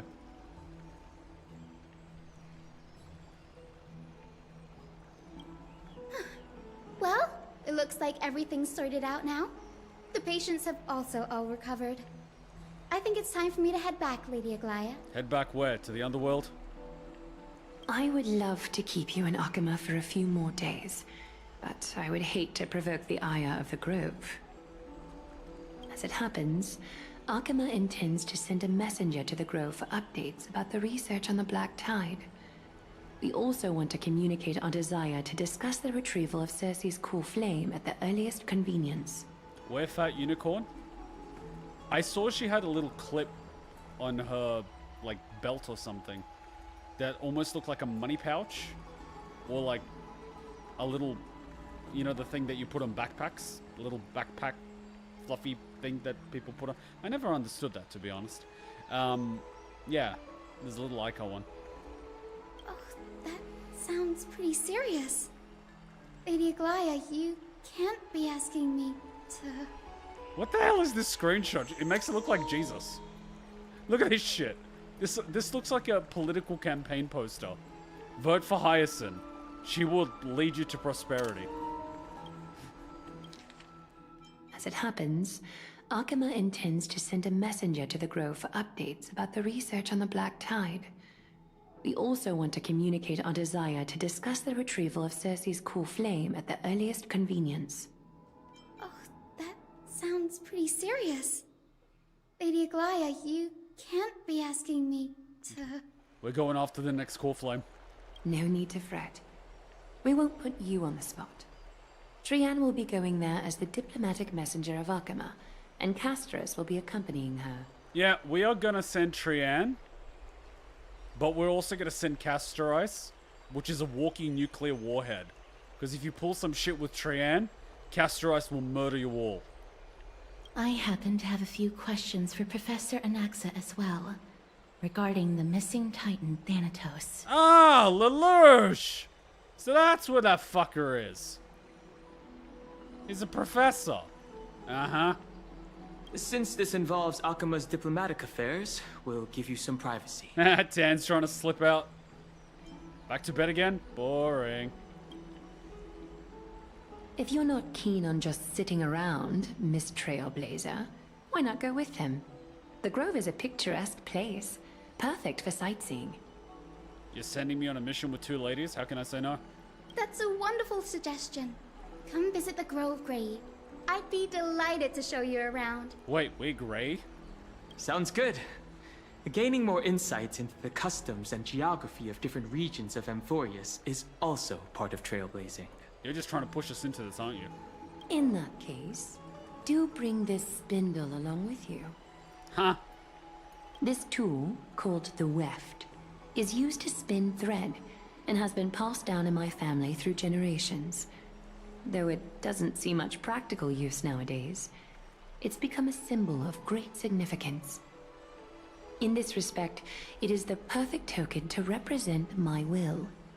If you encounter trouble at the Grove, just take this out and show it to them. While you're in the Grove, the golden thread of the weft can also render all things around you visible, regardless of whether they're corporeal or not, allowing you to see things as I would. Castorus knows this too. Sorry, they're doing what with magic? Make good use of it. Trian is already waiting for you at the outskirts of Okima, so I won't keep you any longer. Wait. May your journey be smooth. Trian is the one with the attitude, right?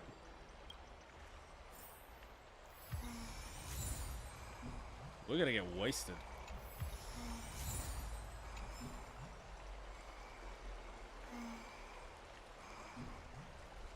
Well, let's go.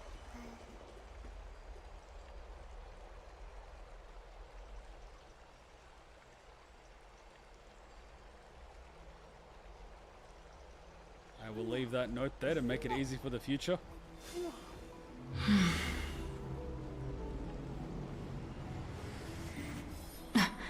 Alright, let's go. I'm glad to be in your company again, miss. I bet you are. Tell me about the Titan known as Thanatos. Yes. Thanatos controls my fate, in a sense. The curse I bear came from them. And they have something of mine. Something of great importance that I must get back from them. Your soul? Your emotions? Your bravery? Your 350? Who is Professor Anaxa? When I was studying at the Grove alongside Phainon and the others, Professor Anaxa was responsible for teaching us about the Chrysos heirs and the Titans. That's also when I met Miss Hyacinth. She was Anaxa's teaching assistant then. What is the Grove of Epiphany? The Grove of Epiphany is Akima's partner academy. They look after the core flame of Circes and are the organization at the forefront of researching phenomena such as the Black Tide and the Titans.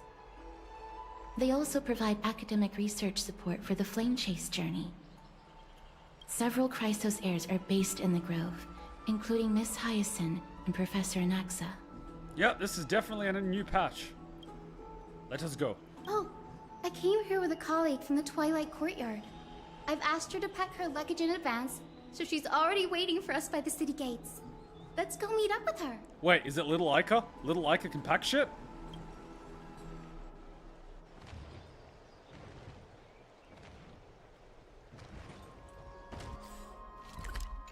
Look, there she is! And Lady Trian. But who's that they're looking at?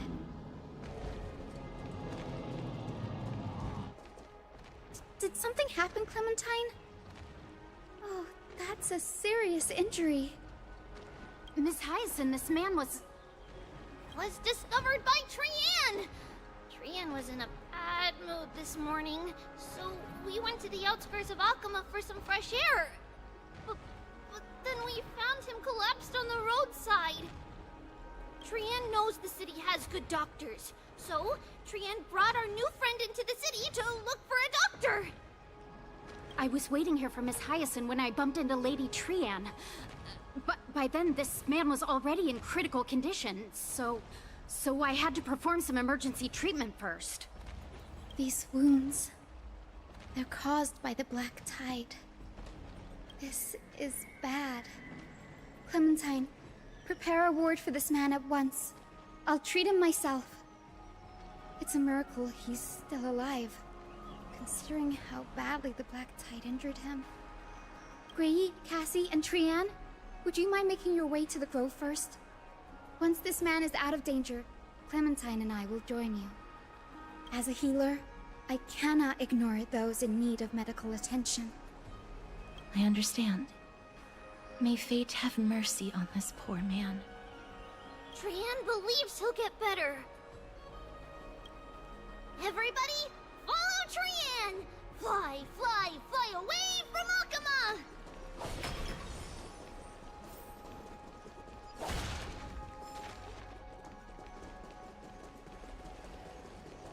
Okay, nothing hiding here. Down this road we go, to the skies we fly, leaving Akuma behind! Yep, Trian's the one with the attitude. Little Cass, little Gray, are you ready? You almost called me little gay. Are we not using the Sentry Gate? You might not be aware of this, but using the Sentry Gate takes a significant toll on Lady Trian. I'm aware. Mm-hmm. Trian promised Treeby that we wouldn't open the gate unless we had no other choice. Alright, let's go. I'm ready, too. Okie dokie. Everybody, let's hold hands. To the grove we go! Wait. But Castor Ice is gonna kill us. What?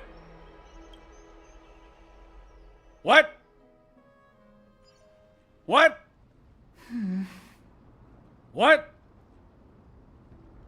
It's harder than I thought to sew gemstones onto Wolfeld. Wait, Castor Ice, can you see the floating little piggy next to me?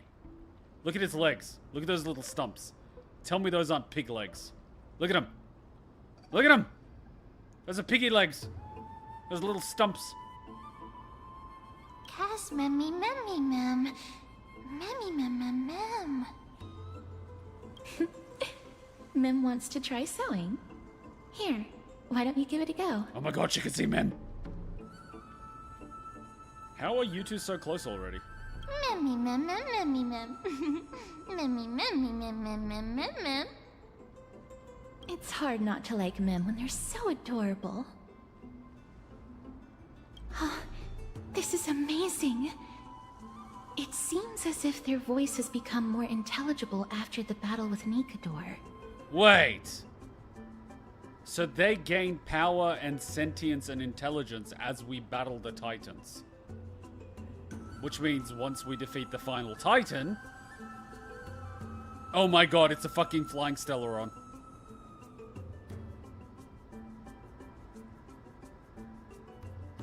Oh my god, the Titans are a seal. Break open the steel and a wild Mem will appear at full power. After spending the last few days together, I feel like I'm gradually gaining the ability to understand what they're saying. Even if it's just a little. No, you're not gaining the ability. Its passive aura is allowing you to understand it. It's not internal, it's external. Everyone's gaining the same ability at the same time, at the same rate. That's not you. That's it. Mem, mem, mem, mem, memmy, mem, mem. Memmy, mem, mem, memmy, mem, mem, mem.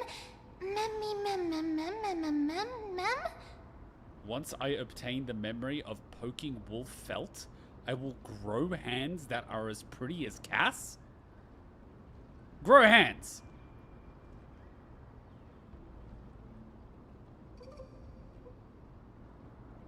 That just sounds weird. Memmy, mem. Memmy, mem, mem, mem, mem, mem.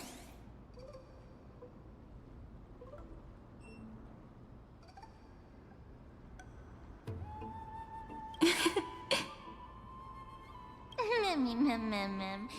Memmy, mem. Memmy, mem, mem, mem, mem, mem, mem, memmy, mem. Memmy, memmy, mem. Mem, mem, mem, mem, mem, mem, mem. I'm just thinking, you could just bleep out a mem every 3 or 4 mems, and you can make Mem sound like she's swearing like a motherfucker. Whoa, Mem, calm down! You can't say that! You're gonna get us cancelled! Memmy, mem, mem. Mem, mem, mem, mem, mem, mem, mem, mem, mem. Whoa, Mem, no!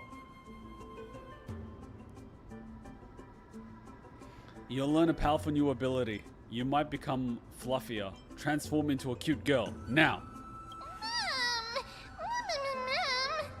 Oh my god, it's like the Dragon Ball Z, what do they call them? The ones that can transform. Cute. Is everybody awake? Little Gray, little Cass, and a little pink puppy? Who are you calling little? You're a pipsqueak. I could put a plate on your head and I still would struggle to reach it. Puppy? Mem, mem, mem, mem, mem. Memmy. If you're a little memmy, then what's a big memmy? Oh god! It's already action hour. Lady Trian, I hope you're well rested. You were talking in your sleep. Did you dream of many things? Sleep talking? What did Trian say? Something about the Geneva Convention? Something like, Mommy, doll with sword. Let's fight together. We'll be brave. Ugh, it's so embarrassing. Please don't make fun of Trian. Of course not. Wasn't Lady Trian's mother also the Holy Maiden of Yanisopolis? Uh-huh. Mama was the strongest holy maiden in all of our history. She also gave us the prophecy of deliverance. And she had red hair that looked like a cute red mushroom. But Trian can't remember what Mama looked like anymore. Not even in the dream just now. Eventually you will forget what people sounded like, and you will also forget what they smelt like.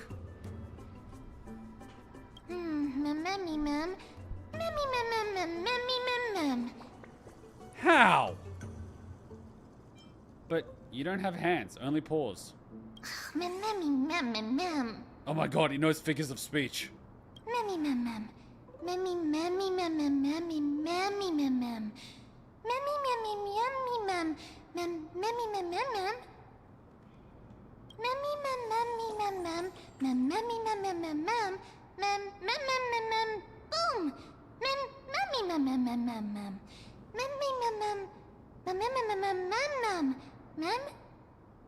Sorry, could you say that last part again?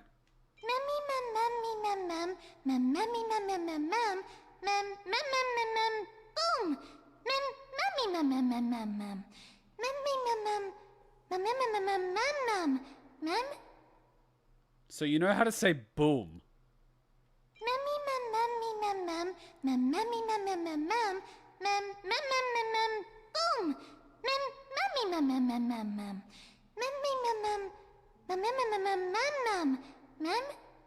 This will be handy for meme purposes. Let's do it in max volume for prosperity.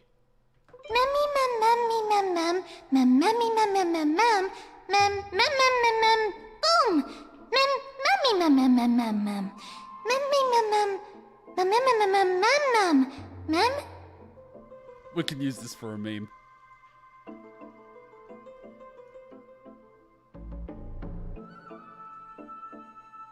Oh, no, I don't want it to open.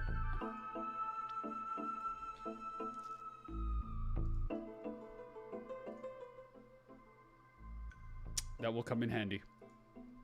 Alright, so mem's vocabulary consists of mem and boom. Mem, mem, mem, mem, mem, mem, mem, mem, mem, mem, jihad, mem, mem, mem.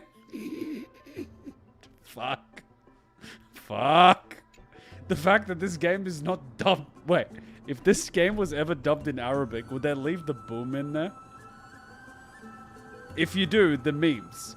If you don't, it means you're aware, which is sometimes worse. The Jihadi twins don't actually have a rocket. They removed the rocket, which means they know the meme.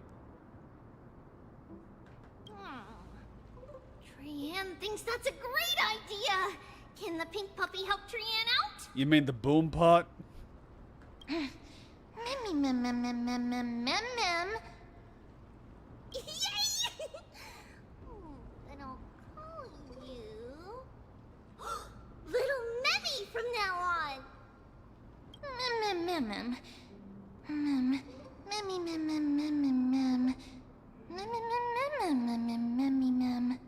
Hey, here's a question. Did Pokemon start saying their names after we named them? Or did Pokemon name themselves?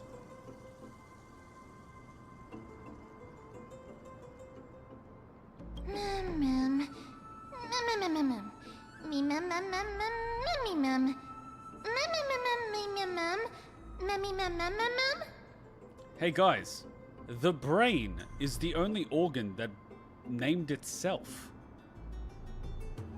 We are the brain that is technically piloting a muscle and skeleton mecha. We are the brain that is a mecha pilot. Think about that for a minute. I would think they named themselves and we just call them what they constantly say.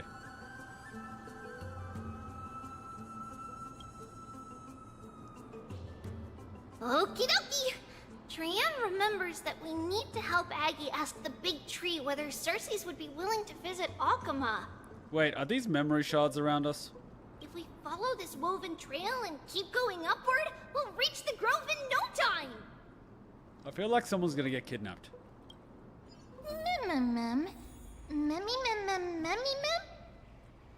Legend has it that whenever they requested an audience with Cersei's, Nestia would always come to the meeting in a long white dress.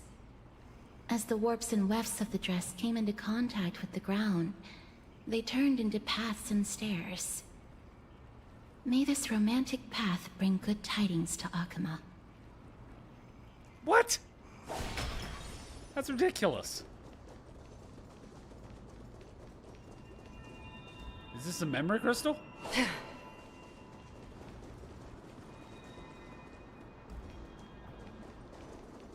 Look! A huge tree! It's... huge! Is this the kingdom of the elves? I feel like I'm about to be ambushed by high elves. Grass has quietly crept up the folds of the statue's garments, and blue flowers bloom at its feet.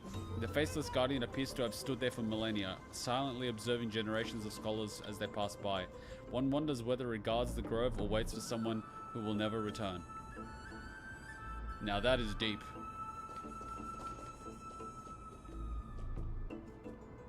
Sorry, they weren't high elves, they were woodland elves. Woodland realm? The intricate patterns on the altar faintly emerge in the darkness. You can just discern that they symbolize Nestia. Gentle light filters through the giant tree's roots like echoes of days wrapped in the shroud of time.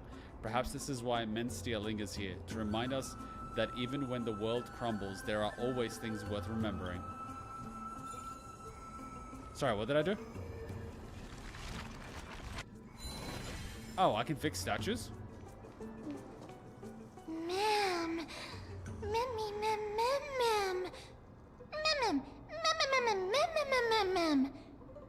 Okay. A giant tree bowed slightly in the silent forest, tilting and falling into the wilting grass waves. A passing breeze rustled through the leaves, as if it was sighing, softly fading into the lightless ocean above on high. March 7th Would March 7th appreciate the sublime scenery? You're uncertain. Dan Hung? Perhaps. Never mind. Every time he encounters a tree as big as this one, it would be a deeply troubling situation. Take a photo of this big tree. Okay, so we do... Beautiful. Wait, what did I just do? Oh, great What? Observe our great master Ceres. Such nobility and holiness in August's presence. Wow, it's actually Ceres. That's right. Marvel and praise Philly. Such reverence is exactly what the master deserves. Can I take my photo now? Okay, so I cannot walk too far there, but I can take it. Hey!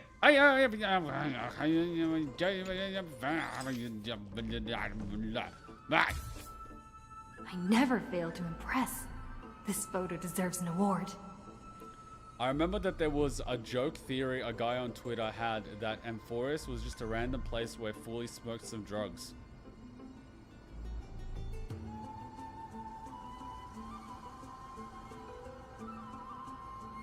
And that's why it was hidden?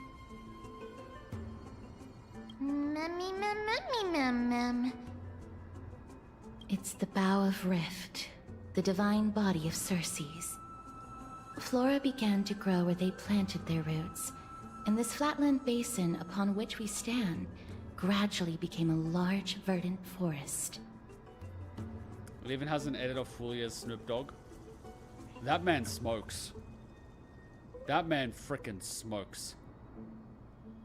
A long time ago, Felicis, the first scholar, led the masses to build a garden and courtyard in the forest, naming the site the Grove of Epiphany. There, people sought mental clarity, knowledge, and enlightenment. Trian knows this. Everybody says that was how this big academy came to be.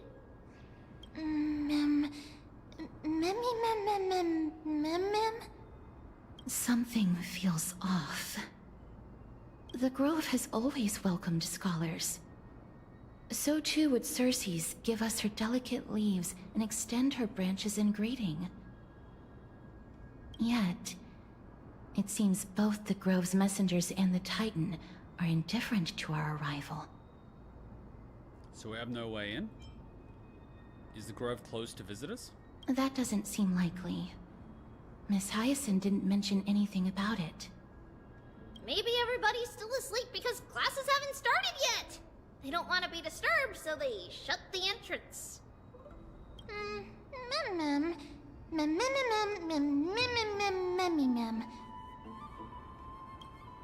This place is too quiet. What in the world is going on?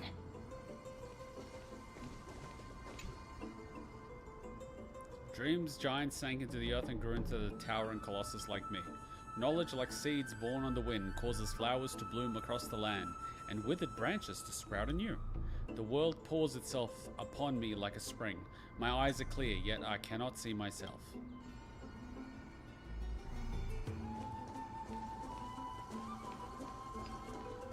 Oh, Trian found it! Everybody, fly across to the other side! Give me a sec. Whoops, I can fix it.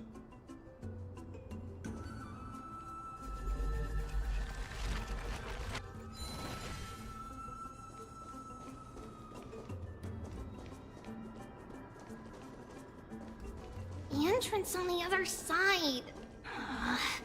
Where could it be?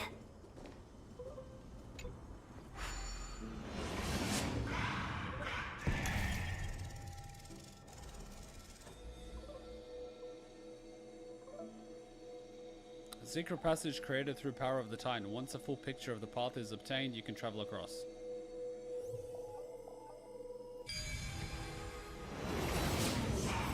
Gray's eyes are so sharp! I knew you would find it. The courtyard of Storgi should be just ahead of us.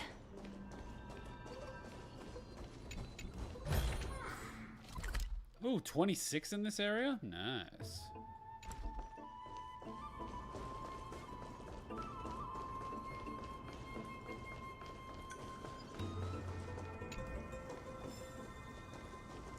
Agree over the 7 sages. Ain't no one got time for that.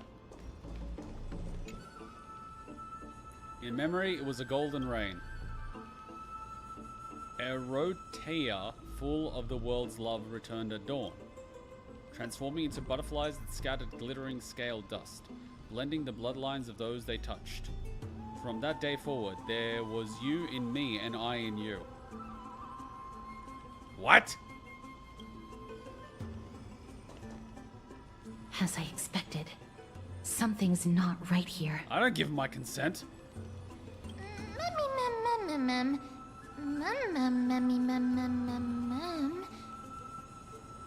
Not to mention that this whole place is also eerily quiet. I'm just expecting a zombie to come up out of nowhere. Maybe they really are asleep. Maybe something happened. Maybe Anglia didn't give them a heads up. Maybe something happened. That's possible. Hello? Is anyone there? Yep, she's definitely the one with the attitude. Oh. Huh, no one's here. That scared me. I have an idea. Lady Trian, could you lend me that golden spindle? Do you remember? Lady Aglaia said this. While you're in the grove, the golden thread of the weft can also render all things around you visible, regardless of whether they're corporeal or not. So you mean everyone just looks invisible, but they're actually here? This is achievable because the grove is not only where the roots of Circes are, but also where the chrysalis of gold manifests.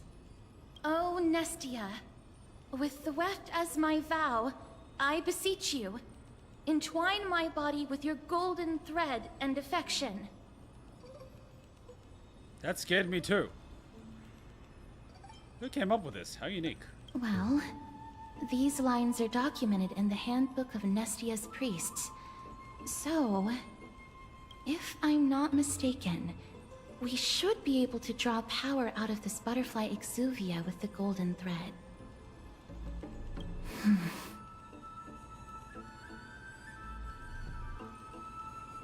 Yes? There isn't a reaction. Did it not work? But that shouldn't be. Mem.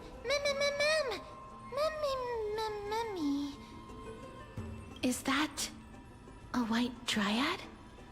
Why does it matter that it's white? Why can't it just be a dryad, you racist?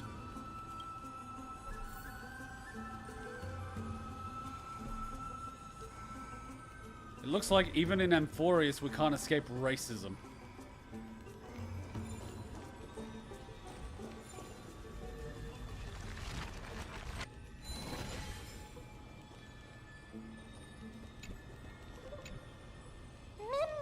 Mem.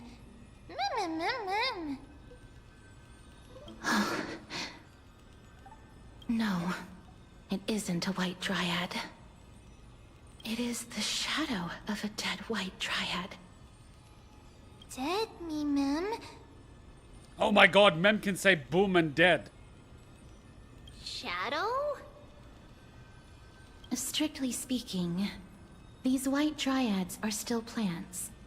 They only gained sentience as a result of Circe's blessing of equality. But their sentience is minimal when compared to that of humans. These flowers have already died. What you see here are just faint afterimages of their souls. So, the Titan of Reason was a communist? However, this also means that the golden thread has definitely connected with the Titan's presence. Without the golden thread's outlines, we would not have been able to see them at all. They were like the first thing that I spotted. Circe's name, while the Titan of Reason, is a reference to the Greek goddess Ciri, the god of alchemy. Eee. But what happened to them? Why are there only tiny shadows of them left? Did someone cut down the tree? Mem, can you read their memories?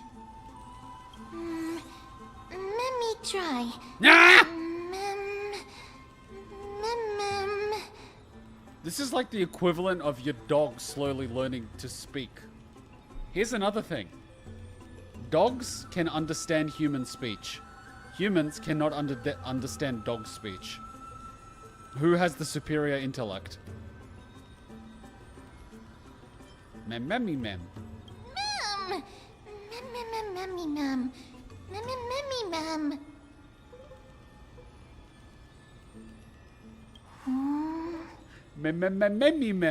Mem. Black cloak, Mem. Sword. Oh my god, it's improving exponentially. Toward the great tree. Holy fuck, it's gonna start speaking English now. Mem.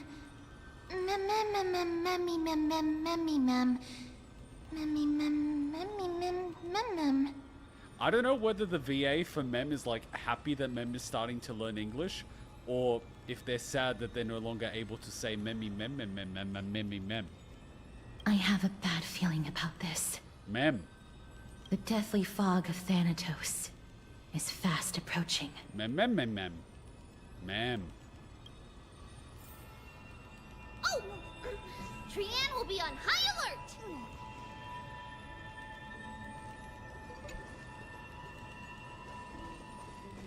Kuma was inflicted with membrane rot.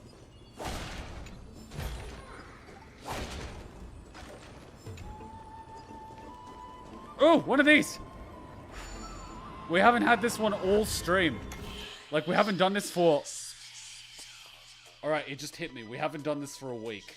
And just going into this feels like I did this like 5 minutes ago. I shit you not. This feels like I did it 5 minutes ago.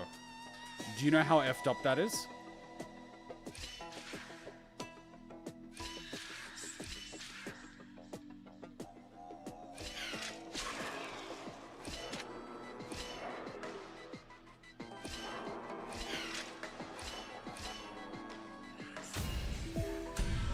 Legit, it feels like I did this 5 minutes ago. A week feels like 5 minutes ago. Isn't that crazy shit?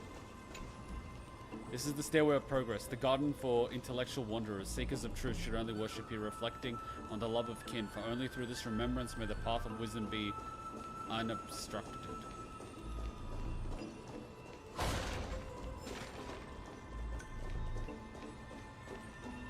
Activate Fragment of Recollection. Ooh. Master, we have installed bronze detonators along a number of Grove main roads as you instructed. Very good. Can we proceed according to plan? There will be no issues on the technology side. We have already held detonation tests and ensured that they are able to damage the bodies of Titans. It's just what? It's just that such methods are blasphemous.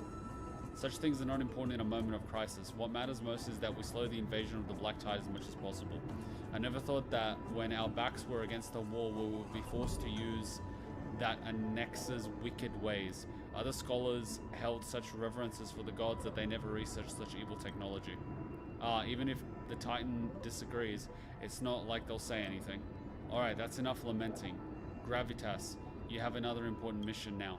I need you to find a way to leave the Grove immediately and head to Okihima to request aid. I do not know if the Grove can withstand this threat. If we could just hold out until reinforcements arrive, then all will be well. If not, I have no choice but to entrust the core flame to that woman. You want me to leave the front lines and be a deserter? There is no way. You're a Chrysos heir. If anyone is going, it should be you. Sorry, what? Don't argue with me. You know you will never win. It is precisely because I am a Chrysos heir that I must stay and fend off the Black Tide. I will endeavor to ensure we survive until reinforcements arrive. I may be a scholar, but I know a bit about fighting. Any normal Black Tide monster is no match for me, so you need not worry. I just didn't want to be... Calling for aid is not desertion. If we're not prepared to risk your life, the Black Tide would simply intercept you and kill you before you made it to Okihima. Gravitas, you're the fastest among us. Will you accept this important duty? I will not let you down. May Circes protect your mind, Master Kalinicus. May the Circes protect your mind. Well, I don't think he ever made it. He got GG'd. Ooh, the bug.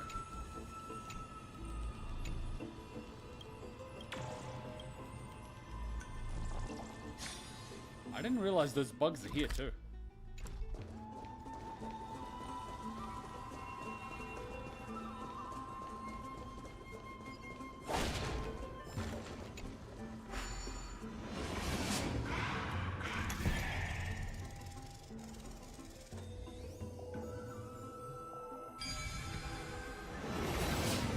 The smell of death is becoming more and more intense.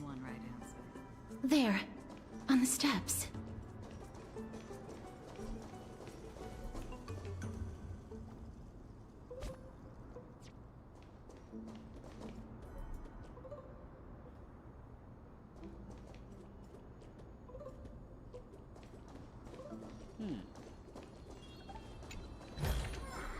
Seek, and you will find. This looks really scary.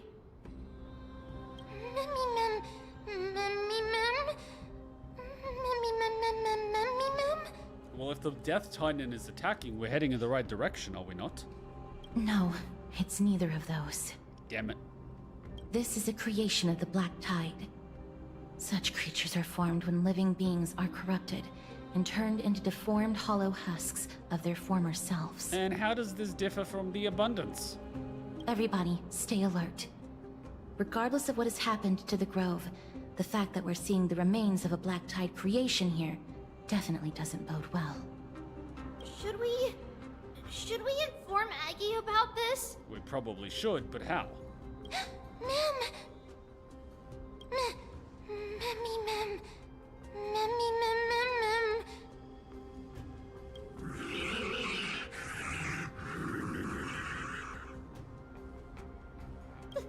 The monster is alive! Trienne will protect everybody! Trienne, please hide behind us. Miss, let's do this. Oh, did they let us try castor ice?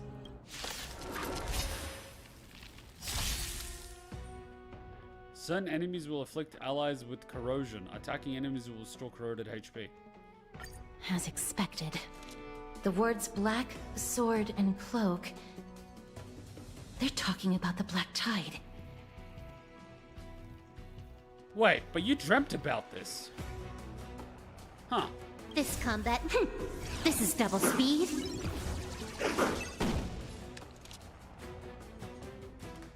Lend me your strength. Another journey begins, destined for oblivion. You took the bait.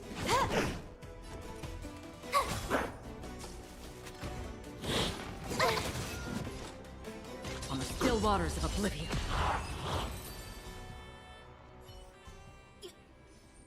You defeated it!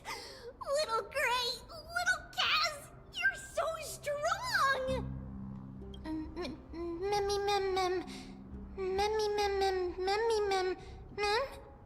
Mem. To think the Black Tide has spread this quickly to the Grove despite its remote location.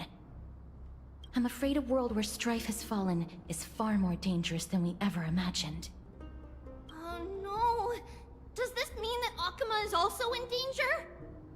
Looking at this mess, it seems the scholars at least succeeded in fending off the first wave of attacks. But at what price?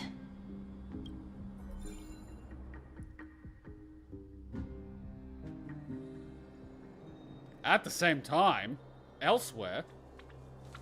Lady Aglaya, after a few days of surgeries, both major and minor, we were able to save the life of that patient found on the outskirts of Akuma. Wait, we were away for a few days already? Thank you again, Hyacinth, for your hard work. Wait, so there's absolutely no long-distance communication network. So we are able to text people on our text tablet and browse the tablet internet to gossip and upload photos, but we can't send a message asking for help? Someone explain this technology to me. The scarring of his organs was especially severe, a result of the Black Tide's corruption. It's a miracle he's even survived. I can't say for sure when he'll regain consciousness. Don't stress yourself out over this. You've already done everything in your power to save him. There's no need to hurry to the Grove either. You deserve a good rest now. Hold that thought on your mind for a couple of weeks. Start writing those. Are you effing serious? I'll leave a note. Mem says boom. I'll be like, stone tablet communication. Why no SOS message?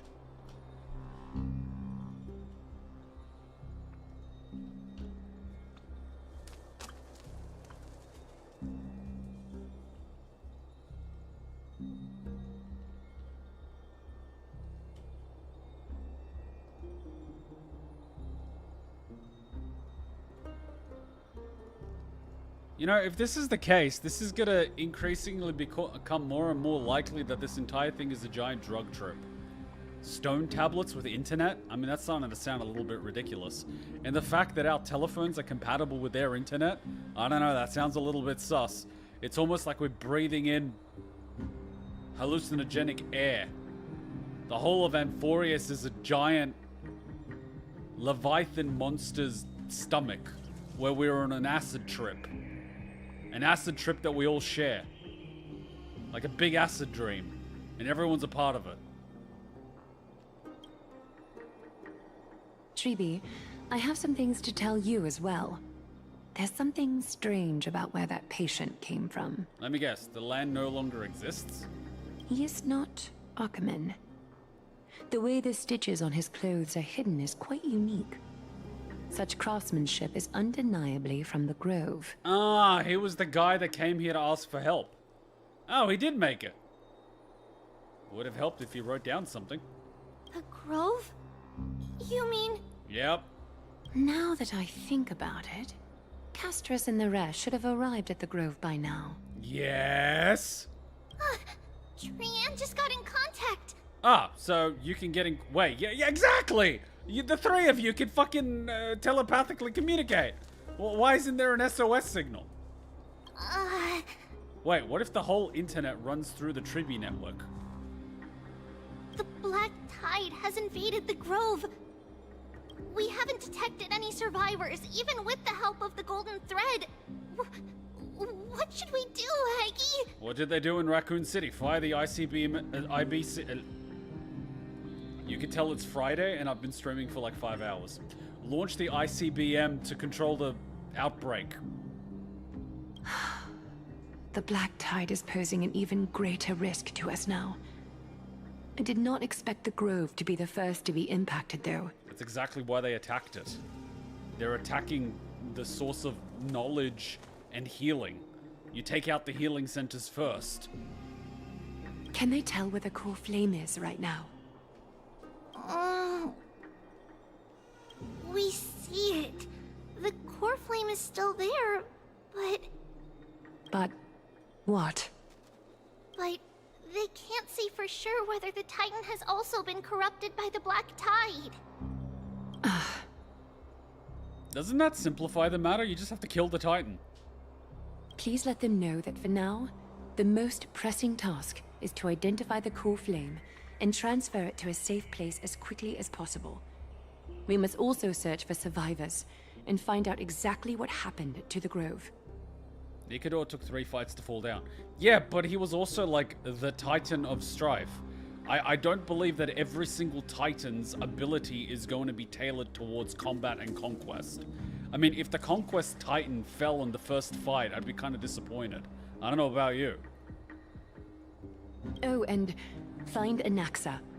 Unless something went terribly wrong, he should still be alive. They've set off. Please, stay safe, everyone. No one's gonna send reinforcements? I pray for their safety too. Seriously? No reinforcements? Aggie, how do you know that Anaxa is still alive? Why don't you send Hyacinth and someone else? They might need a healer. I know that man all too well. If that blasphemous performer knew that he was not long for this world, he would most certainly try to seize the core flame and drag the Titan down with him. No wonder she's calling him that man. Is this a joke as well? No, I'm being serious this time. Holy shit, he's got a reputation. We're facing threats from both within and without Akima. The merciless carnage may have ceased, but Akima's nemesis continues to sharpen their blades even now. They may have even prepared the gallows from which to hang us already. You mean... Even if the divine authority of strife is as yet unclaimed, the Black Tide is advancing more rapidly than I expected. I fear this tragedy is more than a mere natural disaster. Alright, at this point, Mighty should probably just grab it and become a demigod just to stop this threat. I mean, you could hold your whole I don't want to be a demigod stuff aside, and you need to start considering practical solutions for an inevitable invasion. Like, let's be real here. Sometimes you just gotta bite the bullet and do what needs to be done. Alas, it's too late. The Council will likely take this opportunity to do something... I will try to keep this under wraps for now. But you must also take care and be prepared for anything that may happen. All right. Should I inform Hyacinth about this? Not for now. She must be exhausted after performing surgeries non-stop for so many days. I don't want to overwhelm her with this bad news. Deploy the fat fuck? Yeah, but if she hasn't slept in 2-3 days, she wouldn't be very useful. That's, like, legit. That is the human limit. You will start hallucinating after 3 days. And it is not good. You cannot operate under those parameters. You become a liability. We can only hope that the Grove weathers this crisis with as many survivors as possible. That being said, based on the condition of this patient, Tribi, we should prepare for the worst. It's likely he is the only one who managed to escape from the Grove against all odds. I'm starting to think Anaxa is like that Doomsday prepper that's just getting ready for Doomsday and no one takes him seriously. And then the fucking apocalypse happens and he's the only one that is prepared for it and he's ready to go. And everyone else is fucking dying and panicking and he's like, my time has come. Let's lock and load. That's what it's sounding like.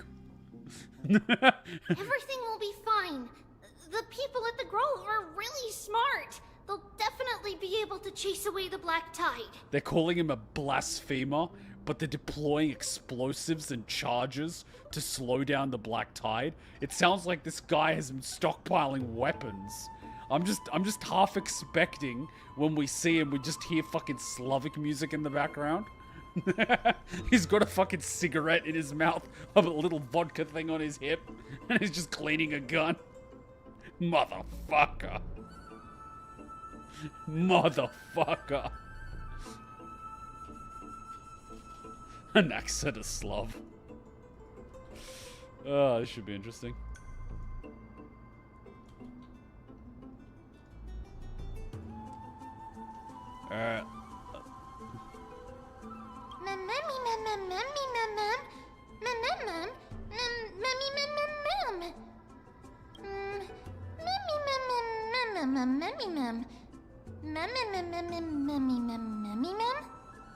How should I put it? Oh, he's got a fucking reputation even with Castor Ice. This should be interesting.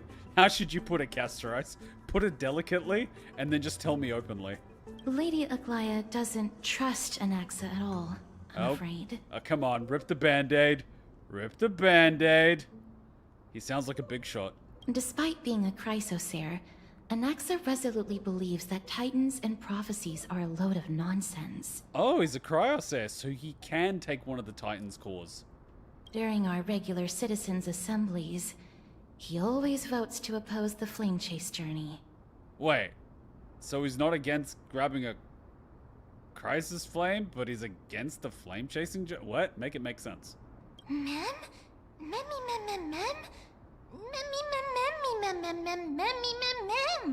Explain this paradox. Trian knows the answer to that.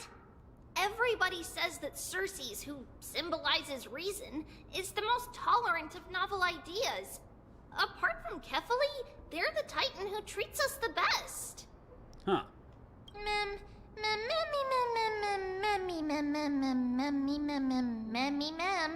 I mean, that is kind of the definition of tolerance. Tolerating even that which you disagree with. Yes, that is how we formed an agreement with these Titans who bear no harm toward humanity. If they agree to support us on our flame chase journey, we will wait till the final moments of the journey to restore their core flames. We will kill you last. With the exception of Orynyx, that is. They didn't lend us their power willingly. Yeah, I mean, you know.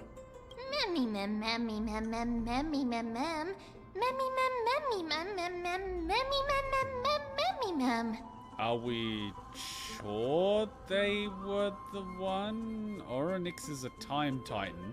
Maybe you are Orynyx from the past or some shit, and you become the Orynyx in the present by going through this journey or some shit? I don't fucking know. That is true. It's also fortunate that these gods weren't corrupted by the Black Tide and did not descend into madness. Trianne believes Cersei's will be alright. After all, everybody says that the people of the Grove are really smart. So, Little Gray and Little Cass, just leave the task of finding Anaxa and everyone else to Trianne.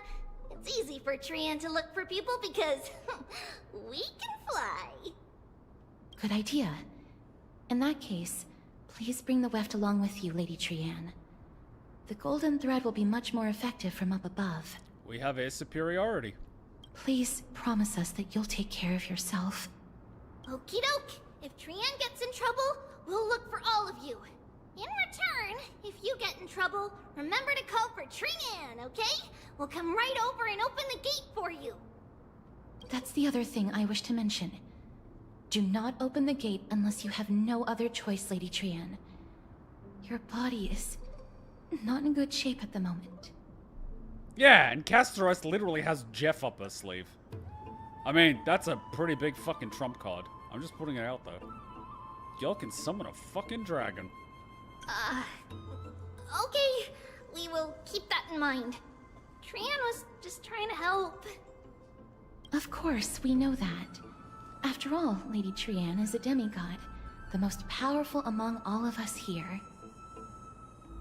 Says Casteros with a big fucking dragon up her sleeve. Remember all those brave heroes and the tales you've heard. They would always save their strength until the very last moment. That way, they could ensure that nothing went wrong with their plans. Isn't that right? Mm-hmm. In that case, brave Trianne shall clear the way for all of you. Memmy mem memmy mem mem. Memmy mem mem mem. Why isn't she flying? Memmy mem mem mem mem mem mem. Mem mem mem. What do you mean animating that would have cost extra? It doesn't cost that much extra. Memmy mem mem mem. So many monsters. Memmy mem mem memmy mem. Memmy mem.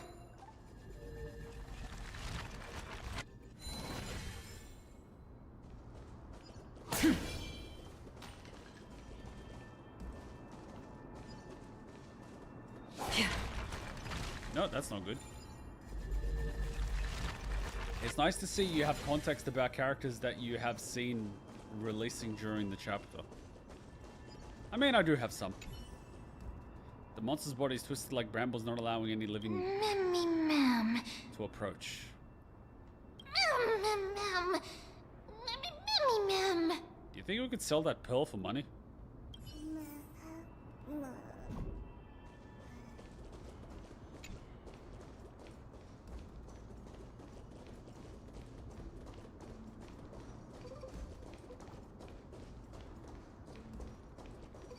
Well, these ones ain't doing shit.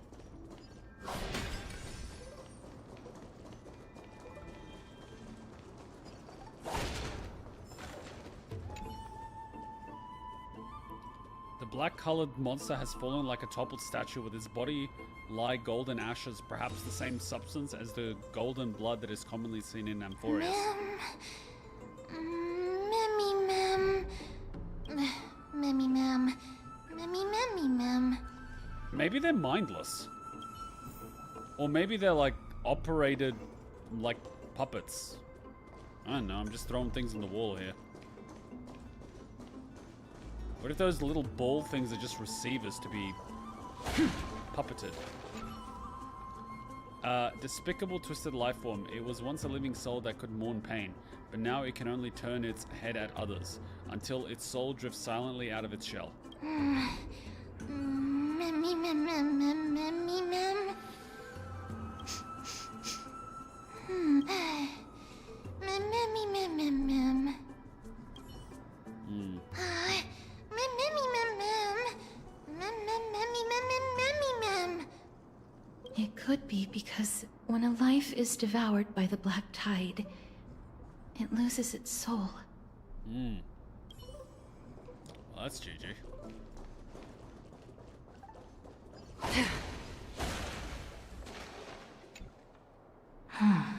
It's locked. Do we have an explosive charge? I can't open it. It was probably sealed in order to ward off the black tide. Maybe we can go around it? Flaming lance, charge! Save your energy. Yanis's power is far stronger than we could ever imagine. Look at Mem. Mem is so done with our shit. Mem is, I can't believe I have to go through this shit.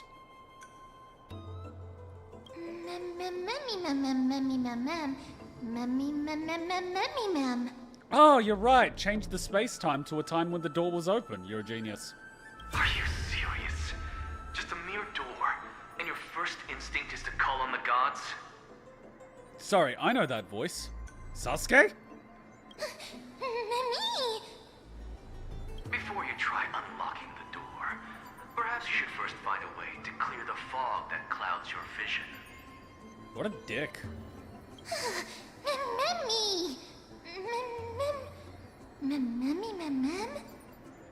My name is Anaxagoras, one of the 7 sages of the Grove of Epiphany, and the founder of the New Sporists. Before we go any further, rule number 1. Do not call me Anaxa. Well, I ain't remembering the longer version of that name, so I'll just call you A-Boy.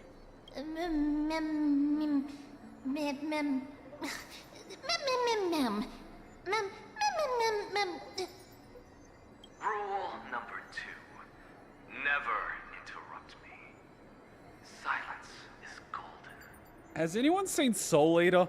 He reminds me of a certain character. Mm-hmm. The person standing here and conversing with you right now isn't the vestiges of a memory. Rather, it is the culmination of the greatness of science and the pure, irrefutable, and undeniable exalted truth. I get an idea. Put Anaxa and Herta in a room. And just observe. Through the wonders of alchemy, I have shattered my soul and transmuted it into gold before burying it in this spot. I have recorded these words so that visitors may learn where their next destination lies. Are you being figurative or literal? Nothing is impossible. Having said that, alchemy is not omnipotent. Each time you hear from me, an equivalent part of my soul is being consumed as the price. In other words, this voice isn't created out of thin air. So this guy literally used the soul as a battery. He's insane.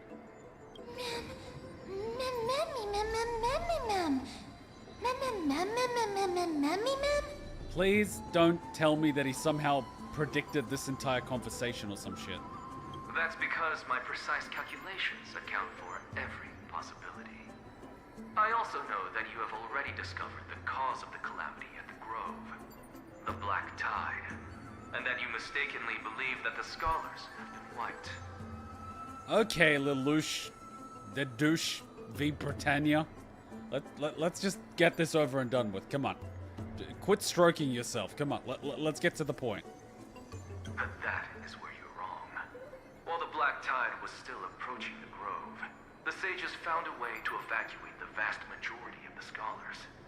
They are heading toward the holy city of Akuma as we speak. He also voices Weiss and Z's. He actually voiced so many characters already between games and anime that you probably heard his voice at least 10 times. So is it Sasuke's VA or not? Only a small fraction of the scholars stayed behind with me to defend the Grove. If all goes well, Cersei's core flame will reach Akuma before long. But since you have accessed this message, something unforeseen must have occurred. For now, you should continue onward to the Luminary Throne, where you may retrieve the core flame. And our mortal remains. Not Sasuke? Okay. And now, the objective is complete. That is all.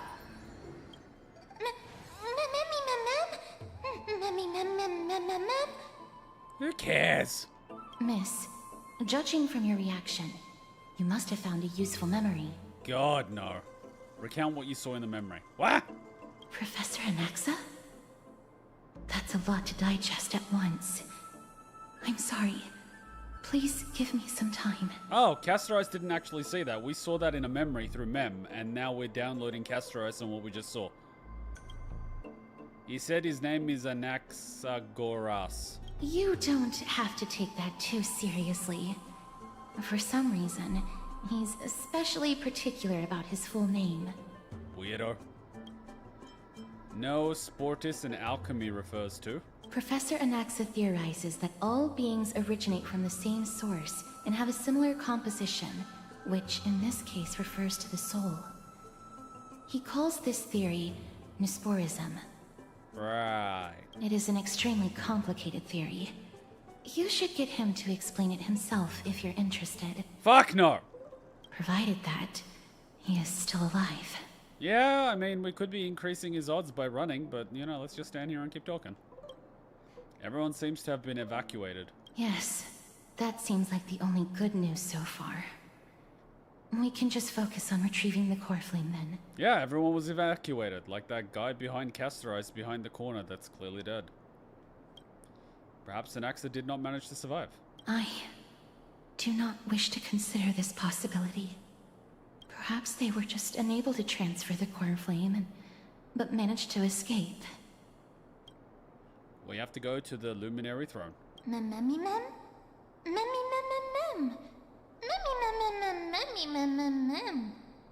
It is located at the top of the giant tree, and is where Circe's core flame is kept. According to Anaxa, the core flame should still be there. According to Anaxa in the past. From a time that we don't even know.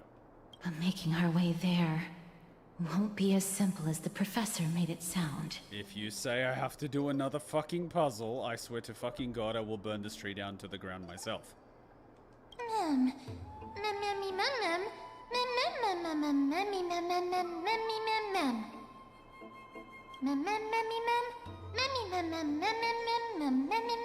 right. What? Right. Let's see whether he left any similar directions for us along the way.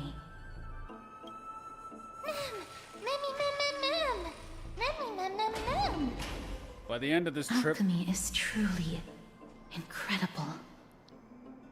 By the end of this trip, Mem is going to be speaking English, and everyone's just going to be like, what?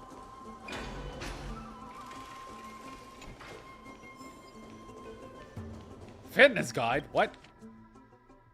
Uh-huh. Uh-huh. Uh-huh.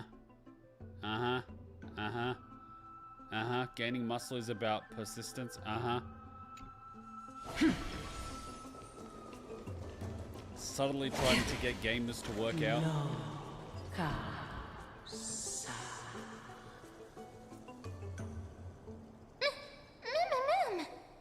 It's either death or reason. Is that a pool?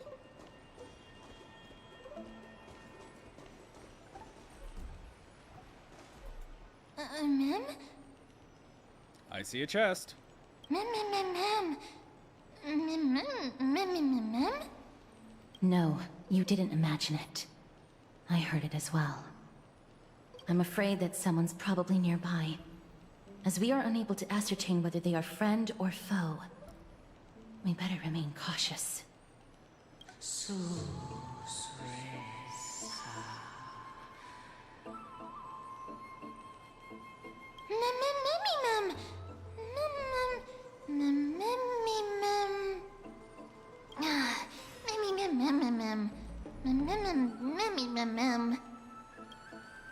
That's why you're supposed to keep quiet in the library. Don't be afraid. I have experience in ghost hunting. It's a long story. Have you seen Naruto? Found it. Nani? The voice is coming from over there. The heart?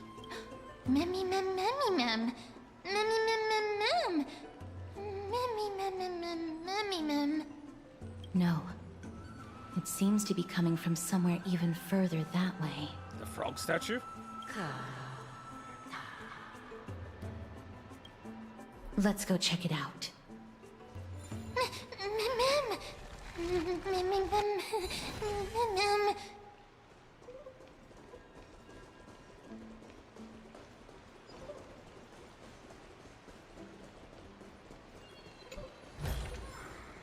Seek, and you will find.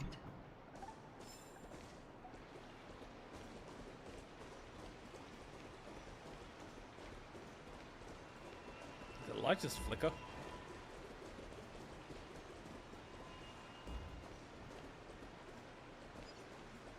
Is that a bird sitting on the thing?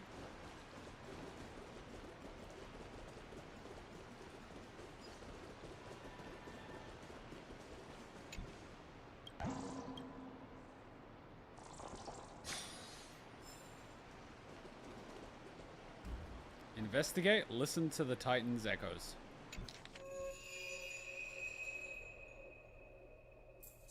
Chrysalis of gold, Nanistia, weaving fates of hearts destined to meet. Purest beauty in your grace, deepest passion in your heart. I am not sure whether or not this is like the essence, because investigate almost sounds like a side quest. And I am scared of side quests. But it's not this one. No side quest there? Good.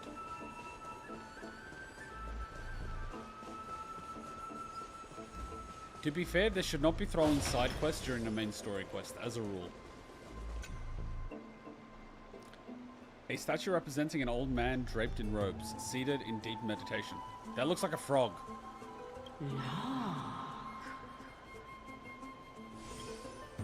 Resembling an old man draped in robes, seated in deep meditation and capable of singing. Stroke the statue. Regardless of what you do, a stone won't be able to speak. Mim! Sorry, what? Such a lively little bunny. You even smell a little familiar. Congratulations, Mem. You've got upgraded to a bunny. Ah, demon! Eat my bat! What an impatient child. Don't you know that haste makes waste? Well, time makes dead babies? Who are you? Keep your distance and identify yourself. Otherwise, you'll face the consequences. Yeah. The scent of Thanatos. I recognize you. Idonia's renowned goddess of death. Since you are aware, stop provoking the authority of death. Answer my question. Ooh, I like that. Baring your fangs at me. How cute. Absolutely frickin' adorable. I love it. Just call me Calypso. Sorry? I greet you on behalf of the Seven Sages and the Litophagists. Wasn't Calypso like the spirit of the sea or some shit? I understand what you're saying, but are you a specter? Of course not. Just ask the fair lady beside you. She'll definitely know the reason why. Your soul is bound to a tree? Be careful.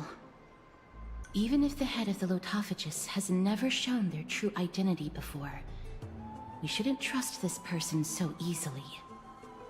The Weft could not detect her presence just now. That would be out of the ordinary if she were truly a phantom body. But if she is someone who has passed on, I should be able to tell. Let me test her. Do you mind if I join your private conversation? That would be rather inappropriate for someone who isn't even willing to reveal their real self. Forget it. Ooh, girls got bite. However, I'm going to ask you some questions. Please answer them truthfully. If you can do so without hesitation, we won't treat you as an enemy for the time being. A pop quiz? Well, that sparks my interest. Go ahead. What was the topic for the grand finals of the 752nd Great Debate? Castoris, you're pulling a Dan. Is a flying arrow in motion or at rest?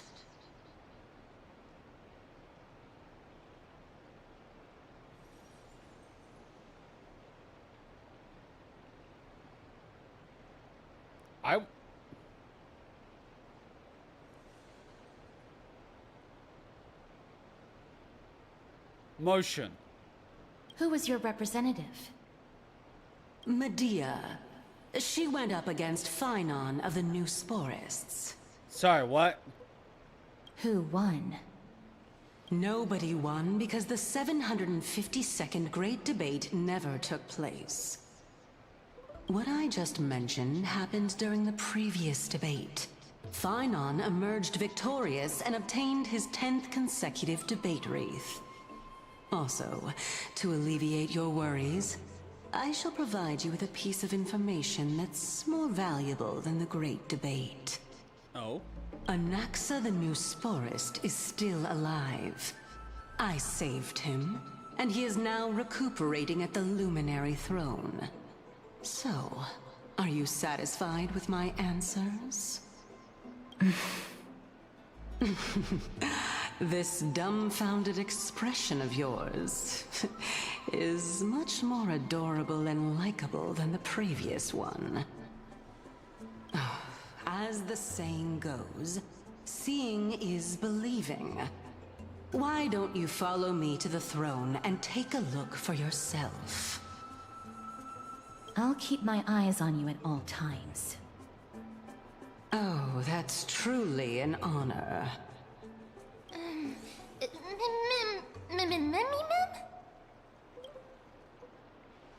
As long as we can get the water wheel turning, we'll be able to use it to ascend. Don't water wheels usually go down? So, the solution is to awaken this heart.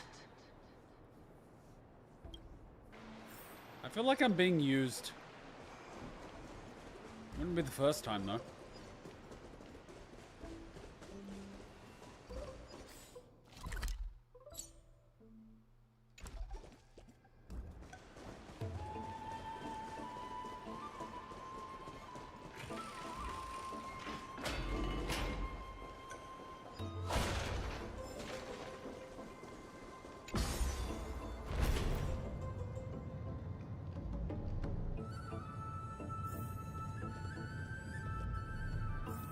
Is that the Chamber of Purifying Tears? You have a good memory. Why exactly did you bring us here?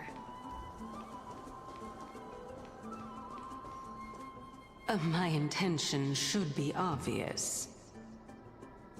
See that shallow pond over there? Water lilies grow there. Initially, Circes watered them with their tears, while Nestia nurtured them with affectionate love. They are a token of the eternal companionship between the two gods.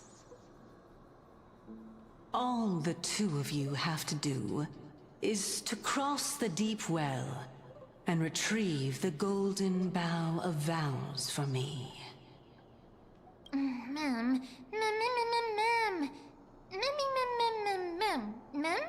Yes, she wants us to do the puzzle. Indeed. Could it be that you actually do not know how to proceed? Reverse psychology, eh? We can retrieve it, but I advise you not to waste your time on any schemes. Oh my. I'm helping you to eliminate your worries and obstacles, and yet I receive nothing in return? Besides, the bow is essential for awakening the heart and drawing water out of the source. If you can't find it this time, we can just remain trapped here for the rest of eternity.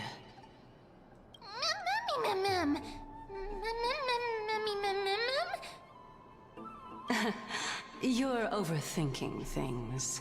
We're all in the same boat. Although, it would be absurd to say that I have no other motives. Since you've brought it up, I might as well take this chance to explain. I'm simply making use of this opportunity to see what you two are made of. So, is that truthful enough for you? by making me solve a puzzle. Uh-huh.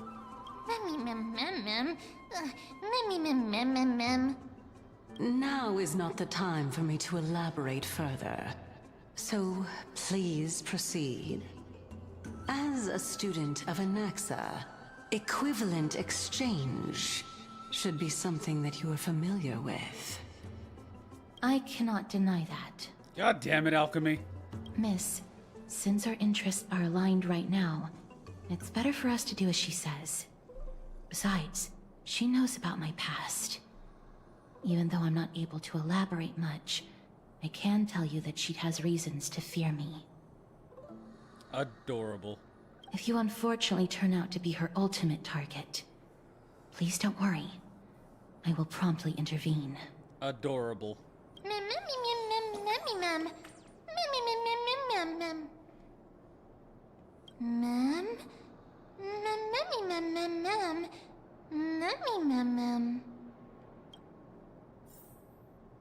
Alright, let's do the puzzle. Damn it. What is this, Resident Evil? God damn. God damn.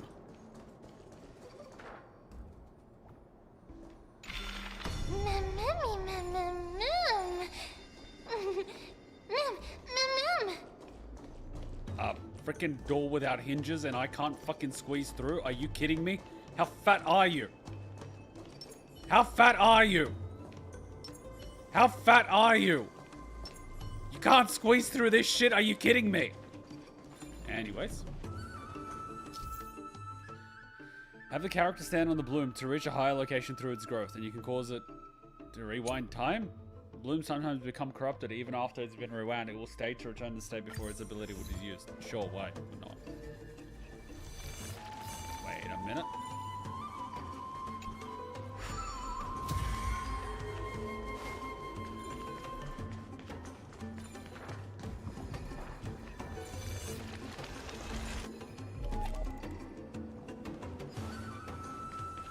Can I walk on water? Nope. Stream forth the gleam of old blades.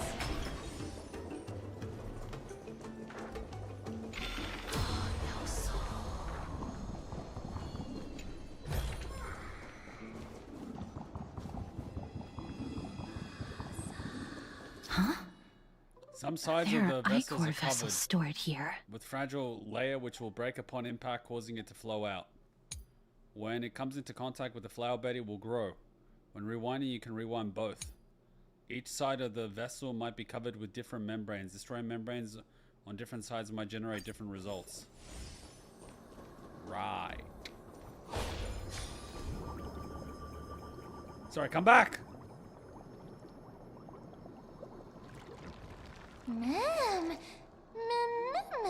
Flowers, ma'am. Just wait till you find out how babies are made.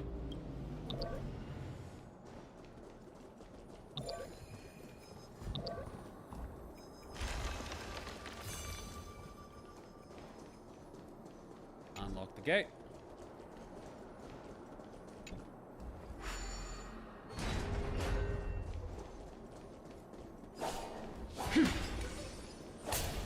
Commit some murder. Stream forth gleam of old blades. A bit more murder.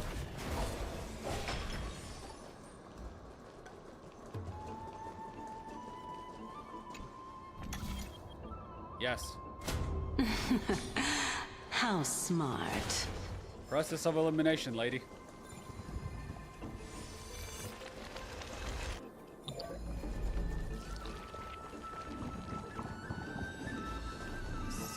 Let's hope that this is not a trap set by her. Give me a sec.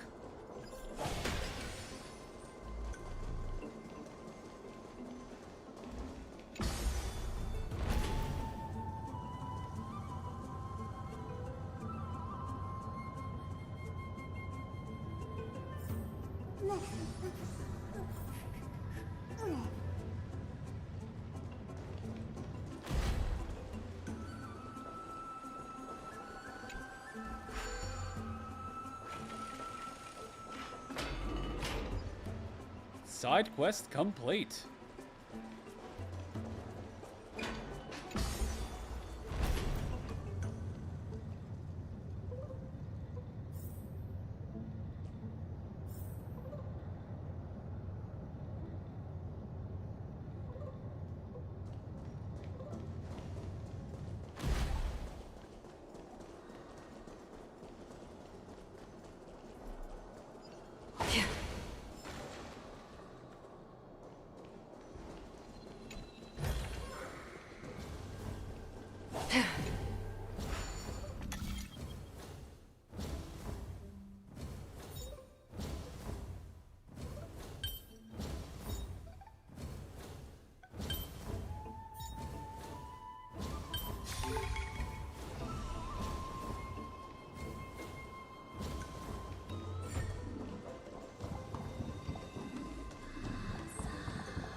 shit, wrong one.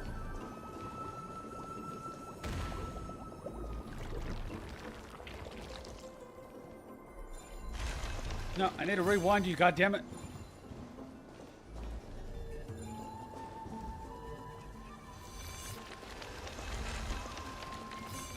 Well, I screwed that one up.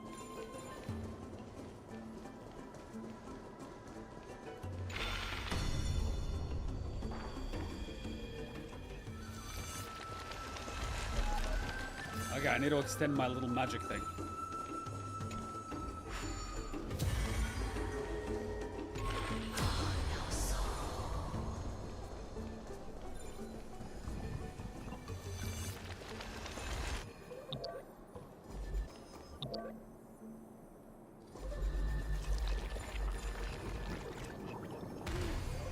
Whoops.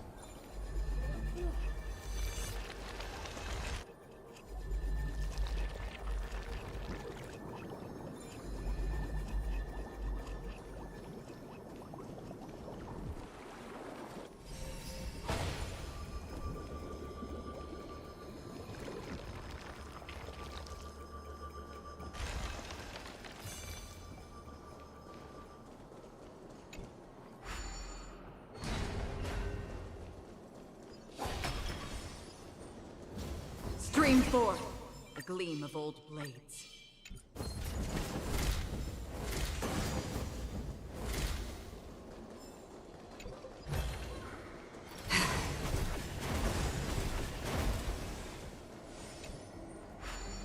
Now everything is open.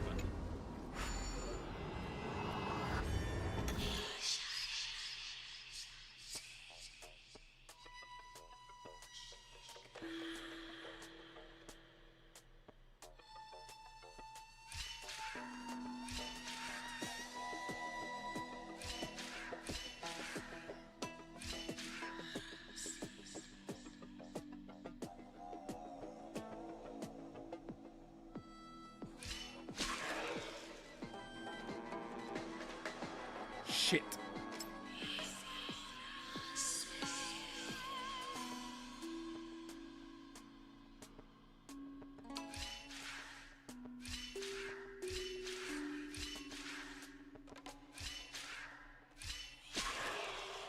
Shit.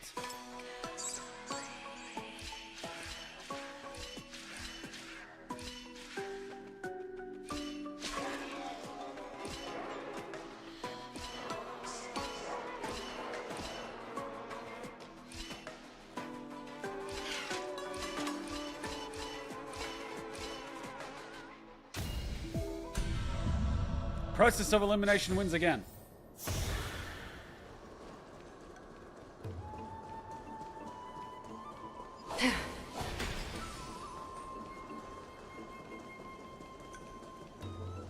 So why would we want to turn this off again?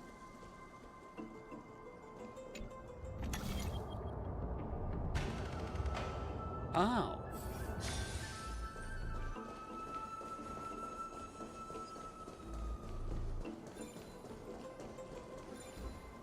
Why would we want to do that again?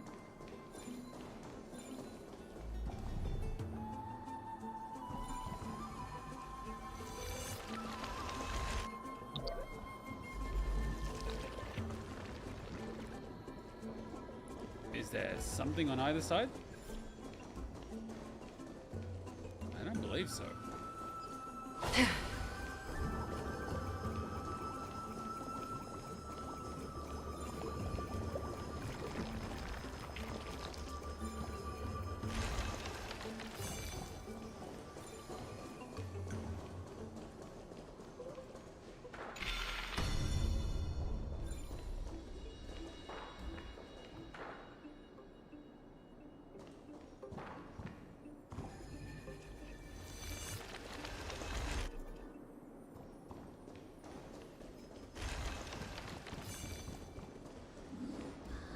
Hey, this Lily's here. You little bastards.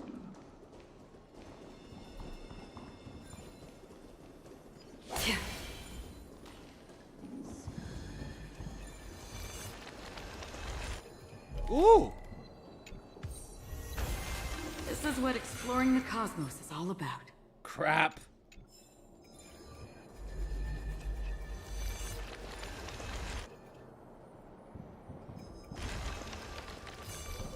Well, that was a waste of everyone's time.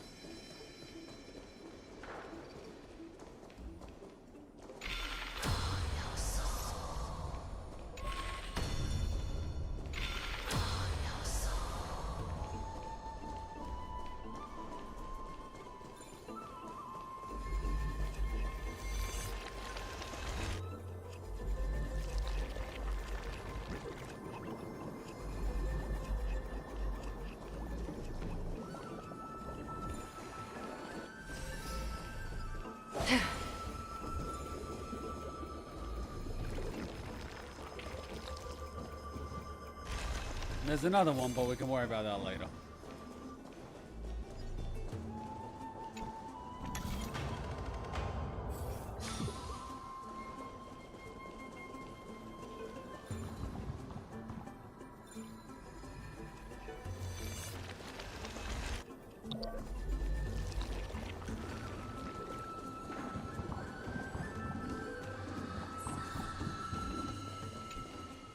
So this is the Golden Bough of Vows.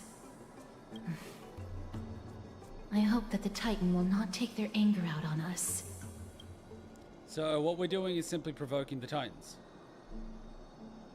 Don't worry, there are several Aeons that have my back. If only they could interfere in the affairs of the Titans. Wait, you know about them? So lustrous and beautiful. It's even more magnificent than before. Mem Cal. Memmy mem mem. Memmy mem mem. Memmy mem. Understood. My apologies, Pink Bunny. Memmy bunny mem. Memmy mem. Is this the legendary Golden Bough of Vows? We'll know once we test it. There's a secret passageway behind the pond. It's faster if we take that path. How do you know this place so well? Well, I'm one of the 7 sages after all.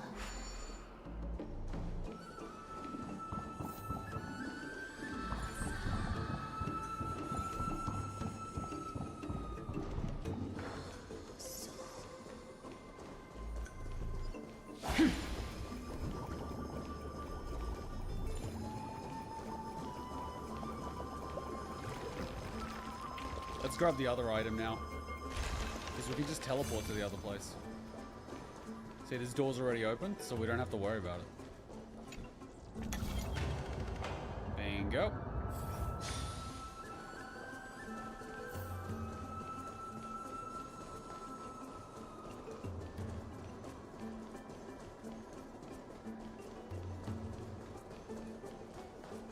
We should technically be able to just go straight down. Did I just derp? I think I may have derped a little.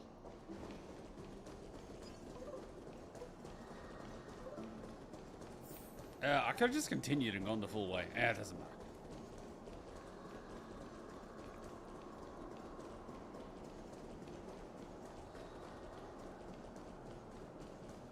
Might as well grab it before we forget about it.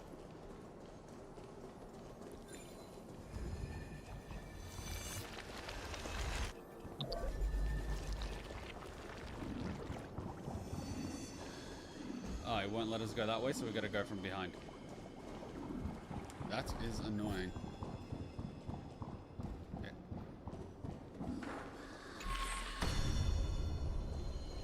Can't go across the lily pad.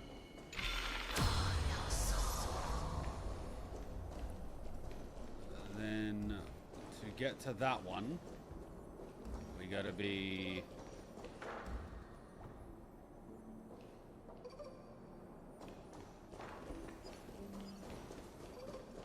That's in a different time, then. Then it might actually be better to just save it on the other time. And just turn off the thing. We gotta get on the other side and turn off the thing. without running around the entire complex. Although the solution may literally be running around the entire complex. That's a bit far-fetched way to do it. Literally go downstairs, then switch the time and run around the entire complex. Do we literally want to do that? We can do it. If that's what's required. Okay, we'll run around the entire complex.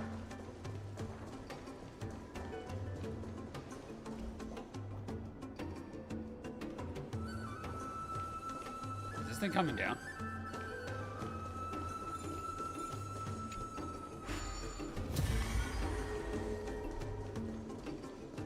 Ah, you have to progress the other way, so you can't do the run around the entire complex. My bad.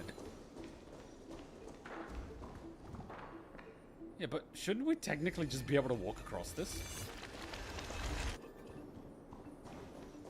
I don't see the freaking issue.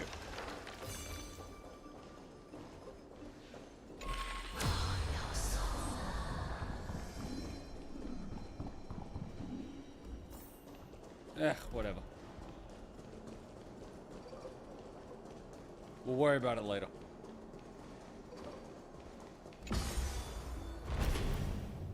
Maybe it's turn off both lights and then switch the time back. Who gives a crap?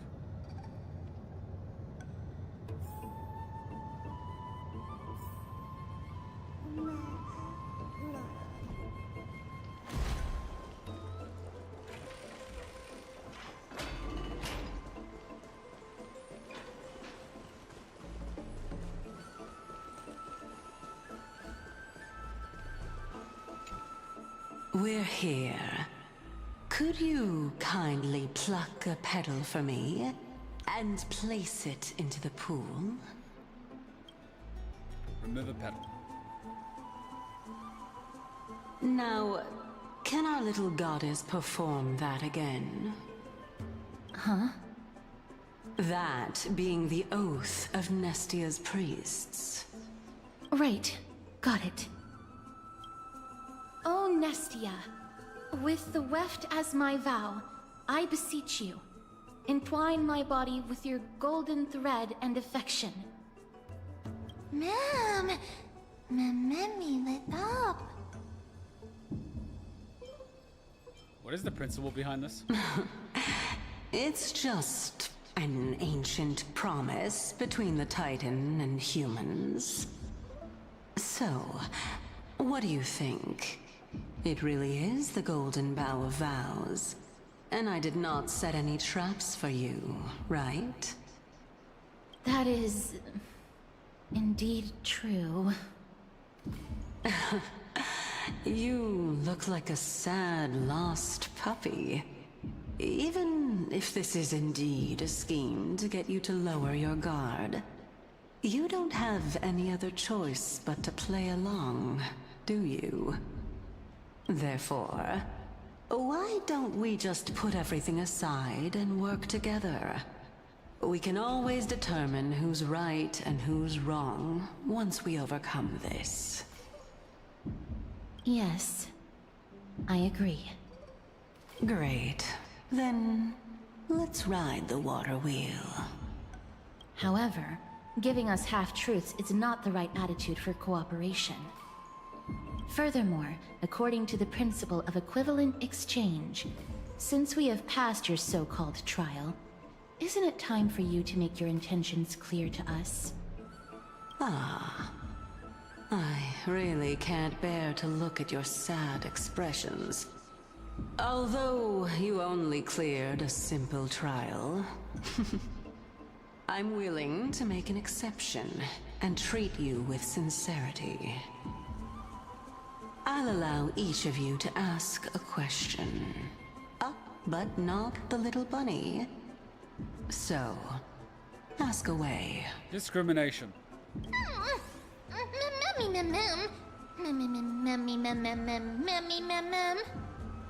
Well, in that case, miss, please go ahead.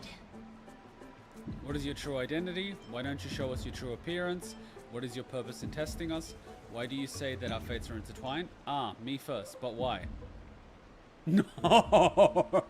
Oh my god! Oh my god! No, no! Oh no, no, no! No, no, no, no, no! Oh my god! No! No! Oh my fucking god! Oh Jesus Christ! I can't think of a more fucking stupid. The MC's mentally challenged. Oh God, I mean, I would go with what is your true identity, but me first, but why is like the most fucked thing. I don't know if I'm gonna be able to restart this section. I could try it. What is your true identity? As I've previously mentioned, I'm one of the 7 sages of the Grove of Epiphany. If you think that this answer is insufficient, then I'll add to it. I'm the leader of the 7 sages. Well, it's your turn now, little goddess of death. My question is, was your previous answer the whole truth and nothing but the truth? Oh! There's no point in making this unnecessarily complicated. That applies to you as well. However, we do not harbor any hostility. We merely want to avoid any potential harm to us. Lady Calypso, if you want us to work together more effectively, I advise you to answer my question honestly. All right. I was completely truthful in my response just now. I have not deceived you, nor will I. The beautiful thing is, if she is deceiving us, that in itself would be a deception. But let me see if I can do the mentally handicapped one. Let's see if we can do the effed up response. And we're kind of like short on time. It's almost midnight. But let's see if we can do the effed up response. Oh, boy. Oh, boy. We do the memmy mem mem mem. Memmy mem. Mem. Oh, boy.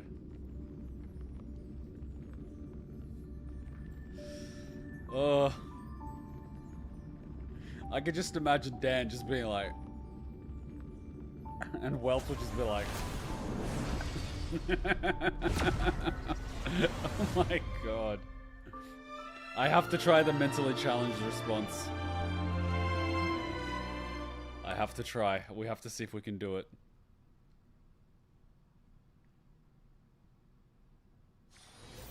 Ha ha ha ha ha! We're here. Now... Huh? That being... Right. Got it. Oh, Nestia. Ma'am. How dazzling. It's so. That is... Therefore... Yes. Great. Then... However, furthermore... I'll allow each of you to... Well... And that... Ah, me first, but why? That's no good. You asked 2 questions. I would have just let it go, to be honest, because none of these questions are of any substance, but you do you. Let's not get into a game of semantics, Lady Calypso. Miss, I will observe her reaction based on your question to determine whether she is being truthful. So, don't worry about it. Go ahead and ask your question. Wow, we get another thing.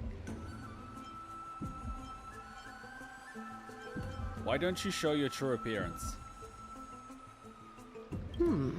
A good question. It's an inability to do so rather than an unwillingness. For me to appear in my true form, I'll require your help. That is ominous as all fuck.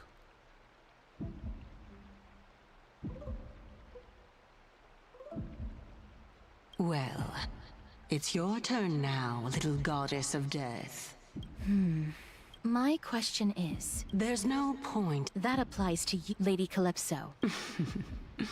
With all due respect, omitting facts can also be considered deceit. Is that so? Regardless, I still stand by my previous response. I'm telling you, we're gonna summon an enemy or a titan. Then please lead the way. After all, facts speak for themselves. The truth will come to light once we arrive at the Luminary Throne. All right, all right. I originally thought that you were just a beautiful flower planted in the mortal realm by the hand of shadow. But now, I see you have some prickly thorns, too. You got a compliment. A backhanded compliment.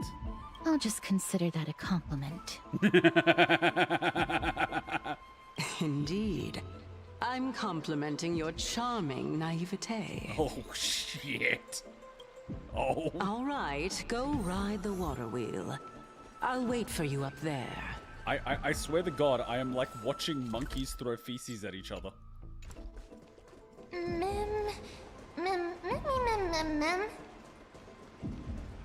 See, this is the way we went down originally. So we can actually go down this thing. It's a one-way thing, though.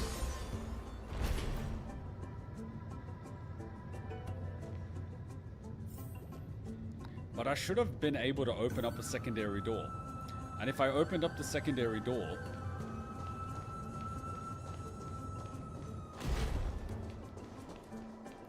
a door that lets me all the way through. If I've opened up a door that lets me all the way through, I should be able to change both lights and then go down.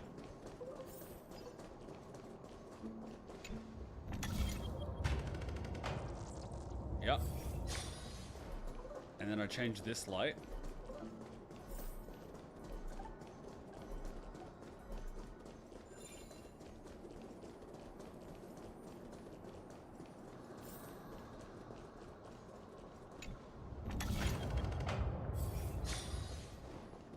And then I just gotta find a way down.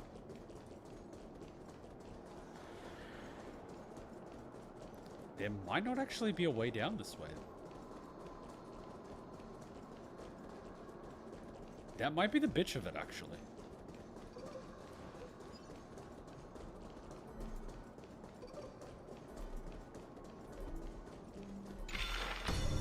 And if you change this, you've got no way across, because I don't think I can... Can I actually go down these damn lily pads?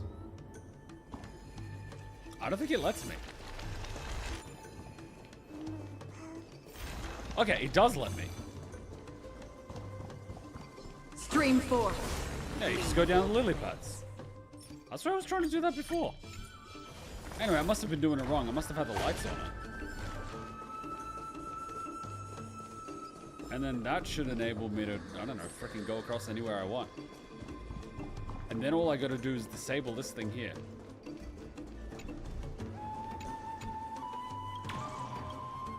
By the way, we're almost on the perfect stopping point. If I can open this frickin' thing.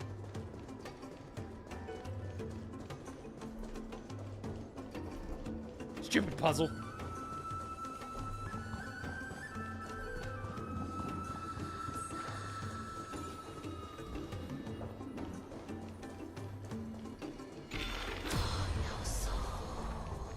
These puzzles are my arch nemesis.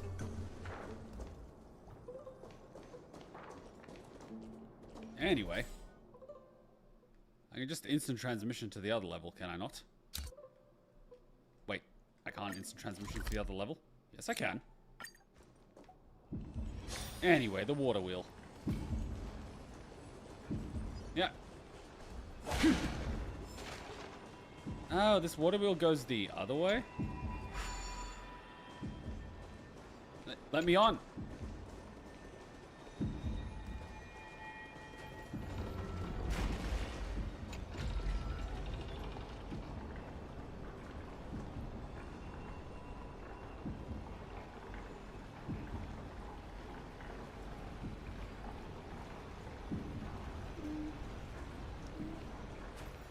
Must grab goodie.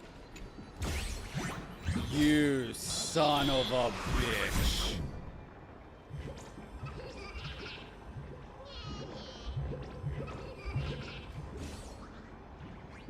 Why do you even exist?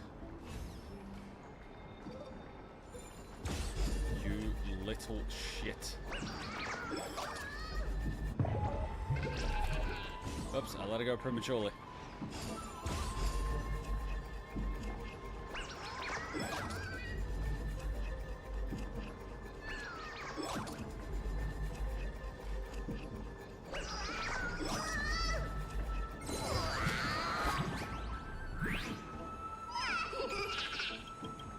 Just give me my shit. Right now.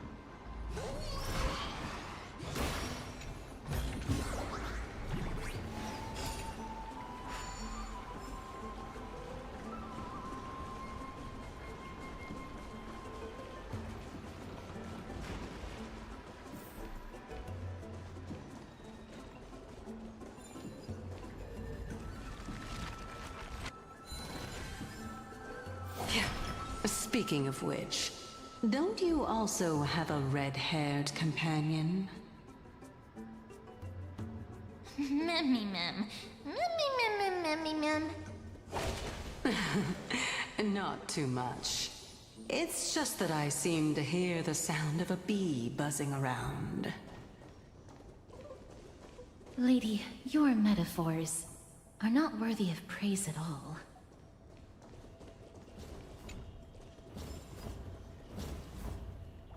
Pressing X.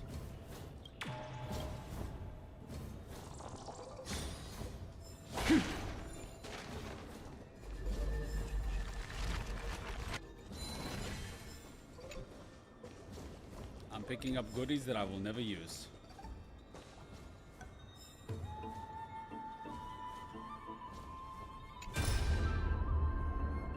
Oh god damn it, Alexa. You must get moving. The courtside storage will be lost. You must leave now before it's too late. But you're planning to stand your ground as well, Vanexa. First, call me Anax, whatever the fuck. Second, what do you mean as well? Do you mean you want to die here in the Grove? Have you gone senile? I may not have mentioned this in my previous debates with you, but I vowed to dedicate my life to the Grove long ago. I temporarily gave up the idea when I was young because I had a family. Fortunately, I have had the opportunity to reignite my wisdom here in my old age. Now that the Black Tide has come to destroy it, I have nowhere else to go. Your logic makes no sense. I know your son is getting pretty well in Okihima. What do you mean you have nowhere to go? Then tell me. You and I both know very well that the legs of mine will only slow us down. How many unnecessary wounds did you suffer just escorting me to the library? The Black Tide descends with brutal ferocity. Even a great Chrysos heir like Kalinikos lost their life to it. I don't expect I would be able to leave. I simply wish to sit and read in the Grove Library one last time. You stubborn old fool, have it your way. We were never able to decide a victor in our debates. Let's count this final one as your victory. Let us meet again in the Netherrealm, all Titus. Take care. Finally, it's quiet again. Let me see. I wonder if these rats have been sneaking impure content into the collection. Just as I expected. One punch god. Aquila. If this were the old days, I'd have burned this on sight. Forbidden love, the tree and the butterfly. Damnations. Which blasphemous fool put this here? Whatever, the little brat at home used to love this kind of stuff. I scared that out of him, though. In my final moments, I'd like to see just what was so special about this brain-rotting nonsense. Ha! Scandalous. Just scandalous. Beasts of the Black Tide, I won't allow you to touch our collection. Well, he died.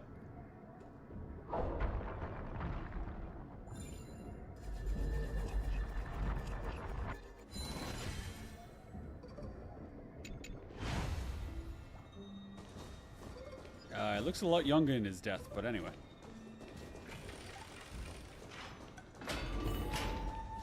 Memmy mem. Mem. Mem.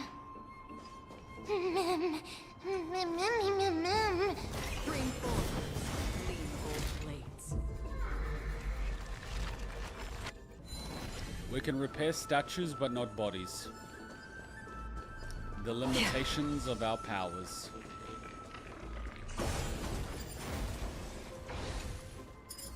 Ooh.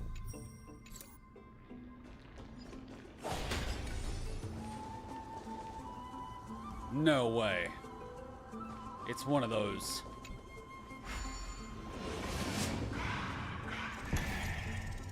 Write down that too if you want. What? That we can repair stones but not bodies? What do you want me to do? Perhaps there's more than one right answer.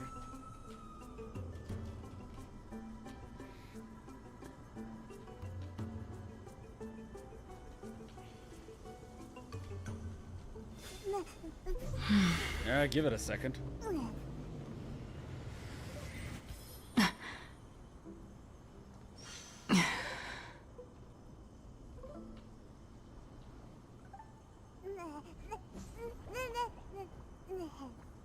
Yeah, we're gonna stop being quiet because we're above midnight.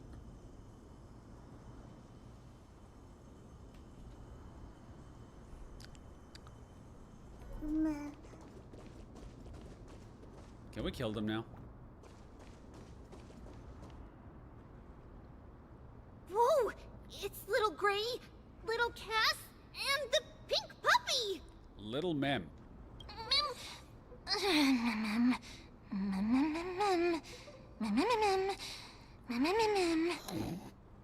Lady Trianne, are you all right?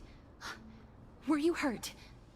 No, Trianne flew high up into the air so the monsters couldn't reach us.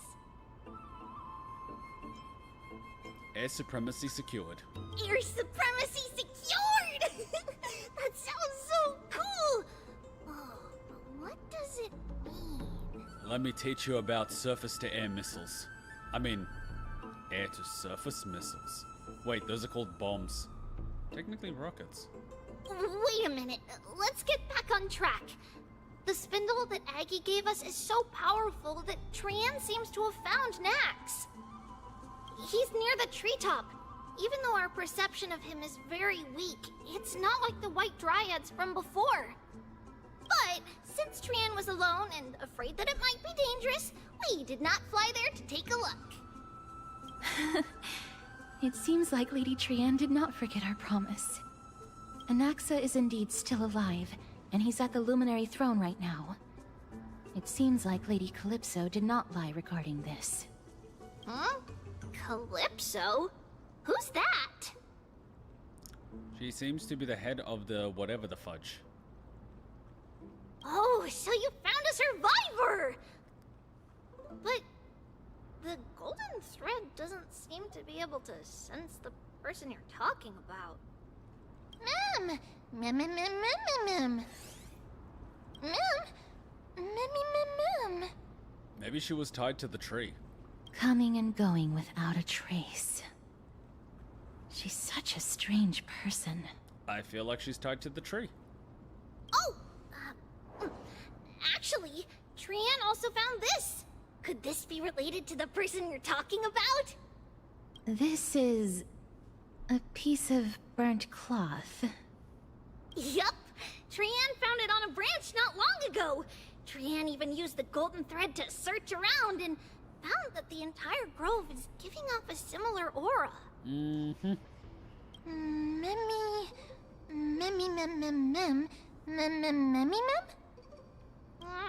Trianne doesn't think so.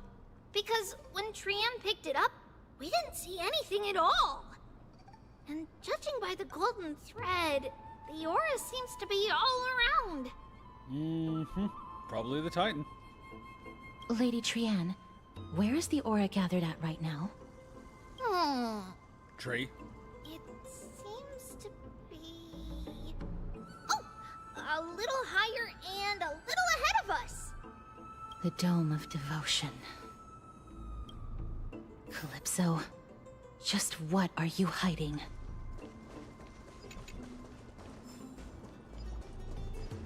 I'm not able to... Okay, now I can break these things. I was just saying I wasn't able to break these things. Wait, do I have to solve a puzzle with the hand thing? Hell no. Stream forth. Lean both blades. Oh my fudging god. Oh, you effing little fudging fudge. You fudging little fudgy fudger. The fact that you even exist, I swear to god I need to feed you to, like, a swarm or something. Oh my god. I'm so over this little shit.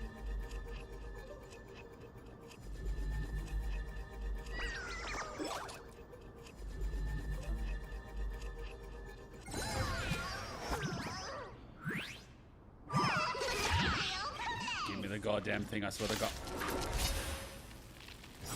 I will murder you. This combat, this is double speed. This battle is Can I have fun this time? I weep for the departed. It too shall fall.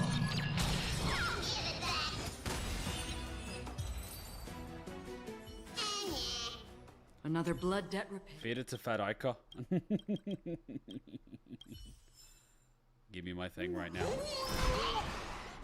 I shouldn't be complaining because this guy gives you an extra 40 Stellar Jades, but he just has a way of, you know, ticking you off.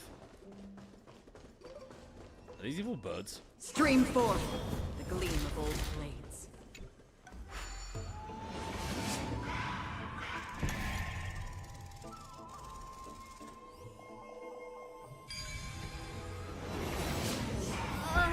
The golden thread is vibrating more and more violently.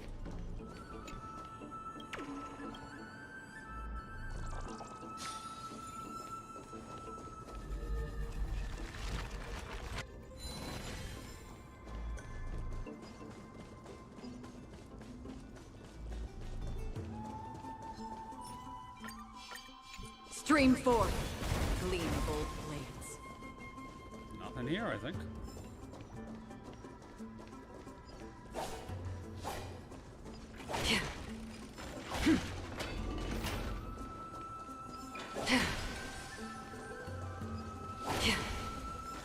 There's no one... Hold on. The butterfly of divine mind is gone?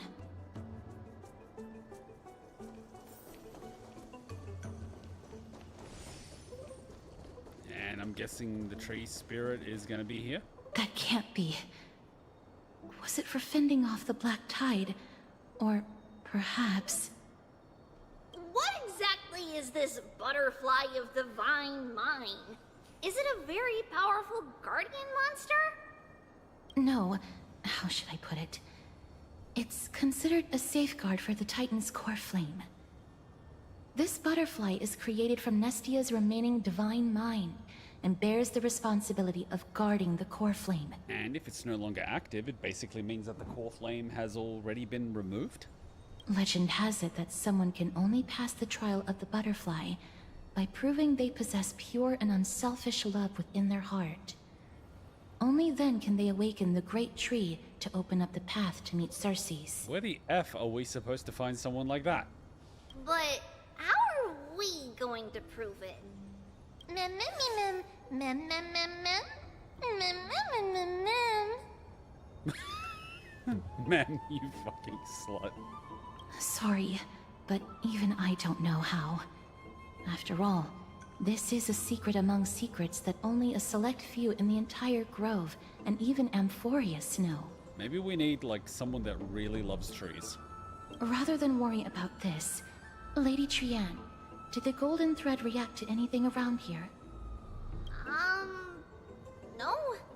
That unknown thing seems to be even farther ahead and higher up.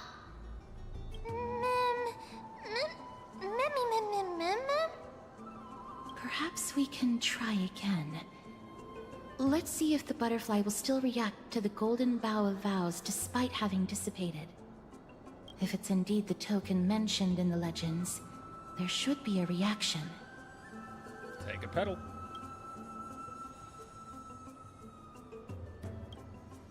The butterfly didn't even move. Just hang a little longer. Pick up the petal and wave it in front of the butterfly. Chew on the petal with a highly provocative expression. Understanding the common nature of human society, you believe that the drive to compete is an innate instinct of all living beings. Surely the butterfly is no exception, and that vying for shared prey should awaken this primal urge deeply embedded in its genes.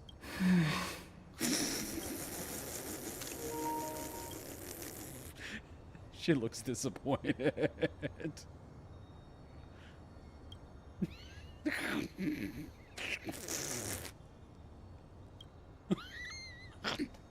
The fucking close-up just makes it worse. Alas, it seems to have declined your challenge for a duel. I did what I could, but the butterfly didn't even move an inch. Do we also have to use some kind of special spell? Let me give it a try. Oh, Nestia. With the weft as my vow, I beseech you, entwine my body with your golden thread and affection.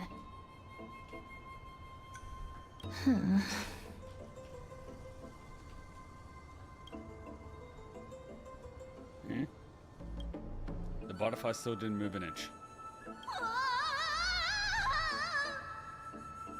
Lady Trianne, and even Mem? Where have they disappeared to? And they got Mokobud. Little Gray, little Cass, look over here, quick! Memmy, he's about to burst into flames! The voice seems to be coming from the Star Chase atrium.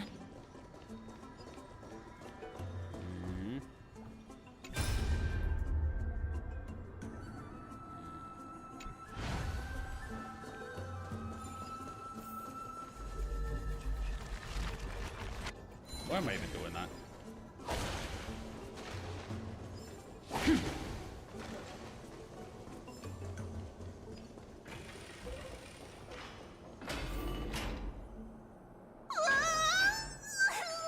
Little Gray, little Cass, it's bad. It's very bad! How the hell did they catch Mimi? Memmy, I'm fine. I don't know, you don't look fine to me.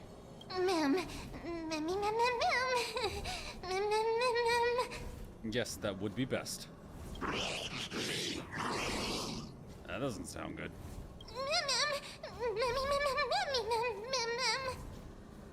Calm down, we'll be right there. Lady Trianne, what exactly happened just now? Trianne and Memmy were looking around to see if there were any mechanisms nearby. But just as they went to take a closer look at that big piece of amber, they were surrounded! I see. Let's get a move on. The orbs belonging to Ornyx's priests should be nearby. Hopefully they'll be of some use. Is this another fucking puzzle? Memmy, Is this another fucking puzzle? Are you kidding me?